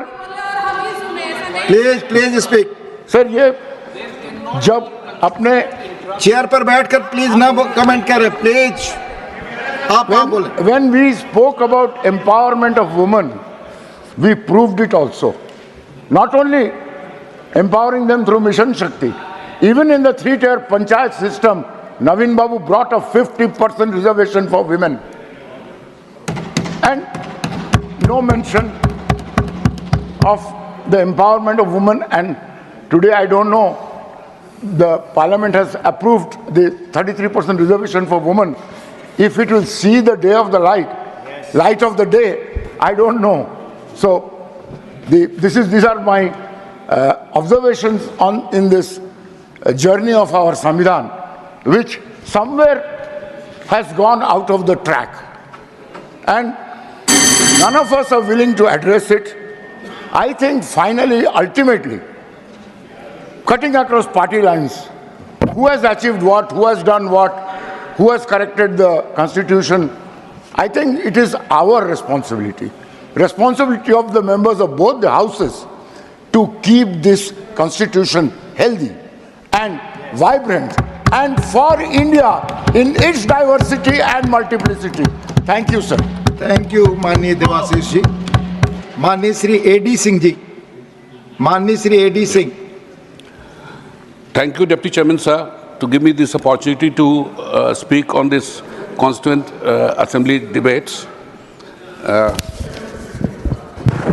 What Dr. B.R. Ambedkar said in the concluding address of the Constituent Assembly, we are entering into a life of contradiction. In politics, we will have equality, and social and economic life, we will have inequality. How long shall we continue to live this life of contradiction? This is becoming very true, more so in the last 10 years. The preamble to the Constitution is the most eloquent chapter of the vision of India.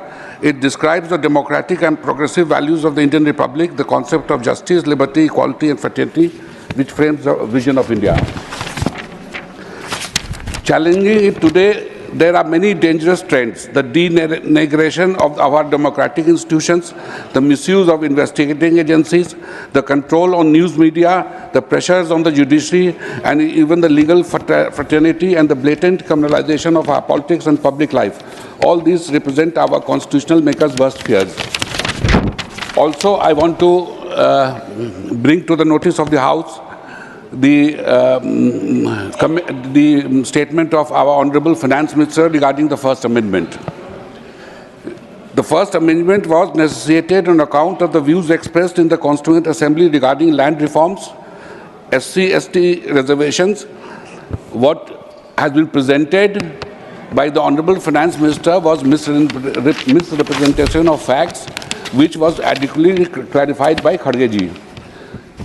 Now, coming to directive principle of state policies. The egalitarian liberalism aims to reduce inequality and not create an absolute equal society. Article 38(2) of directive principle insists that state shall strive to minimize the inequalities of income and eliminate the inequalities of status, facility, and opportunities. Further, Article 39(c) emphasizes that the economic system ought not to result in concentration of wealth and means of production to common detriment.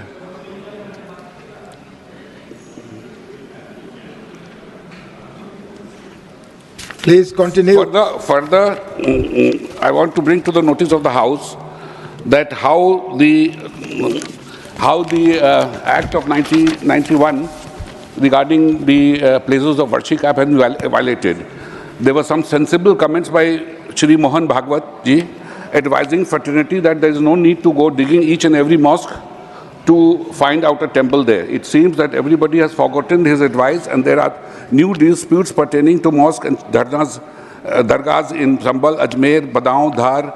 The places of worship Special Provision Act of 1990 has put a full stop on questioning any place of worship as it existed on 15th August 1947.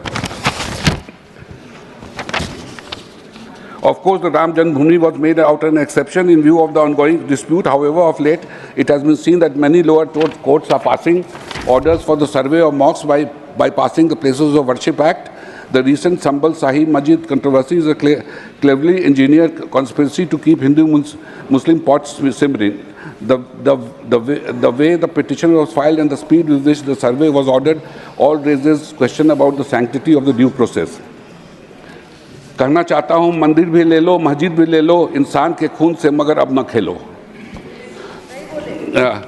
Regarding Viksit Bharat, what the Treasury benches have always repeated. Now, I just want to know the Viksit Bharat relates to India or Bharat? Because we have two Bharat, we have two sections of the people. 6-7% are the people in the organized sector who benefit for everything, and about 93-94% of people are in the unorganized sector, mainly farmers, landed, unorganized labor, whose position is becoming bad to worst. And if you see the number of billionaires which are increasing in India, I think it has reached from 9 to about 120 today. So what are we doing for upliftment of the 94%? Zero. I don't think any effort is by just doling out 5 kg anaj. I don't think they want employment. They don't want free anaj. I can tell you in my state of Bihar, because of that anaj, we are not finding workers having any desire to work. So I don't know how will we become Viksit Bharat. Maybe the Viksit Bharat relates to 6 to 8% of India, and the rest is becoming poorer and poorer, and the gap between the wealthy and the poor is increasing day by day. Another thing I wanted to bring to your notice that the way the government is behaving is only dividing the society, and I do not know what will happen in the future. The way the minorities are feeling too left out, they are in absolute fear, and they don't have the support of any authority where they can go to there. And so one last point I want to bring to the lower level of judiciary has to be advised to take the cases fast, and so that the lower level judiciary can give judgments, whichever case, civil or criminal. Because I find that lower of the judiciary, what they can do in 1 or 2 years, it takes 10-20 years for the cases to come to an end. I'll give an example. Please conclude now. One last point. I'll give an example. My family has filed a partition suit in 1991. Nothing has happened till now. Not that I am affected in the sense that this is the way. Thank you, Mani D. Singh ji. Thank you. Thank you, sir. Mani Honorable Sri G.K. Vasan. Honorable Deputy Chairman, sir, thank you for giving me an opportunity to participate in the discussion of the 75th year of the glorious journey to the Constitution. Sir, we should not forget that it has taken more than 2 years of hard work and dedication for our leaders, scholars, philosophers, and people from different walks of life to give us this precious Constitution. Sir, our Constitution has given the power to our people to elect their own representatives and be governed by popular governments. As a result, sir, today we have a stable government in the country, elected for the third term under which the Constitution is safe and secure. Sir, Winston Churchill once said, "No constitution will hold India together because of its divisions, differences based on religion, caste, community and language." His thoughts and thinking has completely proved wrong, sir, because we are proud as a countryman. We stand united after 75 years of adoption of Indian Constitution. Sir, India is growing stronger day by day. We are becoming a guiding star and source to other nations, even leading nations of the world. Sir, this is possible only because of our leaders. The Constituent Assembly was constituted from leaders of all parties from various states. All the leaders had a national look. That is the reason drafting committee had given an excellent and extraordinary document to the country. Sir, our leaders examined two important aspects before drafting constitution: stability and accountability. Sir, I would like to say the chairman of the drafting committee, Dr. Ambedkar, and his colleagues, we should thank them for an excellent and great contribution, sir. We should also thank the team and members of the drafting committee, sir, for the dedicated work. Sir, finally, sir, I would like to say the committee's objectives were food to the starving poor, clothes to the needy poor, to provide shelter to the homeless, to provide equal opportunity to all the people in the country, sir. I am sure, sir, keeping in mind the government today is functioning, and it is all our public, sir, to uphold the spirit of Constitution, which is the most sacred book of the nation. That is the ultimate homage we can pay to the framers of this wonderful Constitution. Thank you, sir. Thank you माननीय जी के भाषण जी। माननीय श्री हरदीप सिंह पुरी जी। Honorable Deputy Chairman, sir. Sir, I was born 2 years and 2 months after our Constitution was adopted. As India grew under the canopy of a protective Constitution, so did my generation. The first to be born in independent India, for us the Constitution is sacred. I cannot think of any occasion in my professional life, going back more than 50 years, which could even remotely rival the solemnity and the honor of being asked to speak in this august house to discuss the glorious 75 years of the Constitution. For this, I shall remain eternally grateful to the Honorable Prime Minister and the leadership of my party. Sir, this discussion must start with paying a tribute to the visionaries of the Constituent Assembly. They produced a constitution that drew upon our history, our culture, our civilizational experience of 7,000 years, ensuring that it was not overpowered by a mindset born of 190 years of colonial rule. The framers of the Constitution, therefore, sir, deserve our eternal gratitude. Democracy was not imported in India in 1947. India has had democratic traditions from way back to the 6th century BC in places like Vaishali, which was the capital of the Republic of Vaji. One of the oldest democracies, the mother of democracies, our democracy, sir, predates the Westphalian order by a very long period. In the run-up to and after independence, there was no shortage of the prophets of doom, those who prophesied that India was bound to fail. The Honorable Leader of Opposition today recalled statements attributed to the then Prime Minister Winston Churchill. I have similarly come across a statement by Claude Auchinleck, the former Commander-in-Chief of the British Indian Army. He wrote in 1948, and I quote, "The Punjabi is as different from a Madrasi as a Scot is from an Italian. The British tried to consolidate it, but achieved nothing permanent. No one can make a nation out of a continent of many nations." So when I was going through this statement, I was reminded that this gentleman and Prime Minister Winston Churchill perhaps were the linear progenitors of the spiritual guru of the young leader of the Congress party, who prophesied that the young same Patroda. I am referring to the spiritual. I have not taken anybody's name. I have not taken, sir. I have referred to the spiritual leader, the enlightenment provider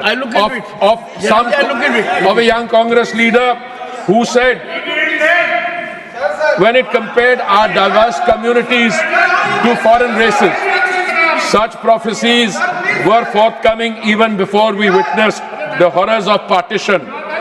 Going through the Constituent Assembly debates, it becomes abundantly clear that the framers realized what was at stake.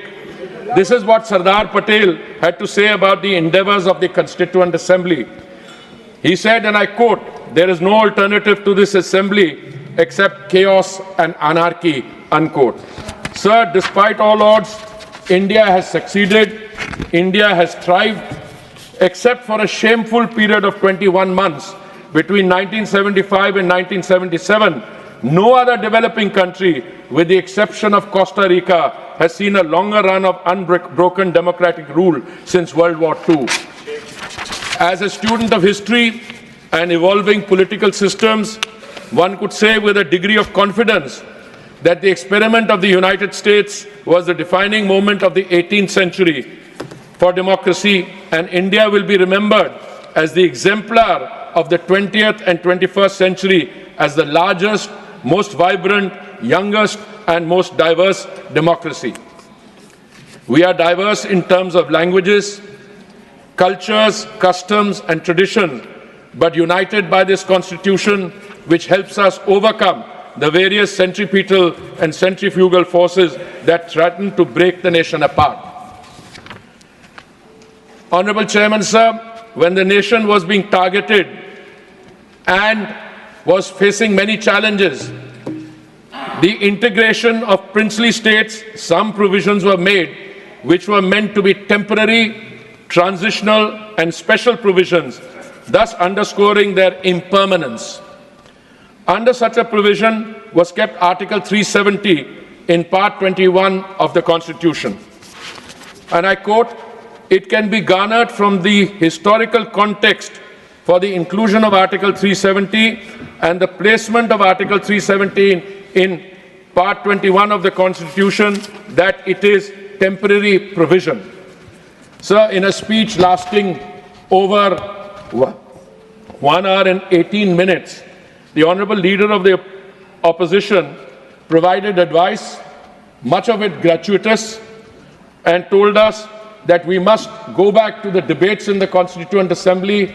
We must remind ourselves of what Baba Sahib Ambedkar and other members of the Constituent Assembly wrote and said. Sir, I would refer in this context to some advice that was given at that point of time by such stalwarts as Dr. Ambedkar and Sardar Patel. Despite vehement opposition, this special provision was included primarily because Sheikh Abdullah's demand for autonomy, supported by his dear friend Pandit Jawaharlal Nehru. In a letter to Sheikh Abdullah, Ambedkar ji had warned him of the long-term consequences, and he wrote, and I quote, "You are offering wrong advice to Pandit Nehru." Sir, this is Ambedkar ji writing. "You are offering wrong advice to Pandit Nehru. By giving special status to Kashmir, you are isolating Kashmir from the mainstream of India. As a result, there will be no industrial growth or employment opportunities in Jammu and Kashmir. I will not be a party to your efforts." This was the only provision in the Constitution whose drafting Baba Sahib Ambedkar did not oversee. When the Constituent Assembly passed Article 370, then numbered 306A, Ambedkar stayed silent. Sir, even Sardar Patel was shocked at the leeway given to Sheikh Abdullah and his colleagues. In a letter to Gopalaswamy Iyengar, discussing Sheikh Abdullah's objections to the applicability of fundamental rights and directive principles of state policy in Kashmir, Patel wrote, and I quote, "You realize the anomaly of the state becoming part of India and at the same time not recognizing any of these provisions. Whenever Sheikh Sahib wishes to back out, he confronts us with this duty to the people," unquote. Patel then goes on to add sarcastically, "Of course, he owes no duty to India or to the Indian government. In these circumstances, any question of my approval does not arise." Madam, I have quoted both Baba Sahib Ambedkar and Sardar Patel only because the leader of the opposition, in a speech lasting 1 hour and 18 minutes, gave us gratuitous advice that we should go back to the writing of these stalwarts in the Constituent Assembly. I submit, Madam, that the Congress abdicated its responsibility to the Constitution with regards to Kashmir. And I say this with all emphasis. They betrayed the framers who inserted this article with the clear expectation, to quote Iyengar, quote, that Jammu and Kashmir will become ripe for the same sort of integration as has taken place in the case of other states, unquote. Madam, what should have been a transitional provision ended up assuming a permanent character for nearly 70 years because the Congress lacked the courage to act. Article 370 was an anomaly, an aberration, a fracture in the constitutional body politic of India. It militated against the very idea of India.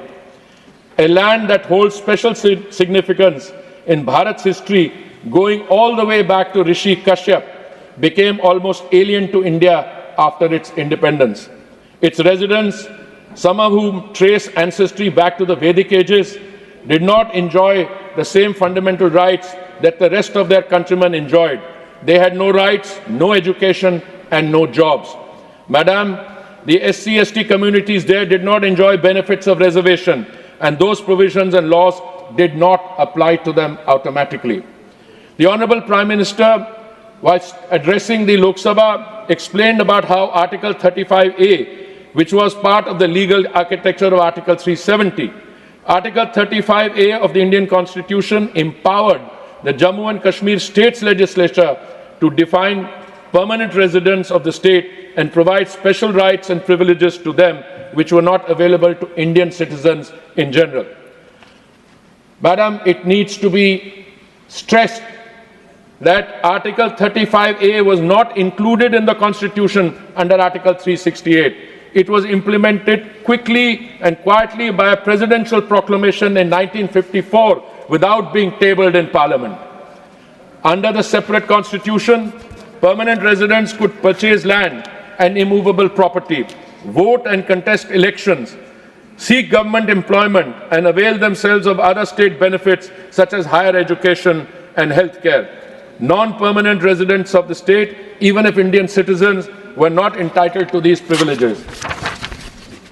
The provisions facilitated by Article 35A and the state's permanent resident laws were criticized over the years for their discriminatory nature, including the hardships imposed on immigrant workers, refugees from West Pakistan, and the state's own female residents who could lose their permanent resident status by marrying out of the state. The industry of brokers who claimed to be representatives of J&K enabled a culture of stone pelting and corruption. Government schemes remained unimplemented. We used to call Kashmir paradise on earth, but how many could even visit against the backdrop of constant terrorist activity? Sir, as a Foreign Service officer who was part of diplomatic missions to many countries, and I was also stationed in Geneva and New York, I would often see India's image get tarnished because of the Kashmir issue. Countries with terrible human rights records deign to lecture us. On 5th August 2019, President of India, Shri Ramnath Kovind ji, issued a new presidential order whereby all the provisions of the Indian Constitution were made to apply to the state without any special provision. This implied the state's separate constitution stood inoperative, including the privileges granted by Article 35A. Madam, it took the indomitable courage and resolve of the Honorable Prime Minister, Shri Narendra Modi ji, to abrogate this article of the Constitution, which though intended to be temporary, was made de facto permanent by appeasement politics. Only Prime Minister Modi could have dared to do so. Before he took the final decision of 5th August 2019, many of the so-called representatives of the state had dared him, saying that if anyone even touches Article 370, aag lag jayegi. Leaders had tweeted, and I quote, "Long after the Modi government is a distant memory, either J&K won't exist or as a part of India, or Article 370 will still exist." This was regarded as inconceivable by them, and yet the Honorable Prime Minister demonstrated how this long-standing aberration was finally removed. Sir, what the Prime Minister did was truly beyond imagination. The BJP had declared the abrogation of Article 370 in their manifesto. Lots of preparations and consultations had been done before the actual historic decision, including field visits by many people who provided feedback, and that entire story will also emerge before too long. It was a very big bet, but we delivered, as it has always been part of our core philosophy as a party. Shri Shyama Prasad Mukherjee had said, "You cannot have two sets of constitutions, one for one nation, ek rashtra, ek nishan, ek vidhan." With the abrogation of Article 370, Bharat has become whole again. एकीकरण ही नहीं, भारतवर्ष की संपूर्णता हुई. A historic wrong was corrected, and the country was finally united in body, letter and spirit. The decision was also upheld by the Honorable Supreme Court and is now irrevocable. Madam Speaker, this historic action is already bearing fruit. Now every citizen of the two union territories enjoys his and her fundamental rights and receives myriad welfare benefits, including upward social mobility from reservation. The same Lal Chowk in Srinagar, which was once the hub of stone pelting, is now a vibrant public space. Tourism in the region has reached an all-time high, with more than 15% annual growth rate observed in the tourism sector in the last 3 years. Free and fair elections have taken place with an elected government now in place. Madam, the old stone pelting imagery of Lal Chowk also reminds us of dreadful refrain in the late 1980s and early 90s. Ralev Galev, Ya Chalev, which meant convert, die or leave. Subjected to genocide-like conditions, Kashmiri Pandits were forced to flee. Those who stayed were dragged out of their homes and ruthlessly murdered. There has been a lot of talk about the Constitution being a Suraksha Kavach. Were these Kashmiri Pandits not a minority? Where was this constitutional shield then? Where was the Nyay when Kashmiri Pandits were hounded out of their homeland of nearly 5,000 years? Madam Chairperson, today the Congress Party, it says, portrays itself as the savior of minorities.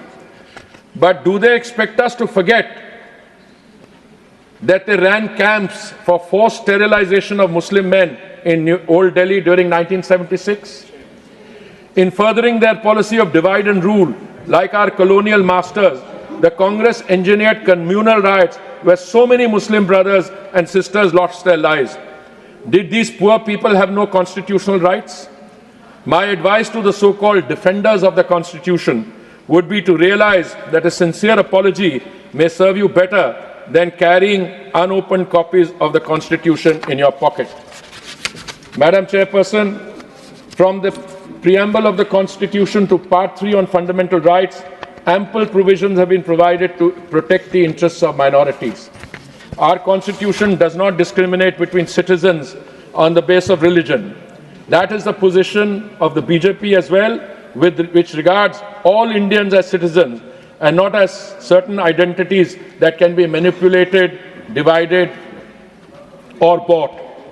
Like the Honorable Prime Minister mentioned in his speech in the Lok Sabha, the Congress overturned the Supreme Court decision on the Shah Bano case because they felt it might appeal to the hardline elements of the Muslim community. They pandered to the revanchist and anti-progressive elements of the Muslim community. In reality, they failed our Muslim sisters and brought a regressive law which would not have passed muster in any Islamic country of the world as well. This was completely against the letter and spirit of the Constitution. To the Congress, minority welfare has just been a slogan of appeasement. For the Modi government, it is about inclusive development of every citizen. Facts speak for themselves. It was the Modi government which abolished the inhuman practice of triple talaq to offer a life of equality and dignity for millions of Muslim women. The Modi government has provided employment and self-employment opportunities to crores of minority communities. The minorities have immensely benefited from various schemes of the central government. Anywhere between 22 and 37% beneficiaries of the Mudra Yojana, Jan Dhan Yojana, Ayushman Bharat, Kisan Samman Nidhi, Ujjwala Yojana and the Swachh Bharat Mission belong to minorities. In some regions, up to 60% of the benefits have been received by the minority community directly.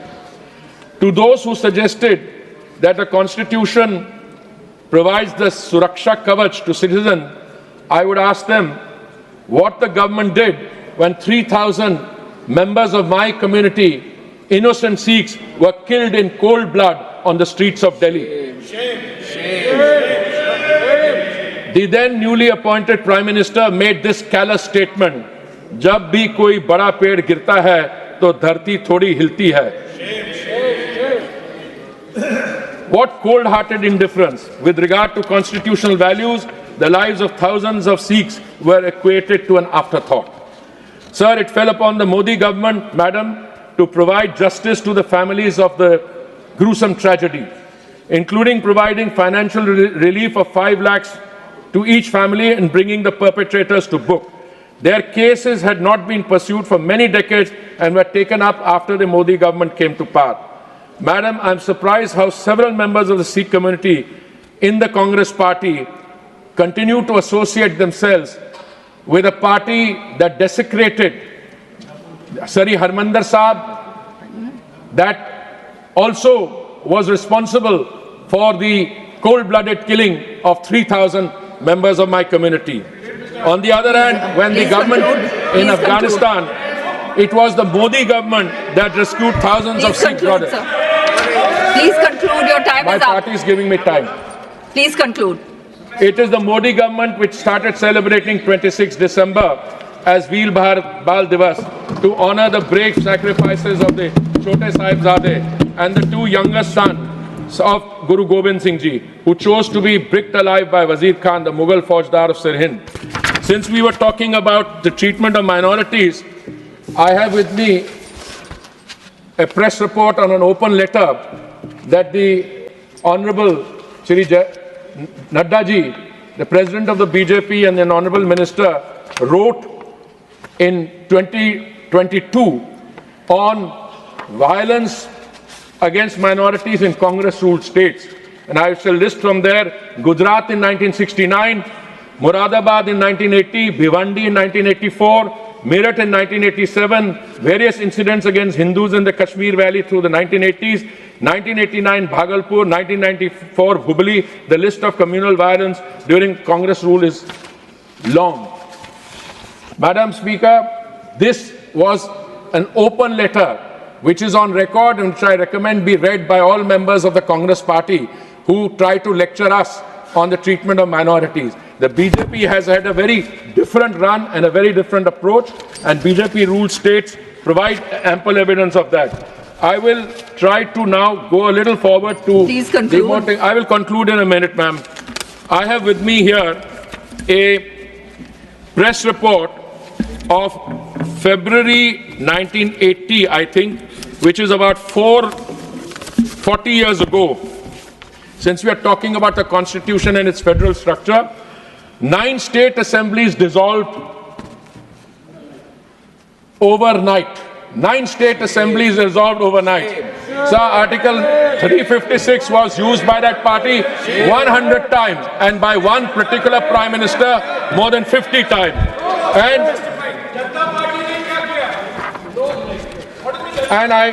Since we are now ready to listen to some introspection, and we should, I have before me a book, PMO Diary, Prelude to the Emergency, and I will just read out what the author says in this book. The author was a very distinguished civil servant, Shri Bishan Tandon, who served in the Prime Minister's office as a Joint Secretary, and he said, and I quote, "A cloud of fascism and dictatorship is hovering over the country.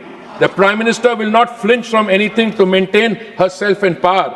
This could prove to be a big danger to our democracy. Individual liberties can be quashed." This is one of their own writing. And I want to conclude finally, ma'am. The Honorable Leader of the Opposition gave us gratuitous advice, including on the First Amendment, and he said we should go behind what is said. I did some research in the time between when he spoke. He seemed to say, almost in this nature, that what my senior colleague, the Finance Minister, said about the curtailment of the right to freedom of speech is not correct. I would suggest to him to read the first constitutional amendment bill in 1951, which has a clear intention to curtail the right to freedom of speech. Whatever may be the reasons he quoted or what went behind it by the Honorable Leader, what was done was to curtail the rights, freedom of speech of citizens very clearly.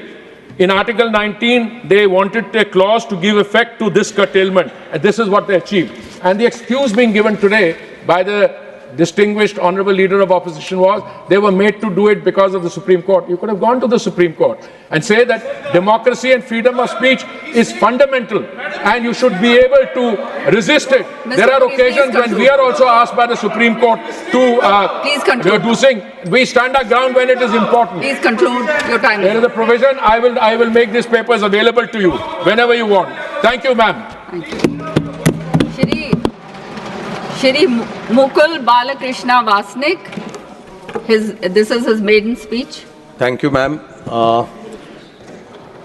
कि जो आपने इस महत्वपूर्ण विषय पर मुझे बोलने का मौका दिया। पहले के कुछ वक्ताओं को मैंने सुना, सत्ता दल से 2 वक्ताओं ने अपने विचार यहाँ पर रखे। संविधान के प्रति उन्होंने अपने बयान में आस्था जाहिर की, जिसकी वजह से मुझे बेहद खुशी हुई। लेकिन जिस तरह से उन्होंने अपनी बातें यहाँ पर रखी, उससे मुझे कुछ परेशानी भी होती है। भारत के संविधान के निर्माण में जो आज सत्ता दल में बैठे हैं, उनका दूर दूर तक के कोई संबंध नहीं था। भारत के स्वाधीनता के संग्राम में जो आज सत्ता दल में बैठे हैं, उनका दूर दूर तक के कोई संबंध नहीं था। लेकिन आज जिस तरह से वो यहाँ पर अपनी बात कर रहे हैं, ऐसा लगता है कि संविधान भी उन्होंने ही बनाया, भारत की आज़ादी भी उन्होंने ही हासिल करी। मुझे खुशी हुई कि डॉक्टर बाबा साहब अंबेडकर के लिए कुछ अच्छे बोल उन्होंने यहाँ पर किए हैं। मुझे इस बात की भी खुशी हुई कि सरदार पटेल का नाम भी यहाँ पर बड़े सम्मानजनक तरीके से सत्ता दल के साथियों ने यहाँ पर लेने का काम किया। लेकिन मुझे इस बात की हैरत हुई कि देश के प्रथम प्रधानमंत्री जवाहरलाल नेहरू के संदर्भ में जब उन्होंने अपनी बात कही, चाहे वो निर्मला सीतारमण जी हो, चाहे जिस ढंग से हरदीप पुरी जी ने अपनी बात कही, उससे मुझे इस बात की हैरत हुई कि नेहरू जी के बारे में इतनी घृणा और इतने द्वेष भरे विचार सत्ता दल में क्यों इस तरह से नजर आते हैं।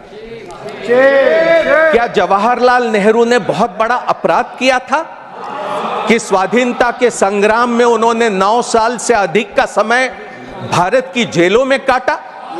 क्या जवाहरलाल नेहरू का यह अपराध था कि 1929 को लाहौर में रावी के तट पर उन्होंने रात के अंधेरे में भारत का ध्वज वहां पर लहराया और इस बात का ऐलान किया कि अब हम पूर्ण स्वराज के लिए तैयार है, अब हमारा संघर्ष पूर्ण स्वराज हासिल किए बगैर रुकेगा नहीं। क्या जवाहरलाल नेहरू का यह अपराध था कि यही बगल में सेंट्रल हॉल में उन्होंने 13 दिसंबर 1946 का संविधान सभा में ऑब्जेक्टिव्स का रेजोल्यूशन रखा? क्या जवाहरलाल नेहरू का यह अपराध था क्या कि भारत के निर्माण में, एक आधुनिक भारत के निर्माण में उन्होंने नींव रखी? मैं समझता हूं ये सारा द्वेष, ये सारी नफरत जवाहरलाल नेहरू जी के प्रति वो इसलिए है क्योंकि जब भारत का विभाजन हुआ, इस्लाम के नाम पर जब पाकिस्तान बना, तो हिंदुस्तान में भी कोई हिंदू पाकिस्तान निर्माण करने के पक्षधर थे, जिसके खिलाफ में जवाहरलाल नेहरू ने अपनी पूरी ताकत झोंक दिया। क्या ये कभी हिंदुस्तान भूल सकता है? क्या कभी हिंदुस्तान ये भूल सकता है कि विभाजन के दिनों में 5 लाख से अधिक लोगों की मौत हुई, 60 लाख से अधिक लोग विस्थापित हुए, लेकिन वहां पर देश के प्रधानमंत्री प्रथम अपने तमाम साथियों के साथ, सरदार पटेल, मौलाना आजाद, राजेंद्र प्रसाद, इन तमाम साथियों के साथ भारत में शांति बनाने का काम कर रहे थे। 500 से अधिक प्रिंसली स्टेट्स थे, उनको भारत के साथ जोड़ना था। कश्मीर के क्या हालात थे? यहां पर हरदीप पुरी जी जिस तरह से बात कर रहे, ऐसा लगता है इतिहास से इनका कोई सरोकार नहीं रहा। कश्मीर के हालत चिंताजनक हो गए थे और ऐसे हालात में जवाहरलाल नेहरू और देश की पहली सरकार ने जो फैसले किए, मैं समझता हूं कि बड़े सम्मान से हमने उनकी यहां पर याद करने की आवश्यकता है, लेकिन सत्ता दल से कोई बहुत ज्यादा उम्मीद करना मैं नहीं समझता हूं कि मुनासिब होगा। संविधान सभा में 299 सदस्य थे, 70 रजवाड़ों के और 208 ये कांग्रेस पार्टी के। बचे 21 सदस्य या अन्य दूसरे दलों के थे, जिसमें सीपीआई भी था और जिसमें शेड्यूल कास्ट फेडरेशन भी था। शेड्यूल कास्ट फेडरेशन से डॉक्टर बाबा साहब अंबेडकर संविधान सभा में आए थे और संविधान सभा में आने के बाद कांग्रेस पार्टी का संविधान सभा में पूर्ण बहुमत रहने के बाद, स्वाधीनता के आंदोलन का नेतृत्व करने के बाद जिस तरह की स्थिति थी, उस समय संविधान सभा ने यह फैसला किया कि हम बहुमत और अल्पमत देखेंगे नहीं, हम ये देखेंगे कि किसमें क्या काबिलियत है और हिंदुस्तान के निर्माण में हम उनका पूरा का पूरा उपयोग करेंगे। जब 29 अगस्त 1947 को मसौदा समिति की घोषणा हुई, तो वहां पर डॉक्टर बाबा साहब अंबेडकर शेड्यूल कास्ट फेडरेशन के एकमात्र सदस्य वहां पर उस समिति के अध्यक्ष करके चुने जाते हैं। बाबा साहब अंबेडकर जब 25 नवंबर 1939 को संविधान सभा में हुए संविधान पर जो बहस चली थी, उसका जवाब देते हुए कहते कि संविधान सभा में आने के पीछे मेरा बड़ा मर्यादित उद्देश्य था, और वो उद्देश्य था कि अनुसूचित जातियों के व्यक्तियों के अधिकारों की मैं रक्षा करूं। मुझे तब आश्चर्य हुआ जब मसौदा समिति पर मुझे सदस्य करके चुना गया, और मुझे तब और भी आश्चर्य हुआ जब मसौदा समिति का मुझे अध्यक्ष चुना गया।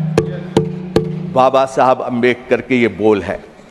बाबा साहब अंबेडकर की जो क्षमता थी, जो बुद्धिमत्ता थी, जो विद्वत्ता थी, जो पूरे दुनिया भर का ज्ञान उन्हें प्राप्त था, और एक समाज के किनारे पर खड़े हुए व्यक्ति को, जिन्होंने अपने काबिलियत से दुनिया में नाम कमाया था, उसका उपयोग हमारे संविधान बनाने में संविधान सभा ने पूरी तरह से किया।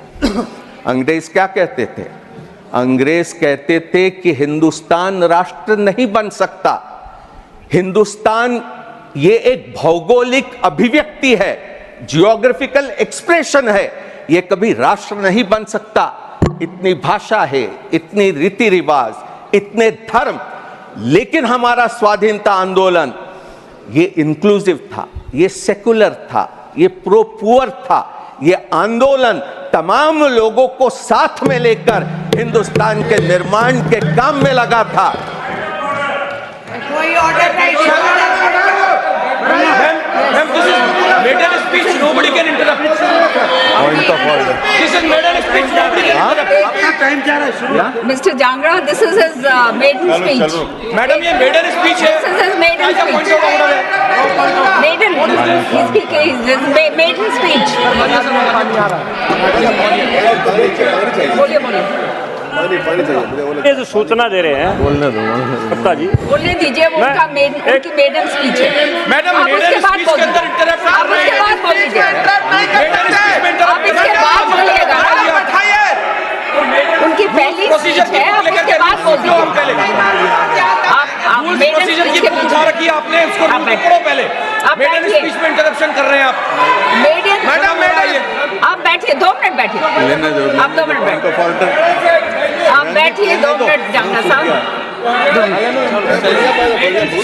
Yes, yes. Please continue. Please continue, Mr. Vasnik. Mr. Vasnik, I will allow him then. आगे पारी।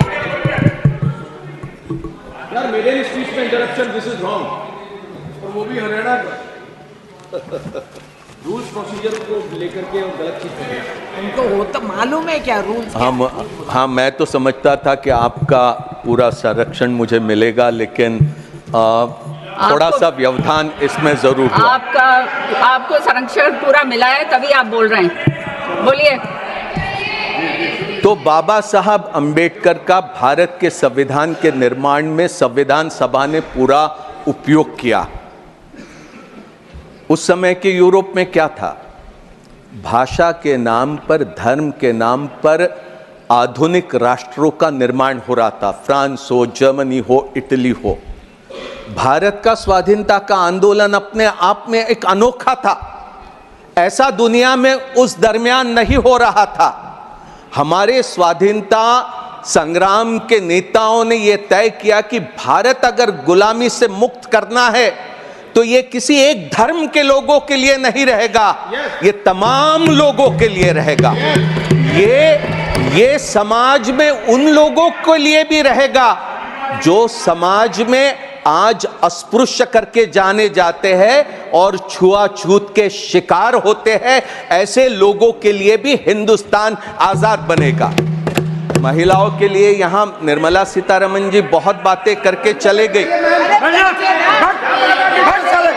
निर्मला सीतारमण जी ने महिलाओं के बारे में one minute. This is his maiden speech. Please allow him to speak. Please. बैठ जाओ। कोई पता नहीं, खड़े हो जाओ। Carry on, Mr. Vasnik. Nirmala Sitharaman ji ने महिलाओं के बारे में बहुत सी बातें यहाँ पर कही कि किस तरह के कानून यहाँ पर सत्ता दल ने पिछले दिनों में लाए। बहुत अच्छी बात है, महिलाओं के लिए आरक्षण मिले, ये तो हमारा भी यही ख्याल रहा है। इस पर हमने भी काम किया है। अगर आप करेंगे तो हम पूरी तरह आपके साथ रहेंगे, इसमें कोई दो राय नहीं हो सकती। लेकिन भारतीय जनता पार्टी का आज तक के कोई महिला का नेतृत्व हमने देखा है क्या? राष्ट्रीय स्तर पर आज तक के हमने नहीं देखा कि कोई भारतीय जनता पार्टी की महिला भारतीय जनता पार्टी की अध्यक्ष बनी हो। राष्ट्रीय स्वयंसेवक संघ जो जहां से इनकी पूरी वैचारिक धरोहर है, राष्ट्रीय स्वयंसेवक संघ में जिसके अभी अगले साल 100 साल पूरे हो गए, Please speak on the क्या Constitution. आपने राष्ट्रीय स्वयंसेवक संघ का Constitution पे बोलिए। कोई सरसंघ चालक महिला को देखा है क्या? आज तक नहीं। कॉन्स्टिट्यूशन पे बोलिए, please speak on the subject. Madam, I have the right to say if anybody is going to attack the Congress party and if they are going to think that we are not going to rebut, then that is absolutely wrong. मैं आपसे पूरे आदर से सम्मान के साथ कहूंगा,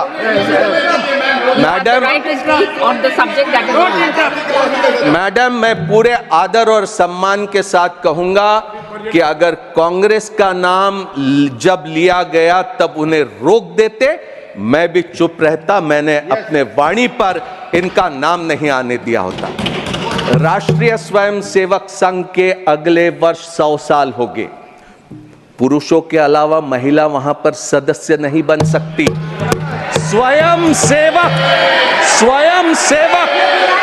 सिर्फ पुरुष ही है। राष्ट्रीय स्वयंसेवक संघ में राष्ट्र सेविका करके एक अलग उनका एक संस्था है। ये इसमें कॉन्स्टिट्यूशन का कोई महिलाओं के बारे में मैं नहीं समझता हूं। कांग्रेस पार्टी में एनी बेसेंट से लेकर तो सरोजनी नायडू से लेकर वो तमाम अध्यक्ष हमने स्वाधीनता से पहले देखा और उसके बाद भी। जवाहरलाल नेहरू ने जिस तरह से भारत की नींव रखी और जिस तरह से हमारे संविधान सभा ने, जिसमें बाबा साहब भीमराव अंबेडकर की एक अत्यधिक महत्वपूर्ण भूमिका रही है, मैं बड़े गौरव के साथ, बड़े अभिमान और शान के साथ कह सकता हूं कि भारत जो आज भी आजाद है, भारत जिसकी आज भी एकता बनी है, आज इस संविधान के वजह से वो सभी मुमकिन हुआ है। अन्यथा इतनी भाषाएं, इतने रीति रिवाज, इतने धर्म, मैं नहीं समझता हूं कि इतने मजबूती से आगे बढ़ पाते। हमें बड़ा गौरव है कि आज सबसे बड़ा लोकतंत्र करके हम दुनिया में अपनी जगह पाए हैं और मैं उम्मीद करता हूं कि अगर हम भारतीय संविधान के रास्ते पर चलते रहेंगे तो हम और अधिक मजबूत होंगे और अधिक हम दुनिया में अपना नाम रोशन करने में कामयाब होंगे। यहां राजीव जी के बारे में बात कही कि किस तरह से वहां पर इंदिरा जी की हत्या होने के बाद स्थिति पैदा हुई। यहां इंदिरा गांधी जी का शव रखा है। कोई गिन भी लेता कि इंदिरा गांधी जी के छाती पर कितनी गोलियां झेलनी पड़ी थी। कोई ये भी कह देता था कि उस समय के क्या हालात थे जिसमें इंदिरा गांधी को कठोर फैसले करने पड़े थे। यहां मां की लाश, जो मुल्क की प्रधानमंत्री थी, वहां पूरी छाती छलनी हुई पड़ी हुई थी और राजीव गांधी निकले दिल्ली के सड़कों पर, जहां दंगे भड़के थे वहां पर शांत करने के लिए। यहां इतना ही नहीं, निर्मला जी ने यहां पर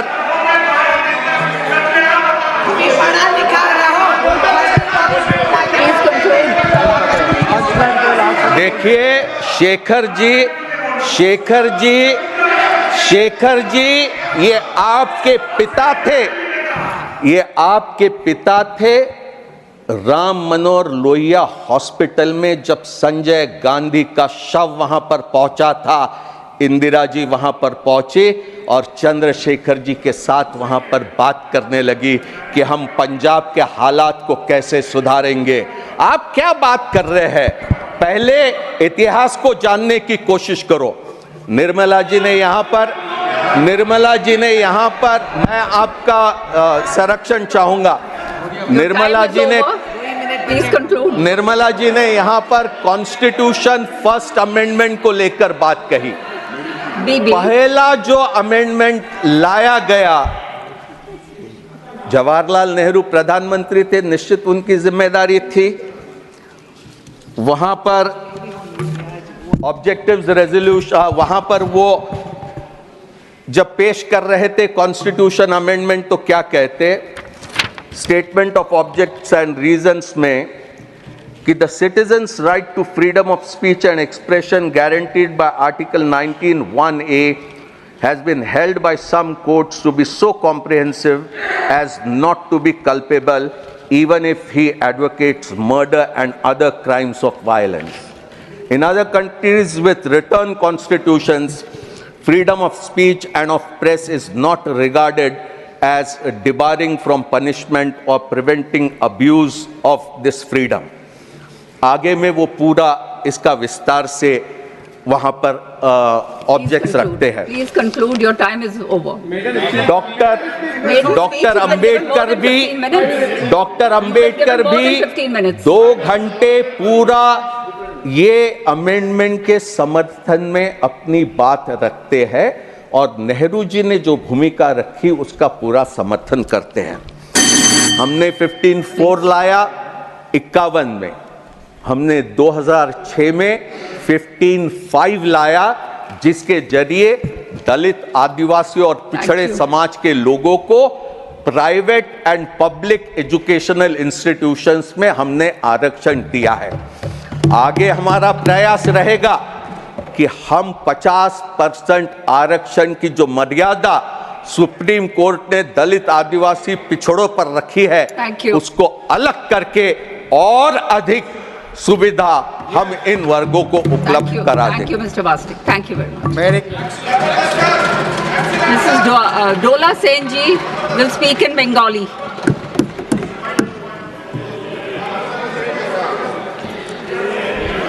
thank you vice chairperson sir. Just 1 minute. हाँ जी हाँ, प्लीज बोलिए।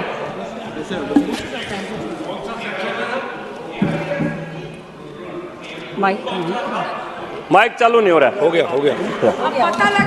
इसमें संविधान के प्रारूप समिति के विषय में माननीय ने जो जिक्र किया है, स्पष्ट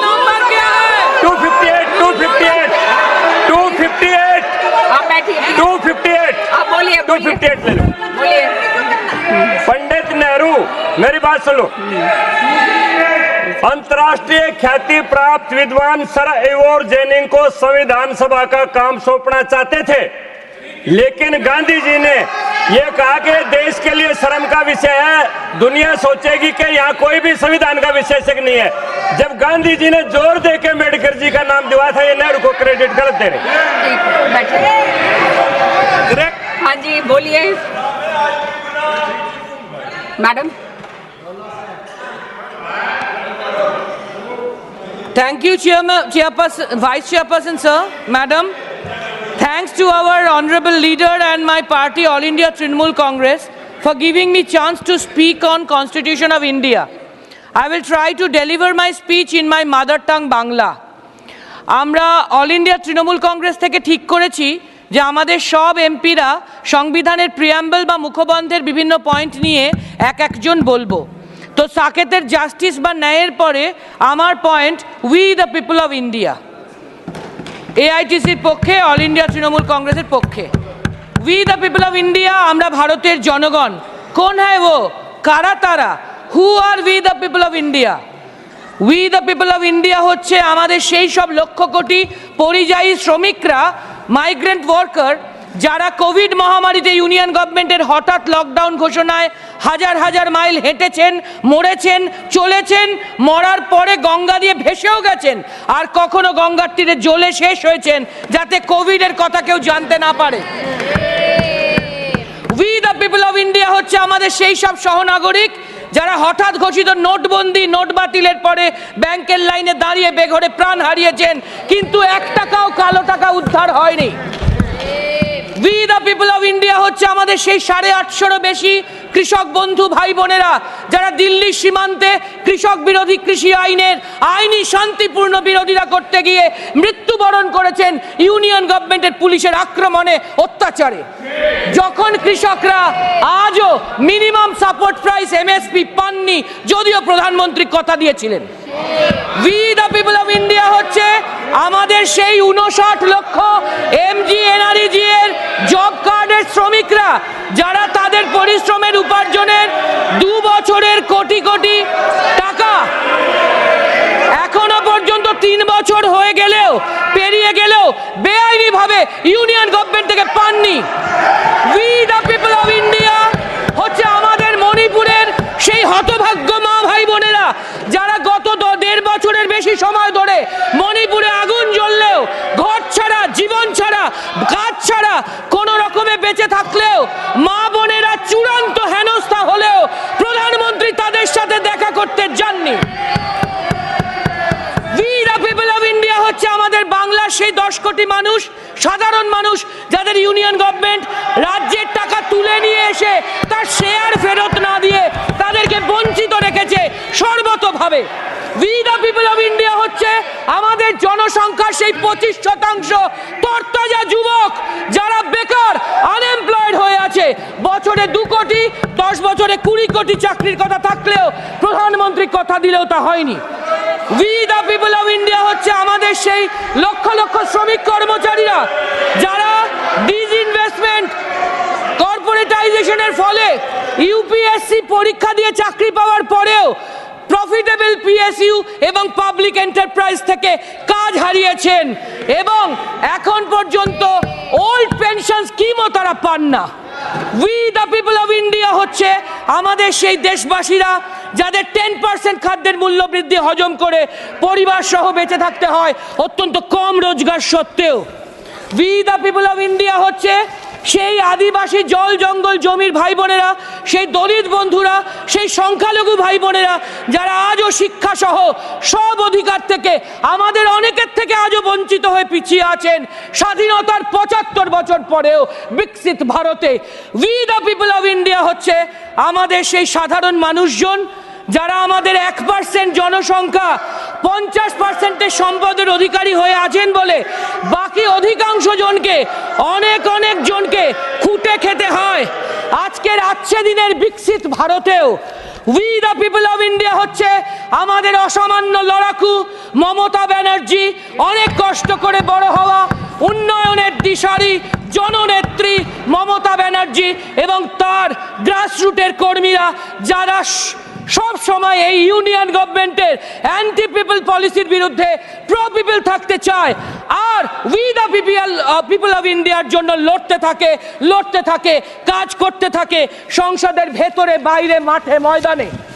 we the people of India হচ্ছে আমাদের সবার উপরে মানুষ সত্য, তাহার উপরে নাই। তাই মানুষই লড়ে মরে আর শেষ পর্যন্ত শেষ বিচারে শেষ কথা বলে।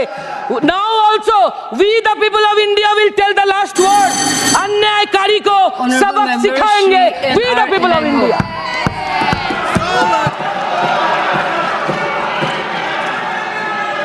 Bangla Dola ji.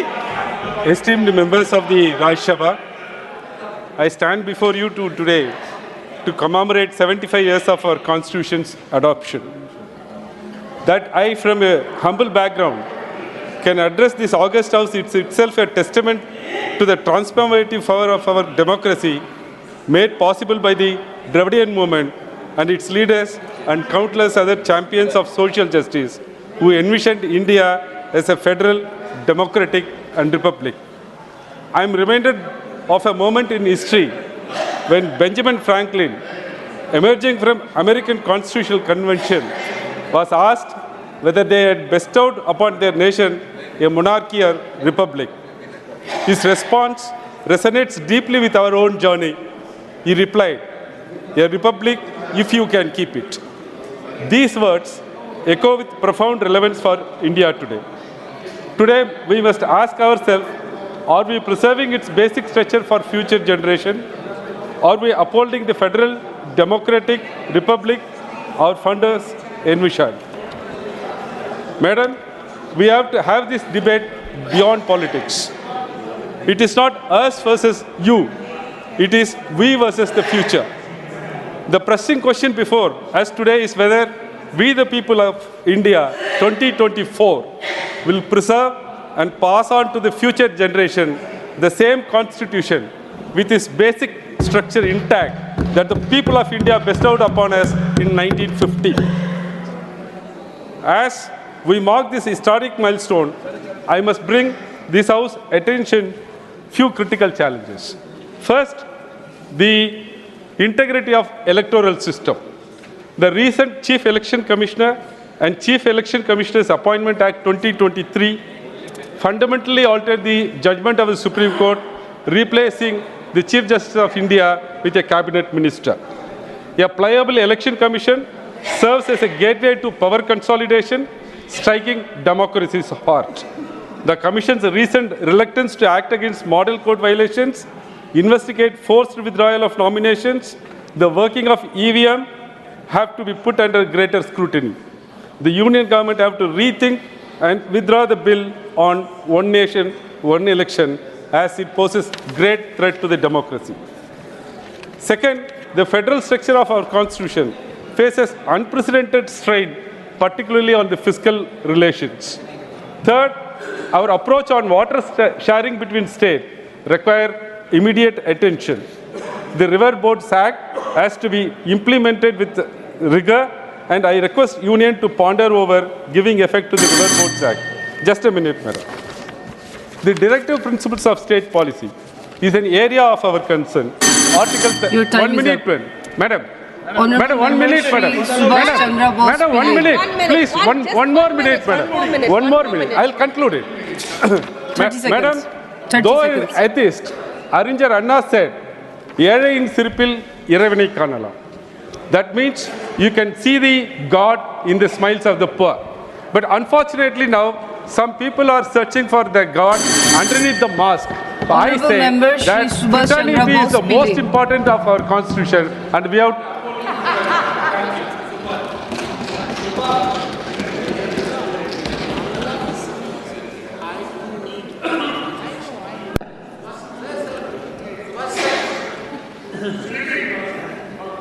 Honorable Member Shri Subhash Chandra Bose Pillai.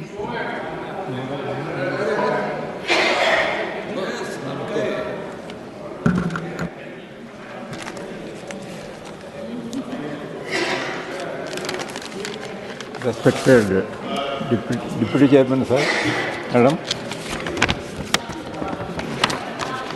ఈరోజు మన భారత రాజ్యాంగం మీద Telugu I have given letter to the Honorable Chairman, Madam. Please arrange a translator. It has already been done. Okay. Respected Madam, ఈరోజు భారత రాజ్యాంగం మీద చర్చ టేకప్ చేయడం చాలా సంతోషదాయకమైన విషయం. దాదాపుగా మరి చాలా కాలం తర్వాత ఈ చర్చ జరుగుతూ ఉంది. 75 సంవత్సరాలు అయినటువంటి రాజ్యాంగం మీద మా అనుభవాలను ఒకసారి చూసుకున్నట్టయితే ఈ 75 సంవత్సరాల్లో ఒకసారి మనం ఈ దేశంలో ఎన్ని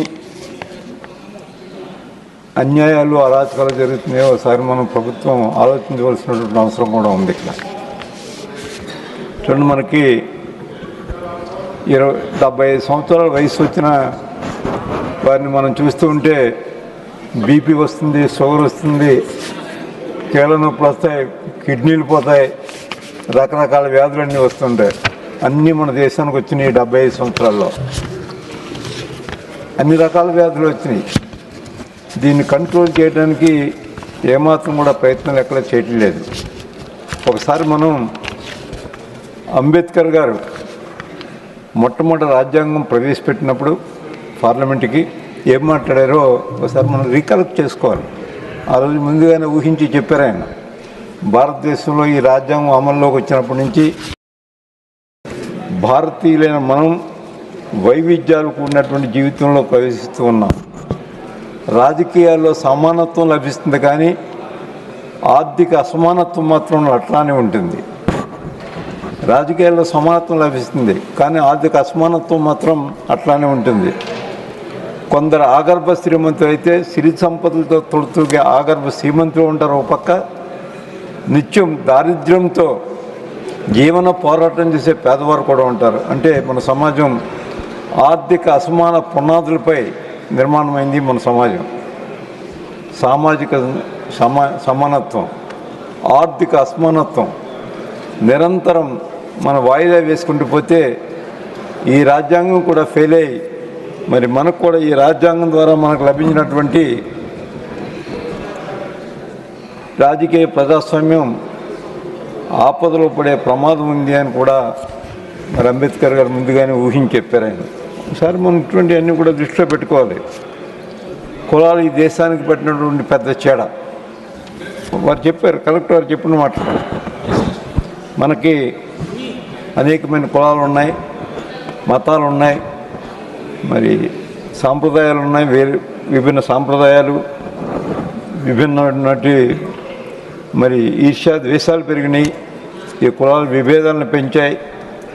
మనమంతా ఒకే జాతిగా అవతరించకపోతే మరి ఈ విద్వేషాలను అధిగమించలేము. మనకు లభించినటువంటి స్వేచ్ఛ స్వాతంత్ర్యాలు పైపోతగానే మిగిలిపోతాయని అది కూడా ముందుగానే హెచ్చరించారు ఆయన. మనం ఏం చేస్తూ ఉన్నాం దీని మీద? ఏ ప్రభుత్వాలు ఏం చేస్తూ ఉన్నాయి? జనవరి ఇవన్నీ మనం రికలెక్ట్ చేసుకోవాలి. 75 సంవత్సరాల తర్వాత కూడా ఇంకా అవన్నీ కూడా కొనసాగుతున్నాయంటే తప్పు. 75 సంవత్సరాల తర్వాత కూడా ఇంకా ఈ జాతి వైరాలు కానీ, లేదా కుల విభేదాలు కానీ, ఈర్ష్యా ద్వేషాలు కానీ ఇవన్నీ కొనసాగుతున్నాయంటే దానికి మూలం ఏంటి? ఆ మూలాన్ని అరికట్టవలసినటువంటి అవసరం ఉంది. దాని మీద ఏ ప్రభుత్వం అధికారంలోకి వచ్చినా ఎప్పుడు దాని గురించి పట్టించుకున్న పాపానే పోలేదు. అదేవిధంగా మంది ప్రజాస్వామ్యం కొత్తగా వచ్చింది. 1950 సంవత్సరంలో మన రిపబ్లిక్ ఆఫ్ ఇండియాగా మనం డిక్లేర్ చేసుకున్నాం. ప్రజాస్వామ్యం అంటే మనకు తెలియదు. చాలా కాలంగా భారతదేశంలో ప్రజాస్వామ్యం అమలులో లేదు. ఈ అమలులో లేనప్పుడు మరి మనకి కొన్ని అవరోధాలు వస్తాయి. మన పాలనలో కొన్ని అవరోధాలు వస్తాయి. చెప్పాలి ఇంక ఉపయోగం ఏంటమ్మా? నేను ఈరోజు ఇక్కడ మాట్లాడడానికి ప్రధాన కారణం అమ్మా, అది కూడా మీకు వివరాలు చెప్తాను. ఆర్టికల్ 16(1), ఆర్టికల్ 16(1) సామాజిక న్యాయం చేయమంది. ఆర్టికల్ 14 అందరికీ సమాన అవకాశాలు కల్పించాలి. ఆర్టికల్ 16(1) సామాజిక న్యాయం చూడాలి. ఆర్టికల్ 16(4) ఎఫిషియన్సీ కూడా అత్యధిక ప్రాధాన్యత ఇవ్వాలి. ఇది అంబేద్కర్ గారి ఆలోచన. మరి ఏమిటి అన్యాయం? ఏం జరిగిపోయింది ఈ దేశంలో? ఒక బ్రాహ్మణులు, వైశ్యులు, క్షత్రియులు తప్ప మిగతా. జై Shri Jagannath. Honorable Chairman, Madam, Honorable Madam, thank you so much. Thank you, मेरे लीडर नवीन पटनायक जी, जो मुझे ये बोलने के लिए यहाँ पर भेजा गए हैं. मैं टाइम नहीं है, 4 मिनट का मुझे समय है. मैं डायरेक्ट मुद्दे पे आती हूँ. मैं एक कोट अनकोट बोल रही हूँ. 1998 में एनडीए की सरकार थी, सरकार चल रही थी, लेकिन कुछ लोगों को हम नहीं तो कोई नहीं, ये जो एक परिवार का खेल चल रहा है, अटल जी के सरकार को अस्थिर करने के लिए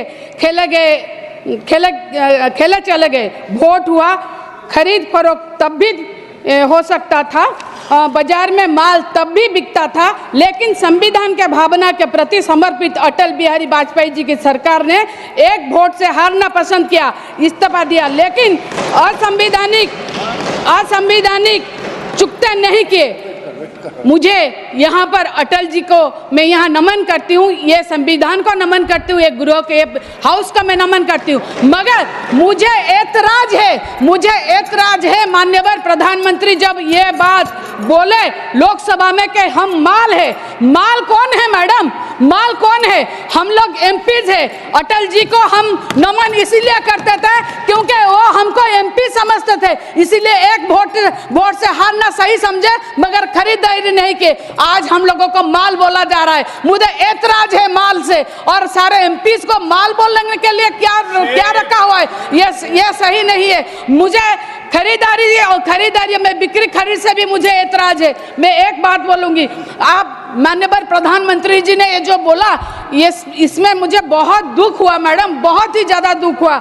ये वो भी बोले कि हमारा इतिहास है, ये हमारे संस्कार है, ये हमारी परंपरा है। आज कहाँ गए ये सब, ये संस्कार, ये परंपरा, ये बातें? मैं इसीलिए बोली मुझे ऐतराज है क्योंकि आज हमारी पार्टी से जो इस्तीफा दे रहे हैं आप उनको ले रहे हैं। आप ही के हिसाब से जो माल है वही बिकते हैं, हम नहीं बिकेंगे बिकॉज हम एमपीज है, हम कोई भी एमपीज है जो हम नहीं बिकेंगे। इसीलिए मैं बोल रही हूँ मुझे ये जो बात बोला गया है लोकसभा में इसको नहीं है। और एक बात है मैडम, आरजी कर मैडम देखिए, महामहिम राष्ट्रपति ओडिशा की लड़की है और महामहिम राष्ट्रपति जी ने जब आरजी कर मेडिकल के रेप केस में अपनी व्यथा व्यक्त की तो हम सब ये रह गए। मगर कहाँ गए जब आरजी कर हॉस्पिटल के लिए महामहिम बोल सकते हैं तो मणिपुर में आज 1.5 साल हो गया, क्या हो रहा है? क्यों चुप्पी साधे हुए हैं महामहिम? आज संभल में जो हो रहा है क्यों चुप्पी साधे हुए हैं महामहिम? आज ओडिशा में 6 महीने में 1250 रेप हुए हैं, कहाँ गए महामहिम? वो क्यों चुप है? कब चुप्पी तोड़ेंगे? कब ये चुप्पी तोड़ेंगे? क्या यही हमारा संविधान है? यही हमारा संविधान हमको सिखाता है? बस इतना ही नहीं है। और एक बात बोले, देखिए आप हमको माल बोल रहे हैं, हम वाइस प्रेसिडेंट को, हमारा चेयरमैन को मिलकर प्रिविलेज नोटिस देने के लिए मैं गई थी मेरे सांसद के साथ। एक फोटो निकला हमारे उड़ीसा में, हमें बोले आप सब बिक्री हो गए। इसीलिए तो मैं बोल रही हूँ, अगर प्राइम मिनिस्टर हमको माल बोलेंगे, लोग क्या बोलेंगे? हम बिक्री नहीं हो सकते मैडम, ये खराब बात है। और एक बात है मैडम, मैं और एक बात भी बोलना चाहूंगी मैडम। देखिए आप ना नहीं आप ऐसे बोल सकते हैं, मगर मैं एक बात बोलूंगी, ओडिशा में लेजिस्लेटिव असेंबली के स्पीकर और डेप्यूटी स्पीकर जाके भारतीय जनता पार्टी की पार्टी ऑफिस में पीएम के साथ फोटो ले रहे हैं। ये है संविधान की धज्जियां उड़ रही है। हमारी वुमेन कमीशन के चेयरमैन को गवर्नमेंट आते निकाला गया। वो एक क्वासी जुडिशियल बॉडी है, गवर्नमेंट आती जाती रहती है, किस हिसाब से आपने उनको निकाला? ये है संविधान। इस तरह से आप लोग संविधान को सम्मान देते हैं, मुझे इससे ऐतराज है। ऐसा नहीं, हम लोग जो बोलते हैं आप हमारा माइक काट लेते हैं। ये है संविधान, हाउस को ऑनर नहीं किया जाता। हमारा जो हम विरोध करेंगे तो ये क्या हो रहा है? एक बात बोलेंगे, charge against a member. And the lady here has charged that the BJP has given money to take 2 members from their party. Ma'am, she has to be the substantiate or she has to withdraw the statement. She has made personal remarks. If I start talking about the history, she will have no place to hide. What is she talking about? She is making personal remarks. Ma'am, she has to substantiate this. That 2 members from that party have joined BJP by taking money. She has to substantiate that or she has to apologize. आप एक बात सुनिए, जो मुख्यमंत्री हमारे थे जो आपको भेजे थे, वो क्यों भेजे थे उनको जाके पूछिए। और जब आप सुनिए, जब आप लोग बोल रहे हैं कि नीति और नैतिकता के बाद आपका नीति और नैतिकता कहाँ गया? जब आप किसी पार्टी को तोड़ के फिर ले रहे हैं और बोल रहे हैं नीति और नैतिकता और संविधान का बात, कहाँ है संविधान? संविधान बस किताब रह गया है, रद्दी का कागज रह गया है। इसको ऐसा माननीय सभापति महोदय, इतने महत्वपूर्ण विषय पर मुझे बोलने का आपने मौका दिया है। मैं जिस प्रदेश से आता हूं, उस प्रदेश में सबसे पहले लोकतंत्र की नींव रखी गई लिच्छवी में। वैशाली में। मैं जिस प्रदेश से आता हूं, उस प्रदेश में जब इमरजेंसी, सुनिए वैष्णव साहब, सुनी जी, थोड़ा मेरा टाइम बढ़ा दीजिएगा अपने कोटे से, 3 ही मिनट मिला है, थोड़ा बढ़वा दीजिएगा। तो मैं जिस प्रदेश से आता हूं, इस हाउस जब कंस्टिट्यूंट असेंबली बनी, कंस्टिट्यूट किया गया, तो राजेंद्र बाबू को उसको अध्यक्षता करने के लिए दिया गया। बहुत सारे लोग वहाँ से, अनुग्रह नारायण सिंह, श्री कृष्ण बाबू, हमारे दरभंगा के महाराज रहे कामेश्वर सिंह जी, सारे उसके मेंबर थे। और जब 1951 में जिसकी चर्चा यहाँ पर हुई है, जब नेहरू जी ने फ्रीडम ऑफ स्पीच को लेकर के अमेंडमेंट लेकर के आए, तो हमारे जो कामेश्वर सिंह जी थे, जिनकी चर्चा वित्त मंत्री जी कर रही थी, उन्होंने यहाँ पर उसमें कहा था कि मैं कोट करता हूँ उन्हीं को, कि मैं यह स्पष्ट रूप से कहता हूँ कि प्रधानमंत्री जी कार्यकारी सत्ता के अत्याचार के बीज बो रहे हैं और संविधान की सर्वोच्चता के साथ खिलवाड़ कर रहे हैं ताकि पार्टी के लाभ को प्राथमिकता दी जा सके। वह एक खराब मिसाल स्थापित कर रहे हैं और यह भारतीय लोकतंत्र के लिए खतरनाक रुझान है। ये कामेश्वर सिंह जी जो कंस्टिट्यूंट असेंबली के मेंबर थे दरभंगा से, उन्होंने कहा था। तो मैंने कहा वैशाली में लोकतंत्र की नींव पड़ी।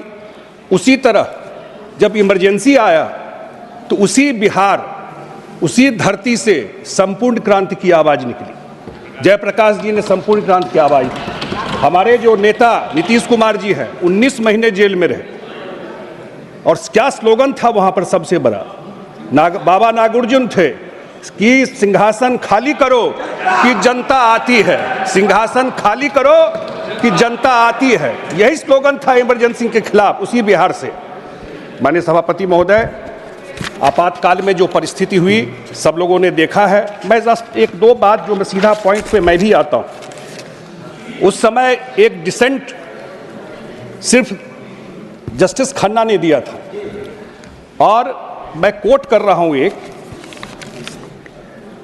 नरेन डे थे अटॉर्नी जनरल, उनसे पूछा क्या जो सबसे बड़ा अधिकार है, जीने का अधिकार जो हमको मिलता है, जो जीवन के जीने का अधिकार है, जो सबसे मौलिक अधिकार है, वो भी इमरजेंसी में ख़त्म हो गया।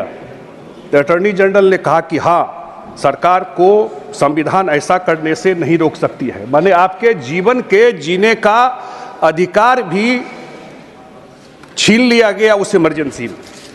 और जस्टिस खन्ना ने उस समय कहा,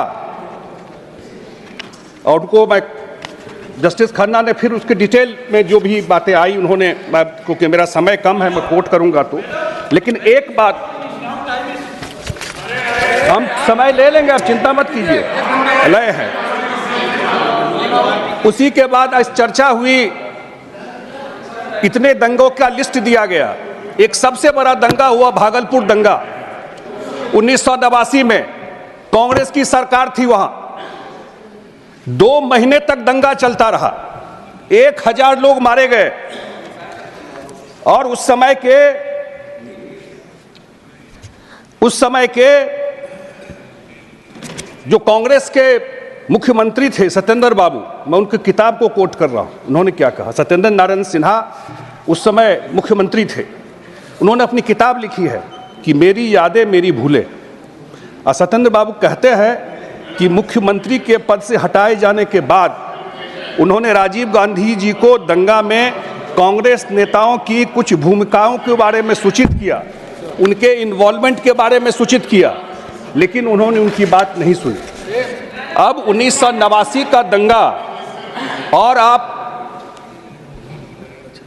15 साल सरकार रही वहां पर, कांग्रेस उस सरकार में थी, उस दंगा पीड़ितों को न्याय नहीं मिला। और 2005 में जब नीतीश कुमार जी आए, उसके बाद ही कमीशन बना करके पनिशमेंट दिया गया, और 84 राइट पर 15 साल न्याय नहीं मिला किसी जो भी दंगा पीड़ित वहां पर थे। उसके बाद एक और चीज की मैं चर्चा करना चाहता हूं, मैं एक और बात की चर्चा करना चाहता हूं। 2005 में बिहार में असेंबली का चुनाव हुआ और उस समय राष्ट्रपति शासन लगा दिया गया। आप लोगों को ध्यान होगा जब राष्ट्रपति शासन लगाया गया वहां पर, उस समय के जो गवर्नर थे, प्रेसिडेंट थे मॉस्को में, रसिया में थे उस समय के प्रेसिडेंट। रात में 12 बजे कैबिनेट बुलाई गई। सरकार बचाने के लिए क्या क्या इन्होंने किया, रात में 12 बजे कैबिनेट बुलाई गई। फैक्स से मंगाया गया और जब कोर्ट में मैटर गया तो कोर्ट ने क्या ऑब्जर्वेशन दिया है, मैं सिर्फ उसको कोट कर रहा हूं। कोर्ट ने जो कहा है उसका ऑब्जर्वेशन मैं बता रहा हूं, जबकि डॉक्टर अम्बेडकर का नाम लेते हैं। अब कोर्ट ने कहा, during the 21 years of the functioning of Constitution, President's rule has been imposed 24 times. The imposition of President rule in Kerala on November 1, 1956, John Bittas, is he around? Was a continuation of President rule in Travancore, Cochin imposed earlier on March 23, 1956. The state of Kerala having been under President rule 5 times and for the longest period out of 17 states, not taking into account the Pepsu which later merged into Punjab and excluding Himachal Pradesh which has become a state only recently. 11 have been spell of President rule. The kind of political instability in some of the states that we have witnessed and the... Kindly conclude.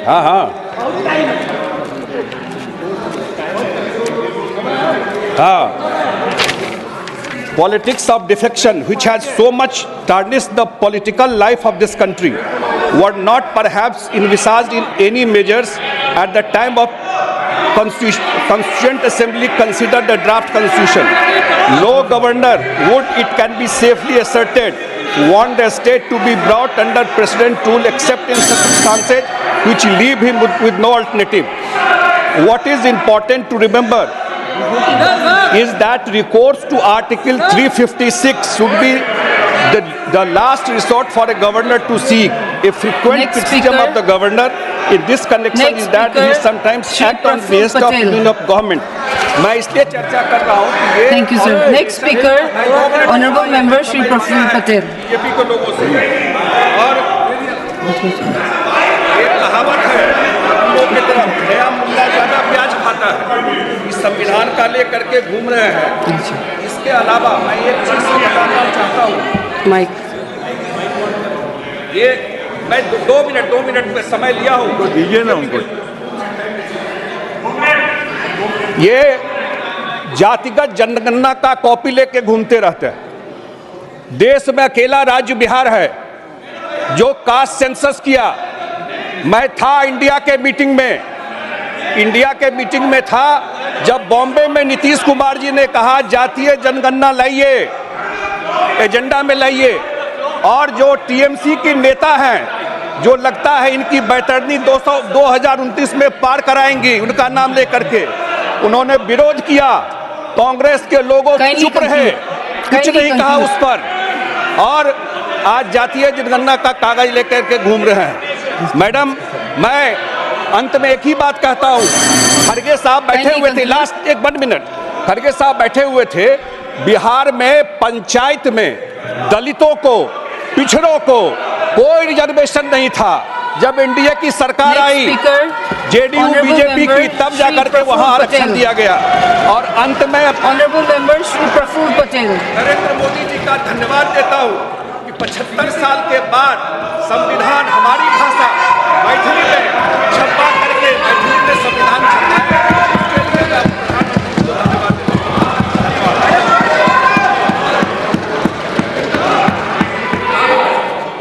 उपसभापति महोदया, मैं उपसभापति महोदया, मैं पहले एक स्पष्टीकरण करना चाहता हूं। मैं आपका टाइम बोल रहा हूं। उपसभा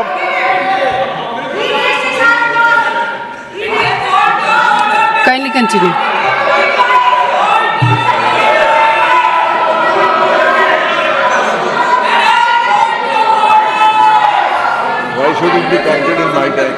shouting. Kindly continue. Shri Praful Patel.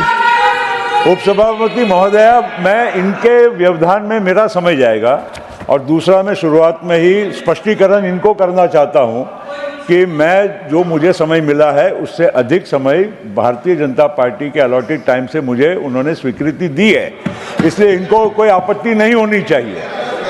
ये ऑलरेडी इनके तरफ से स्वीकृति है। और दूसरी बात, अगर ये इस तरह से बोलेंगे तो कांग्रेस का समय पूरा हो गया है, तो उनका दूसरा स्पीकर को भी मौका न दिया जाए। उनका समय पूरा हो चुका है। ऑब्जेक्शन मत लीजिए, मेरा यही कहना है, ऑब्जेक्शन मत लीजिए। That's all. This will not be counted in my time. This can not be counted in my time when I am not speaking.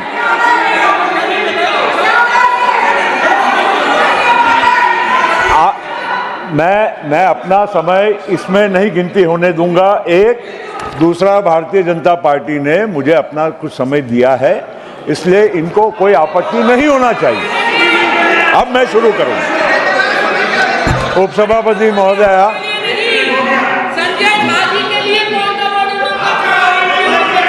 मुझे नहीं मालूम, I can't hear what you are saying. हमारे भारत के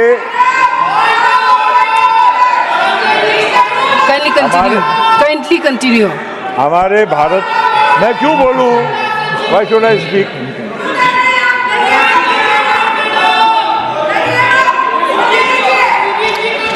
Honorable member, kindly continue. You bring the house to order, ma'am. Otherwise, why should I be speaking? Kindly continue.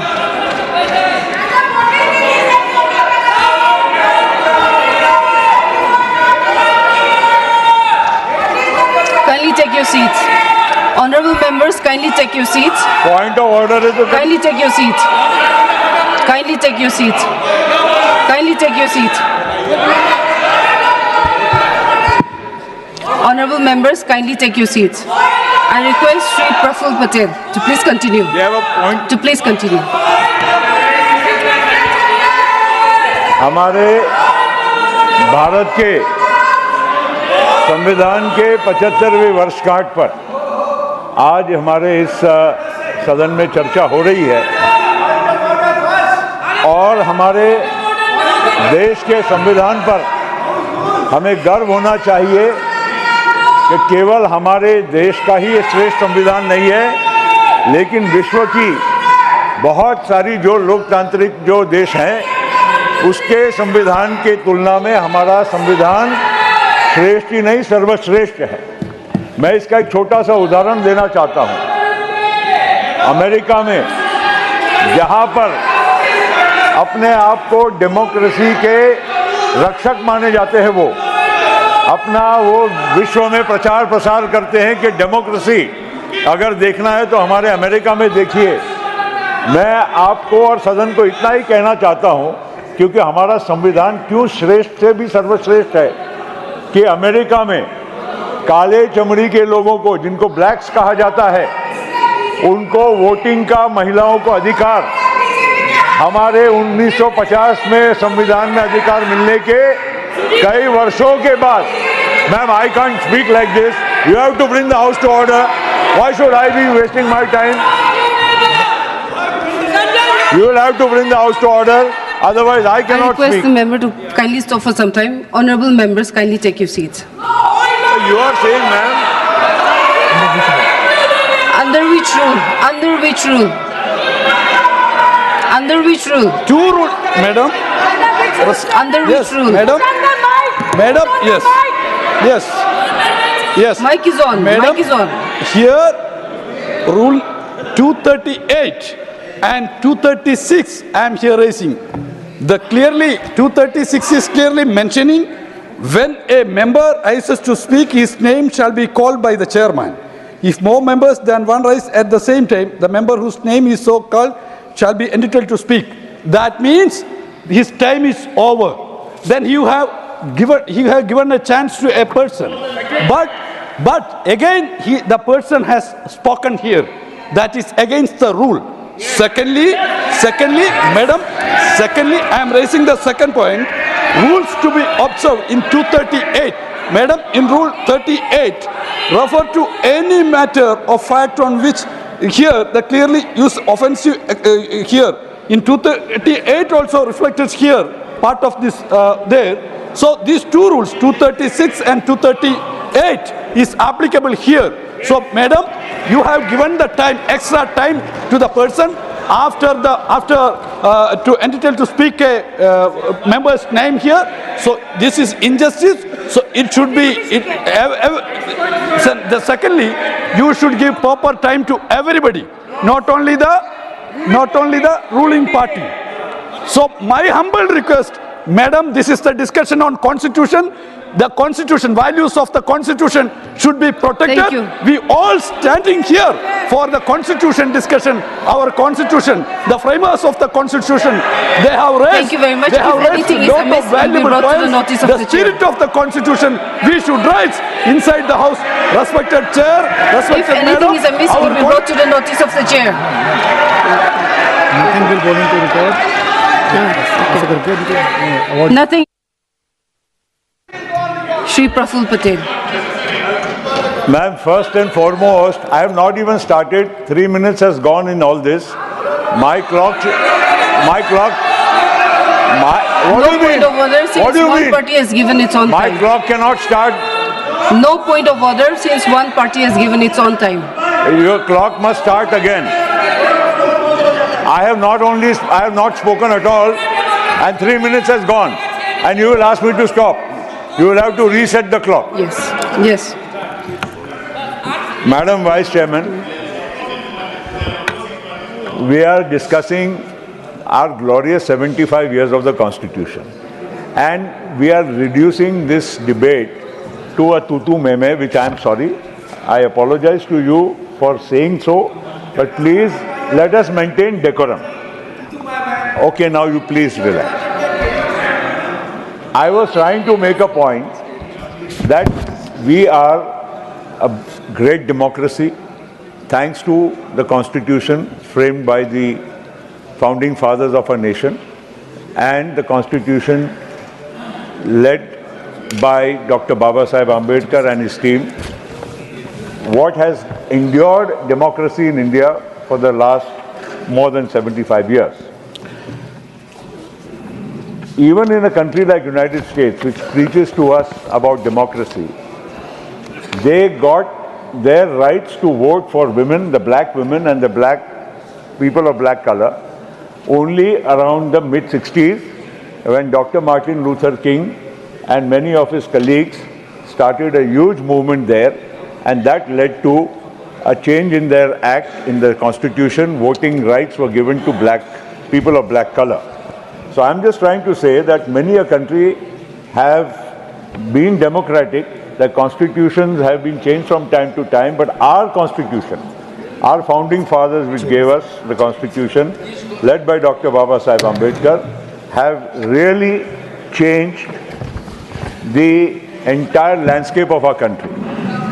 हजारों साल की जो व्यवस्था थी हमारी सामाजिक, आर्थिक, ये सारी व्यवस्था को बदलने के लिए एक हमें जो संविधान मिला है उसके वजह से आज हर व्यक्ति इस हमारे भारत में एक खुली हवा में एक पूरे अपने अधिकारों के साथ जी रहा है। और इसी वजह से हम लोगों को हमारे देश की जो बहुत सारी बातें हमारे विपक्ष के नेता ने भी कही, मनुस्मृति दिखाई, बहुत सारी चीज़ें दिखाई, हजारों साल पुरानी व्यवस्था हमारे देश में थी ही, इसको कोई डिनाई करता ही नहीं है। लेकिन हमको देश को आगे बदलना है। जो पुरानी बातें थी हजारों साल पुरानी, उनको दोहराने से हमारा देश आज नहीं बदलने वाला है। देश ऑलरेडी उससे आगे बढ़ चुका है और वही बातें हमने ये किया, हमने वो किया और हमने देश को आज़ादी दिलाई। देश को आज़ादी कुछ चंद नेताओं ने नहीं दिलाई, इस देश के लोग, आम आदमी ने, सुखदेव ने, भगत सिंह ने, बिरसा मुंडा ने, ऐसे लोगों ने देश को आज़ादी दिलाई। और आप केवल हम ही ने आज़ादी दिलाई, हम भी आपके साथ थे, हम इस बात को इनकार नहीं करते। हमारे पिता भी उस आज़ादी की लड़ाई में हमारे पिताजी भी थे। हमारे को कोई कांग्रेस पार्टी की बात नहीं करना है। कांग्रेस पार्टी तो आज़ादी के बाद बनी। आज़ादी की कांग्रेस वो कोई पॉलिटिकल पार्टी नहीं थी, वो फ्रीडम मूवमेंट थी। और इसीलिए बार बार हमने आज़ादी दिलाई। और बाकी सब लोगों ने क्या भजन किया? इस देश के आम आदमी ने हमको आज़ादी दिलाई। वो अगर नहीं जुड़ते तो आज़ादी मिलने वाली नहीं थी।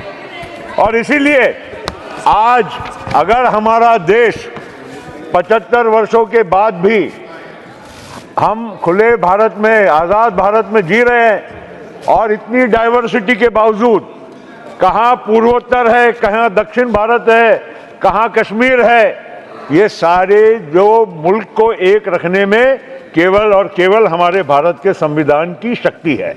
और इसी वजह से इसको हम लोगों ने ये हल्की बात करके 75 वर्षों की जो एक शानदार हमारा जो प्रवास रहा है उसको हम छोटा ना करें और छोटा ना दिखाए, ये मैं आप लोगों से कहना चाहता हूँ। हमारे आजू बाजू के मुल्कों में देखिए, उन्होंने भी हमारे साथ साथ आज़ादी मिलाई, उसके बाद उन्होंने भी संविधान बनाया, लेकिन उनके संविधान वो टिक पाए क्या? वहाँ लोकतांत्रिक व्यवस्थाएं टिक पाई क्या? कहीं मिलिट्री रोल आया, कहीं कू हो गया, कहीं और कोई बातें बनी। ये सारी हमारे संविधान की डॉक्टर बाबा साहब आम्बेडकर, उनकी टीम ने जो उस टाइम पे इसको फ्रेम किया कॉन्स्टिट्यूशन को, कोई एक रात में बना नहीं है। बहुत मंथन हुआ, अलग अलग वक्ताओं ने बात कही है, इसलिए उसको दोहराना नहीं चाहूँगा, लेकिन बहुत लोगों का इस कॉन्स्टिट्यूएंट असेंबली में और उसके साथ साथ जो बहस हुई उसमें योगदान रहा है।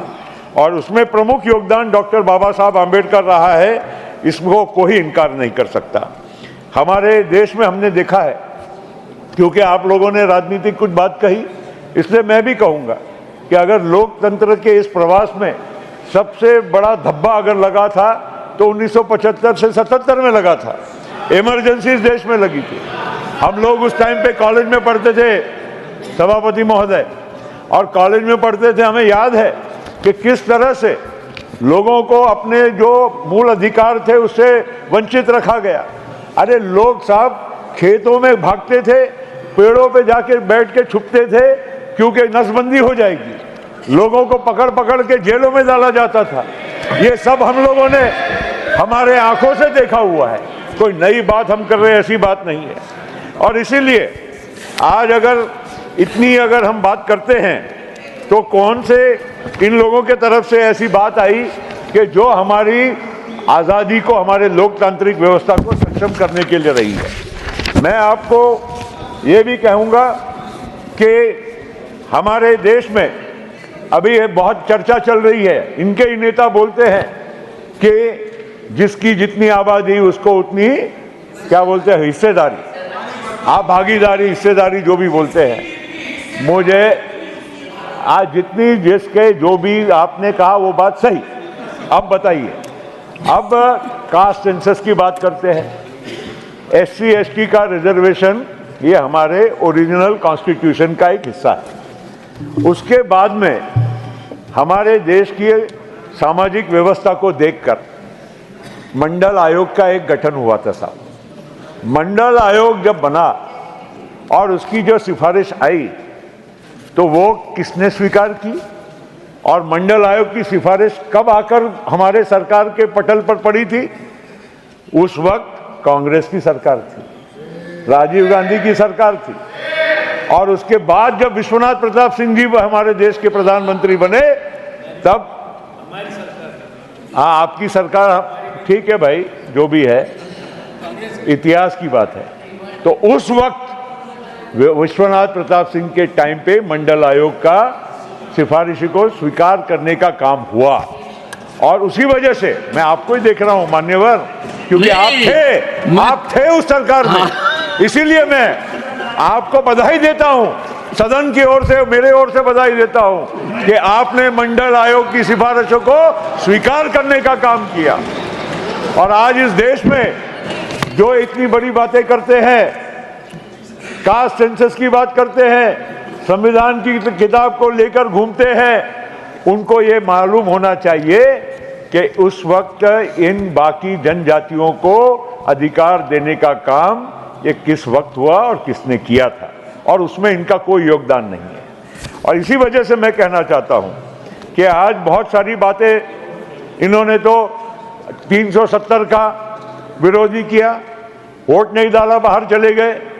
मुझे बताइए 370 की धारा, आप तो एक कॉन्स्टिट्यूशनल एक्सपर्ट खुद ही हैं, अधिवक्ता रहे हैं, बड़े अधिवक्ता, मुझे आपको कुछ जान बताने की जरूरत नहीं साहब। 370 एक टेम्पररी प्रोविजन था हमारे कॉन्स्टिट्यूशन में, और वो भी अगर हम डॉक्टर बाबा साहब आम्बेडकर के कॉन्स्टिट्यूशन को एक गीता, कुरान, हमारा बाइबल, गुरु ग्रंथ साहब जो भी हम मानते हैं, जिसको आप लेकर घूमते हैं, तो उसमें ये भी तो हम लोगों ने देखना चाहिए था, पढ़ना चाहिए था। बाबा साहब आम्बेडकर ने जो ड्राफ्ट किया संविधान, उसमें टेम्पररी प्रोविजन था, और टेम्पररी प्रोविजन का मतलब उस हिस्सा हमारे देश में जब जुड़ा तो उस देश को हिस्से को जोड़ते वक्त कुछ वक्त उनको देना चाहिए, वहाँ की विशेष परिस्थितियों को ध्यान में रखना चाहिए।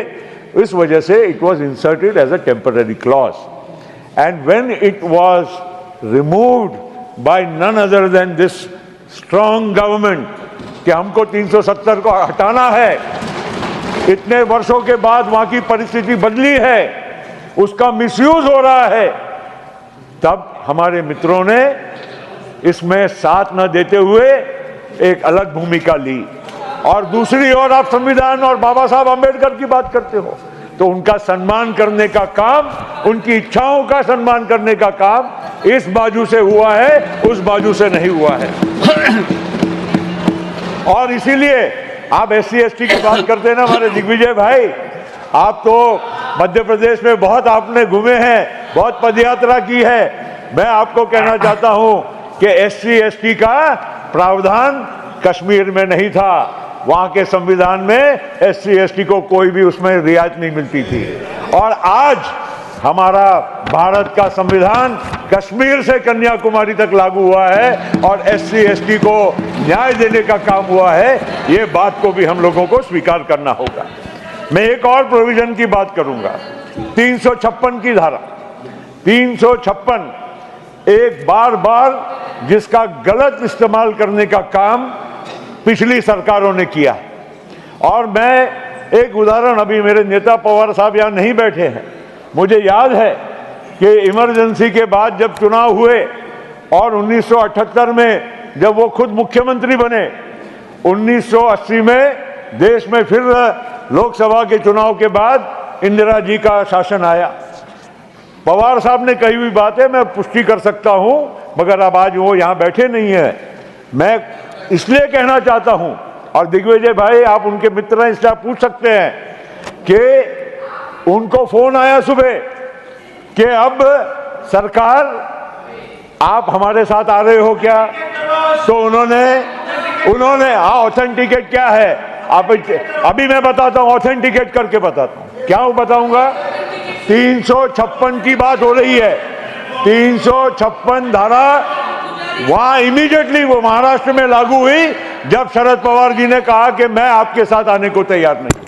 और वही आप किरण जी, आपके राज्य में भजन लाल जी पूरी पार्टी और सरकार लेके इधर आए तो वहां पर 356 की धारा लागू नहीं की गई। ये बात सच्चाई है। अब इसको भी ऑथेंटिकेट करना होगा तो ये आपको रिकॉर्ड में ही मिल जाएगा। इसलिए मैं आपको कहना चाहता हूं, इस सरकार ने नरेंद्र मोदी जी आने के बाद 356 की धारा करीब करीब इतिहास बन चुकी है, आज तक कभी इसका इस्तेमाल नहीं किया गया है। ये बात आज जो संविधान की बात करते हैं, किताब लेकर घूमने की बात करते हैं, उन लोगों को समझना चाहिए कि 356 की धारा का कभी दुरुपयोग इस सरकार ने, नरेंद्र मोदी ने कभी नहीं किया है। तो ये सब बातों को आप समझेंगे नहीं। आज देश आगे बढ़ रहा है, विकसित भारत की ओर हम बात करते हैं, आज नए भारत की बात करते हैं। वही घिसी पिटी टेप आप बजाते रहते हो, पुरानी बातें करते रहते हो।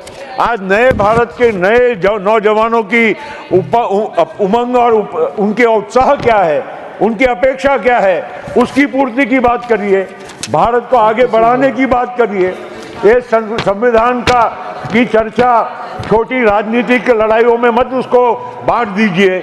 यही काम पिछले कई वक्ताओं के उधर से भाषणों में देखा है। और लोकसभा की भी जो डिबेट देखी सर, और लोकसभा की डिबेट में भी मुझे भी लगा कि नए नेतृत्व आए हैं तो नया नेतृत्व कुछ नई दिशा दिखाएगा, लेकिन वही पुरानी बातें आ गई, वही पुरानी टेपें बजने लगी, वही संविधान की किताबें दिखाई गई जिसके अंदर कोरे पन्ने हैं, ऐसे हम लोगों को ज्ञान की बातें दिखाई गई। और इसीलिए मैं ज़्यादा कुछ नहीं कहूँगा, मेरा वक्त जितना मुझे मिला वो वक्त के आधार पर ही मैं बोल रहा हूँ, कोई मैं ज़्यादा कुछ वक्त इनका ही लेकर ही परमिशन के साथ 7 minutes extra have लेकिन been मेरी given to आपसे you. गुजारिश है सर, मेरी आपसे गुजारिश है। One second. 7 minutes extra time was allocated to you by the ruling party. Yes, sir. Yes, sir. अभी it has been given to me by them. Ruling party को cabinet मंत्री बनाए, समय से क्यों राजी? It's a good suggestion. It's a very good suggestion. Sir, महिला आरक्षण की बात यहाँ हो रही थी, क्योंकि वो भी तो बात ठीक कर रहे हैं, उनकी भी सुन लो जरा। चलिए कंटिन्यू। महिला आरक्षण की बात यहाँ पर बड़े जोरों से हो रही थी और संविधान का हिस्सा इसलिए कह रहा हूँ मैं, मैं बहुत संविधान के बाहर की बात इधर उधर की नहीं कर रहा हूँ। महिला आरक्षण, क्योंकि मैं भी सरकार में मंत्री था, हमने भी बहुत साल देखा, बार बार महिला आरक्षण की बात होती थी, कैबिनेट में पास होता था, पेश किया जाता था, लेकिन कभी पास करने की मंशा के साथ वुमेन्स रिजर्वेशन बिल नहीं लाया गया। और हमेशा कहीं ना कहीं किसी की पार्टी की आड़ लेकर ये महिला बिल खाली धूल झोंकने का, आंखों में धूल झोंकने का काम होता रहा। ये बात सच्चाई है, मैं बोल रहा हूँ इसलिए नहीं है। आज मोदी जी ने, एनडीए ने 2014 के बीजेपी के मैनिफेस्टो में डाला, 2019 के मैनिफेस्टो में डाला, और आज उसको सिद्ध करके, उसको मंजूर करके अगली 2029 की लोकसभा और विधानसभाओं के चुनाव में महिलाओं को 33% आरक्षण मिलने वाला है। तो नियत और नीति में कितना फर्क है सर, हमने देखा है, इसलिए नहीं बोलता मैं, अगर अन्यथा नहीं बोलता, लेकिन हमने देखा है सर। और ये बात हमारे साथी, हमारे पुराने साथी इसको इनकार नहीं कर सकते। हम साथ में बैठते थे, मेरे को उनके प्रति सम्मान है सर, मगर इतना ज़रूर मैं कहूँगा कि इन लोगों ने ये सारी जो चीज़ें हैं, और अभी जो केवल एक जब हारा हुआ व्यक्ति कैसा वो बौखलाता है, ऐसे इस तरह की जो बौखलाहट इस हमारे सामने यहाँ रखने की कोशिश की जाती है, देश के लोगों को दिशाभूल करने की कोशिश की जाती है। लोकसभा के चुनाव में लोगों को दिशाभूल करने में कुछ हद तक सफल रहे, लेकिन अभी महाराष्ट्र में चुनाव हुए और आपने देखा हरियाणा में, महाराष्ट्र में दूध का दूध और पानी का पानी हो गया, बिल्कुल हो गया। जयराम जी। और इसीलिए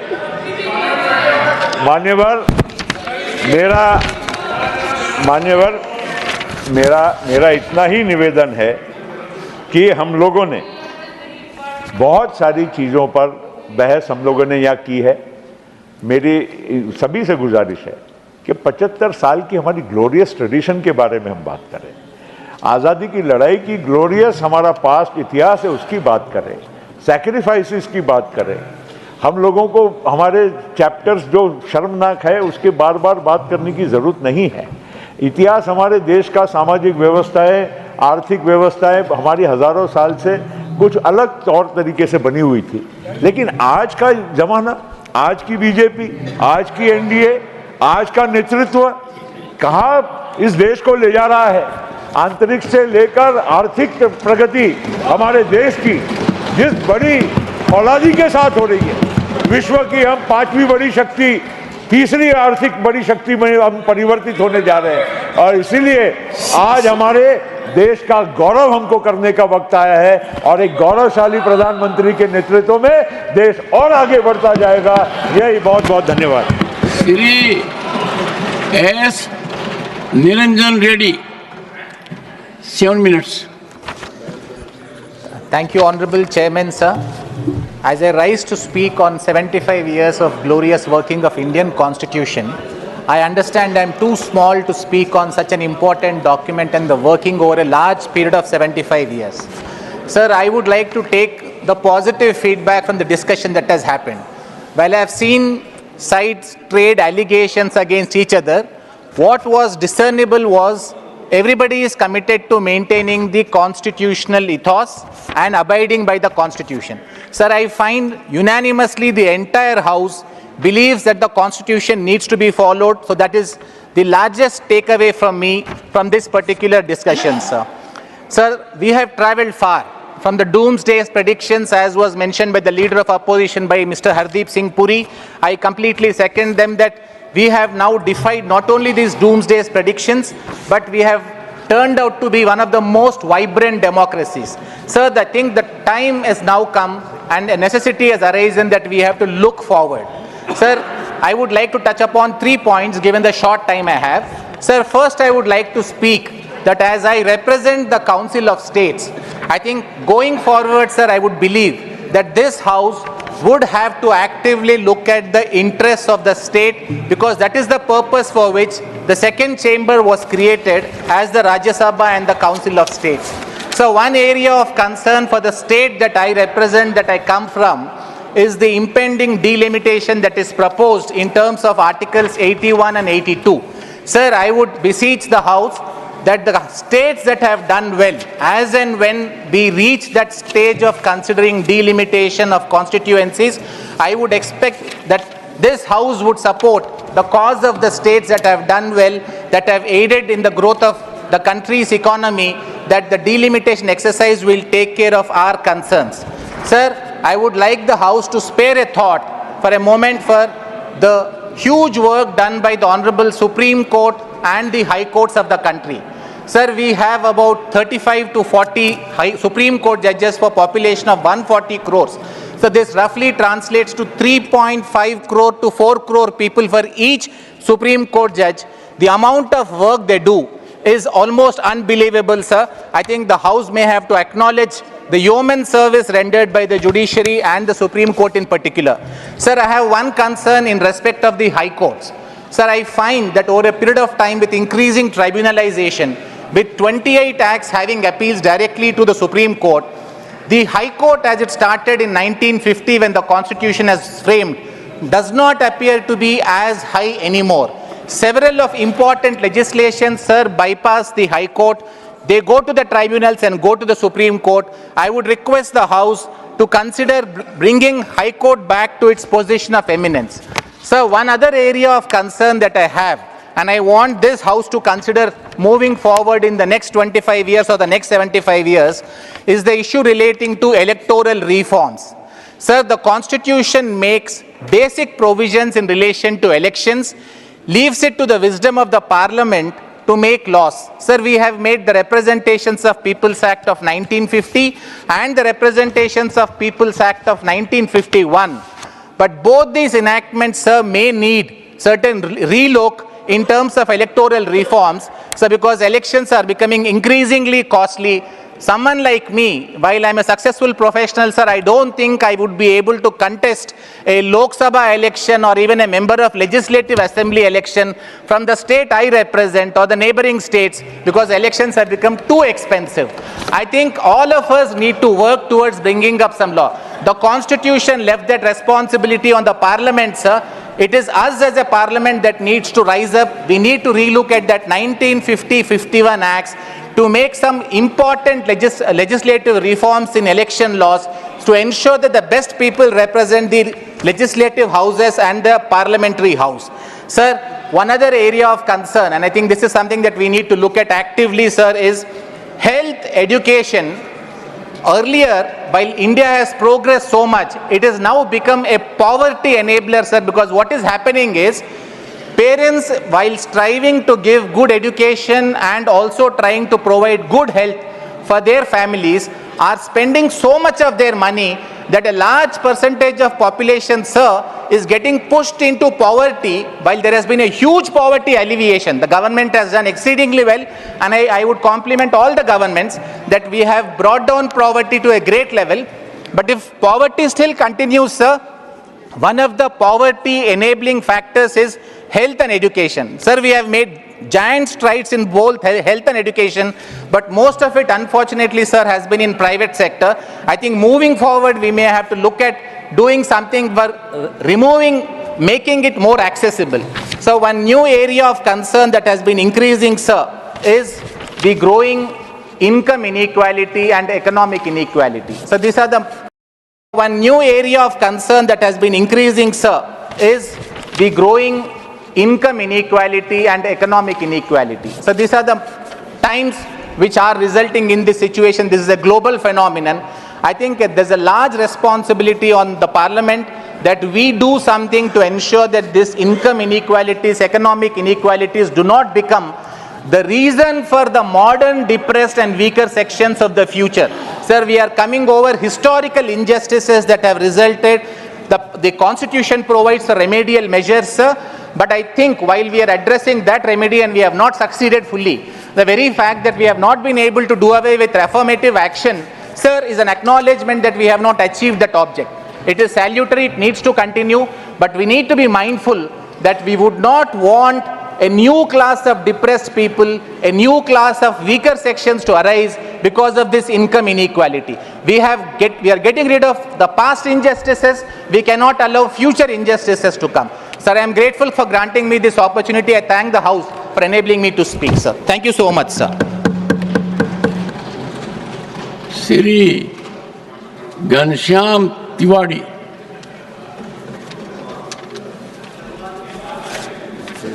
सभापति महोदय, मैं आपको बहुत बहुत धन्यवाद देना चाहता हूं कि आज के इस अवसर पर, जो एक ऐतिहासिक अवसर है, और जिस प्रकार से आज हम संविधान सभा के माननीय सदस्यों को अपनी आदर देकर उनका वंदन करके आज उसको पाठ कर रहे हैं, मैं समझता हूं कि आपके सदारत में इस सदन में जो बहस होगी वो भी आने वाले समय में और भारत को 2047 तक विकसित राष्ट्र बनाने के संकल्प के साथ पूरी होगी।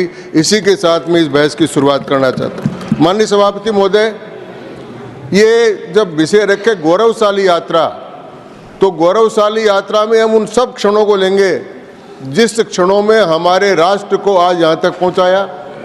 हम उन सब लोगों के प्रति कृतज्ञ हैं, उन सब लोगों के प्रति अपनी वंदन करेंगे, अभिनंदन करेंगे जिन्होंने संविधान सभा में इतनी बड़ी समस्याओं के साथ इतना बड़ा संविधान बनाकर एक भारत को इस स्थान पर लाकर पहुंचाया। उसके लिए 284 सदस्य जिन्होंने उस दिन हस्ताक्षर किए थे, वो सब के सब वंदन और अभिनंदन के पात्र हैं, उनको मैं नमन करता हूं। माननीय सभापति महोदय, संविधान का नियम साफ है, सम और विधान। इसमें दो शब्द हैं, सम और विधान। उस पर चर्चा करनी चाहिए थी, लेकिन मुझे आज तकलीफ हुई जब हमारे प्रतिपक्ष के नेता माननीय खड़गे जी ने खड़े होकर दो किताब हाथ में ली। एक किताब उन्होंने मनुस्मृति हाथ में ली, एक किताब उन्होंने संविधान हाथ में ली।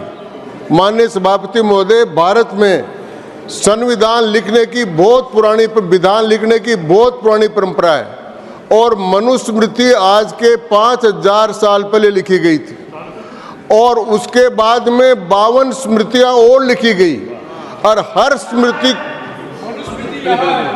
हाँ वो आपने छपाई है, तो वो 100 साल बाद में हर स्मृति को बदल देते थे। तो जो आज के 4800 वर्ष पहले जो कानून बदल गया, उस कानून को आज लेकर खड़े, इसको मान रहे हो कि इसको मान रहे हो? भाई ये कानून मनुस्मृति कोई धार्मिक ग्रंथ नहीं है, मनुस्मृति कोई शास्त्र भी नहीं है। मनुस्मृति हमारे यहाँ 52 स्मृतियाँ लिखी गई। अगर आज वो खड़े होकर ये पूछ लेते कि भाई याज्ञवल्क्य स्मृति के बारे में आपको क्या विचार है, तो प्रासंगिक होता, क्योंकि आज के दिन मिताक्षरा और दाई भाग याज्ञवल्क्य स्मृति के हिसाब से है। और ये और पूछ लेते खड़े होकर कि भाई ये याज्ञवल्क्य स्मृति पर ही काम चलाओगे या शरीयत के आधार पर चलाओगे या संविधान के आधार पर चलाओगे, तब इस बात का जवाब दिया जा सकता था। मैं समझता हूं कि सबसे पहले तो उनको ये समझ लेना चाहिए। फिर माननीय सभापति महोदय, मनुस्मृति लिखी गई 4800 वर्ष पहले, और उसका घनश्याम तिवारी से भारतीय जनता पार्टी से क्या लेन देन है?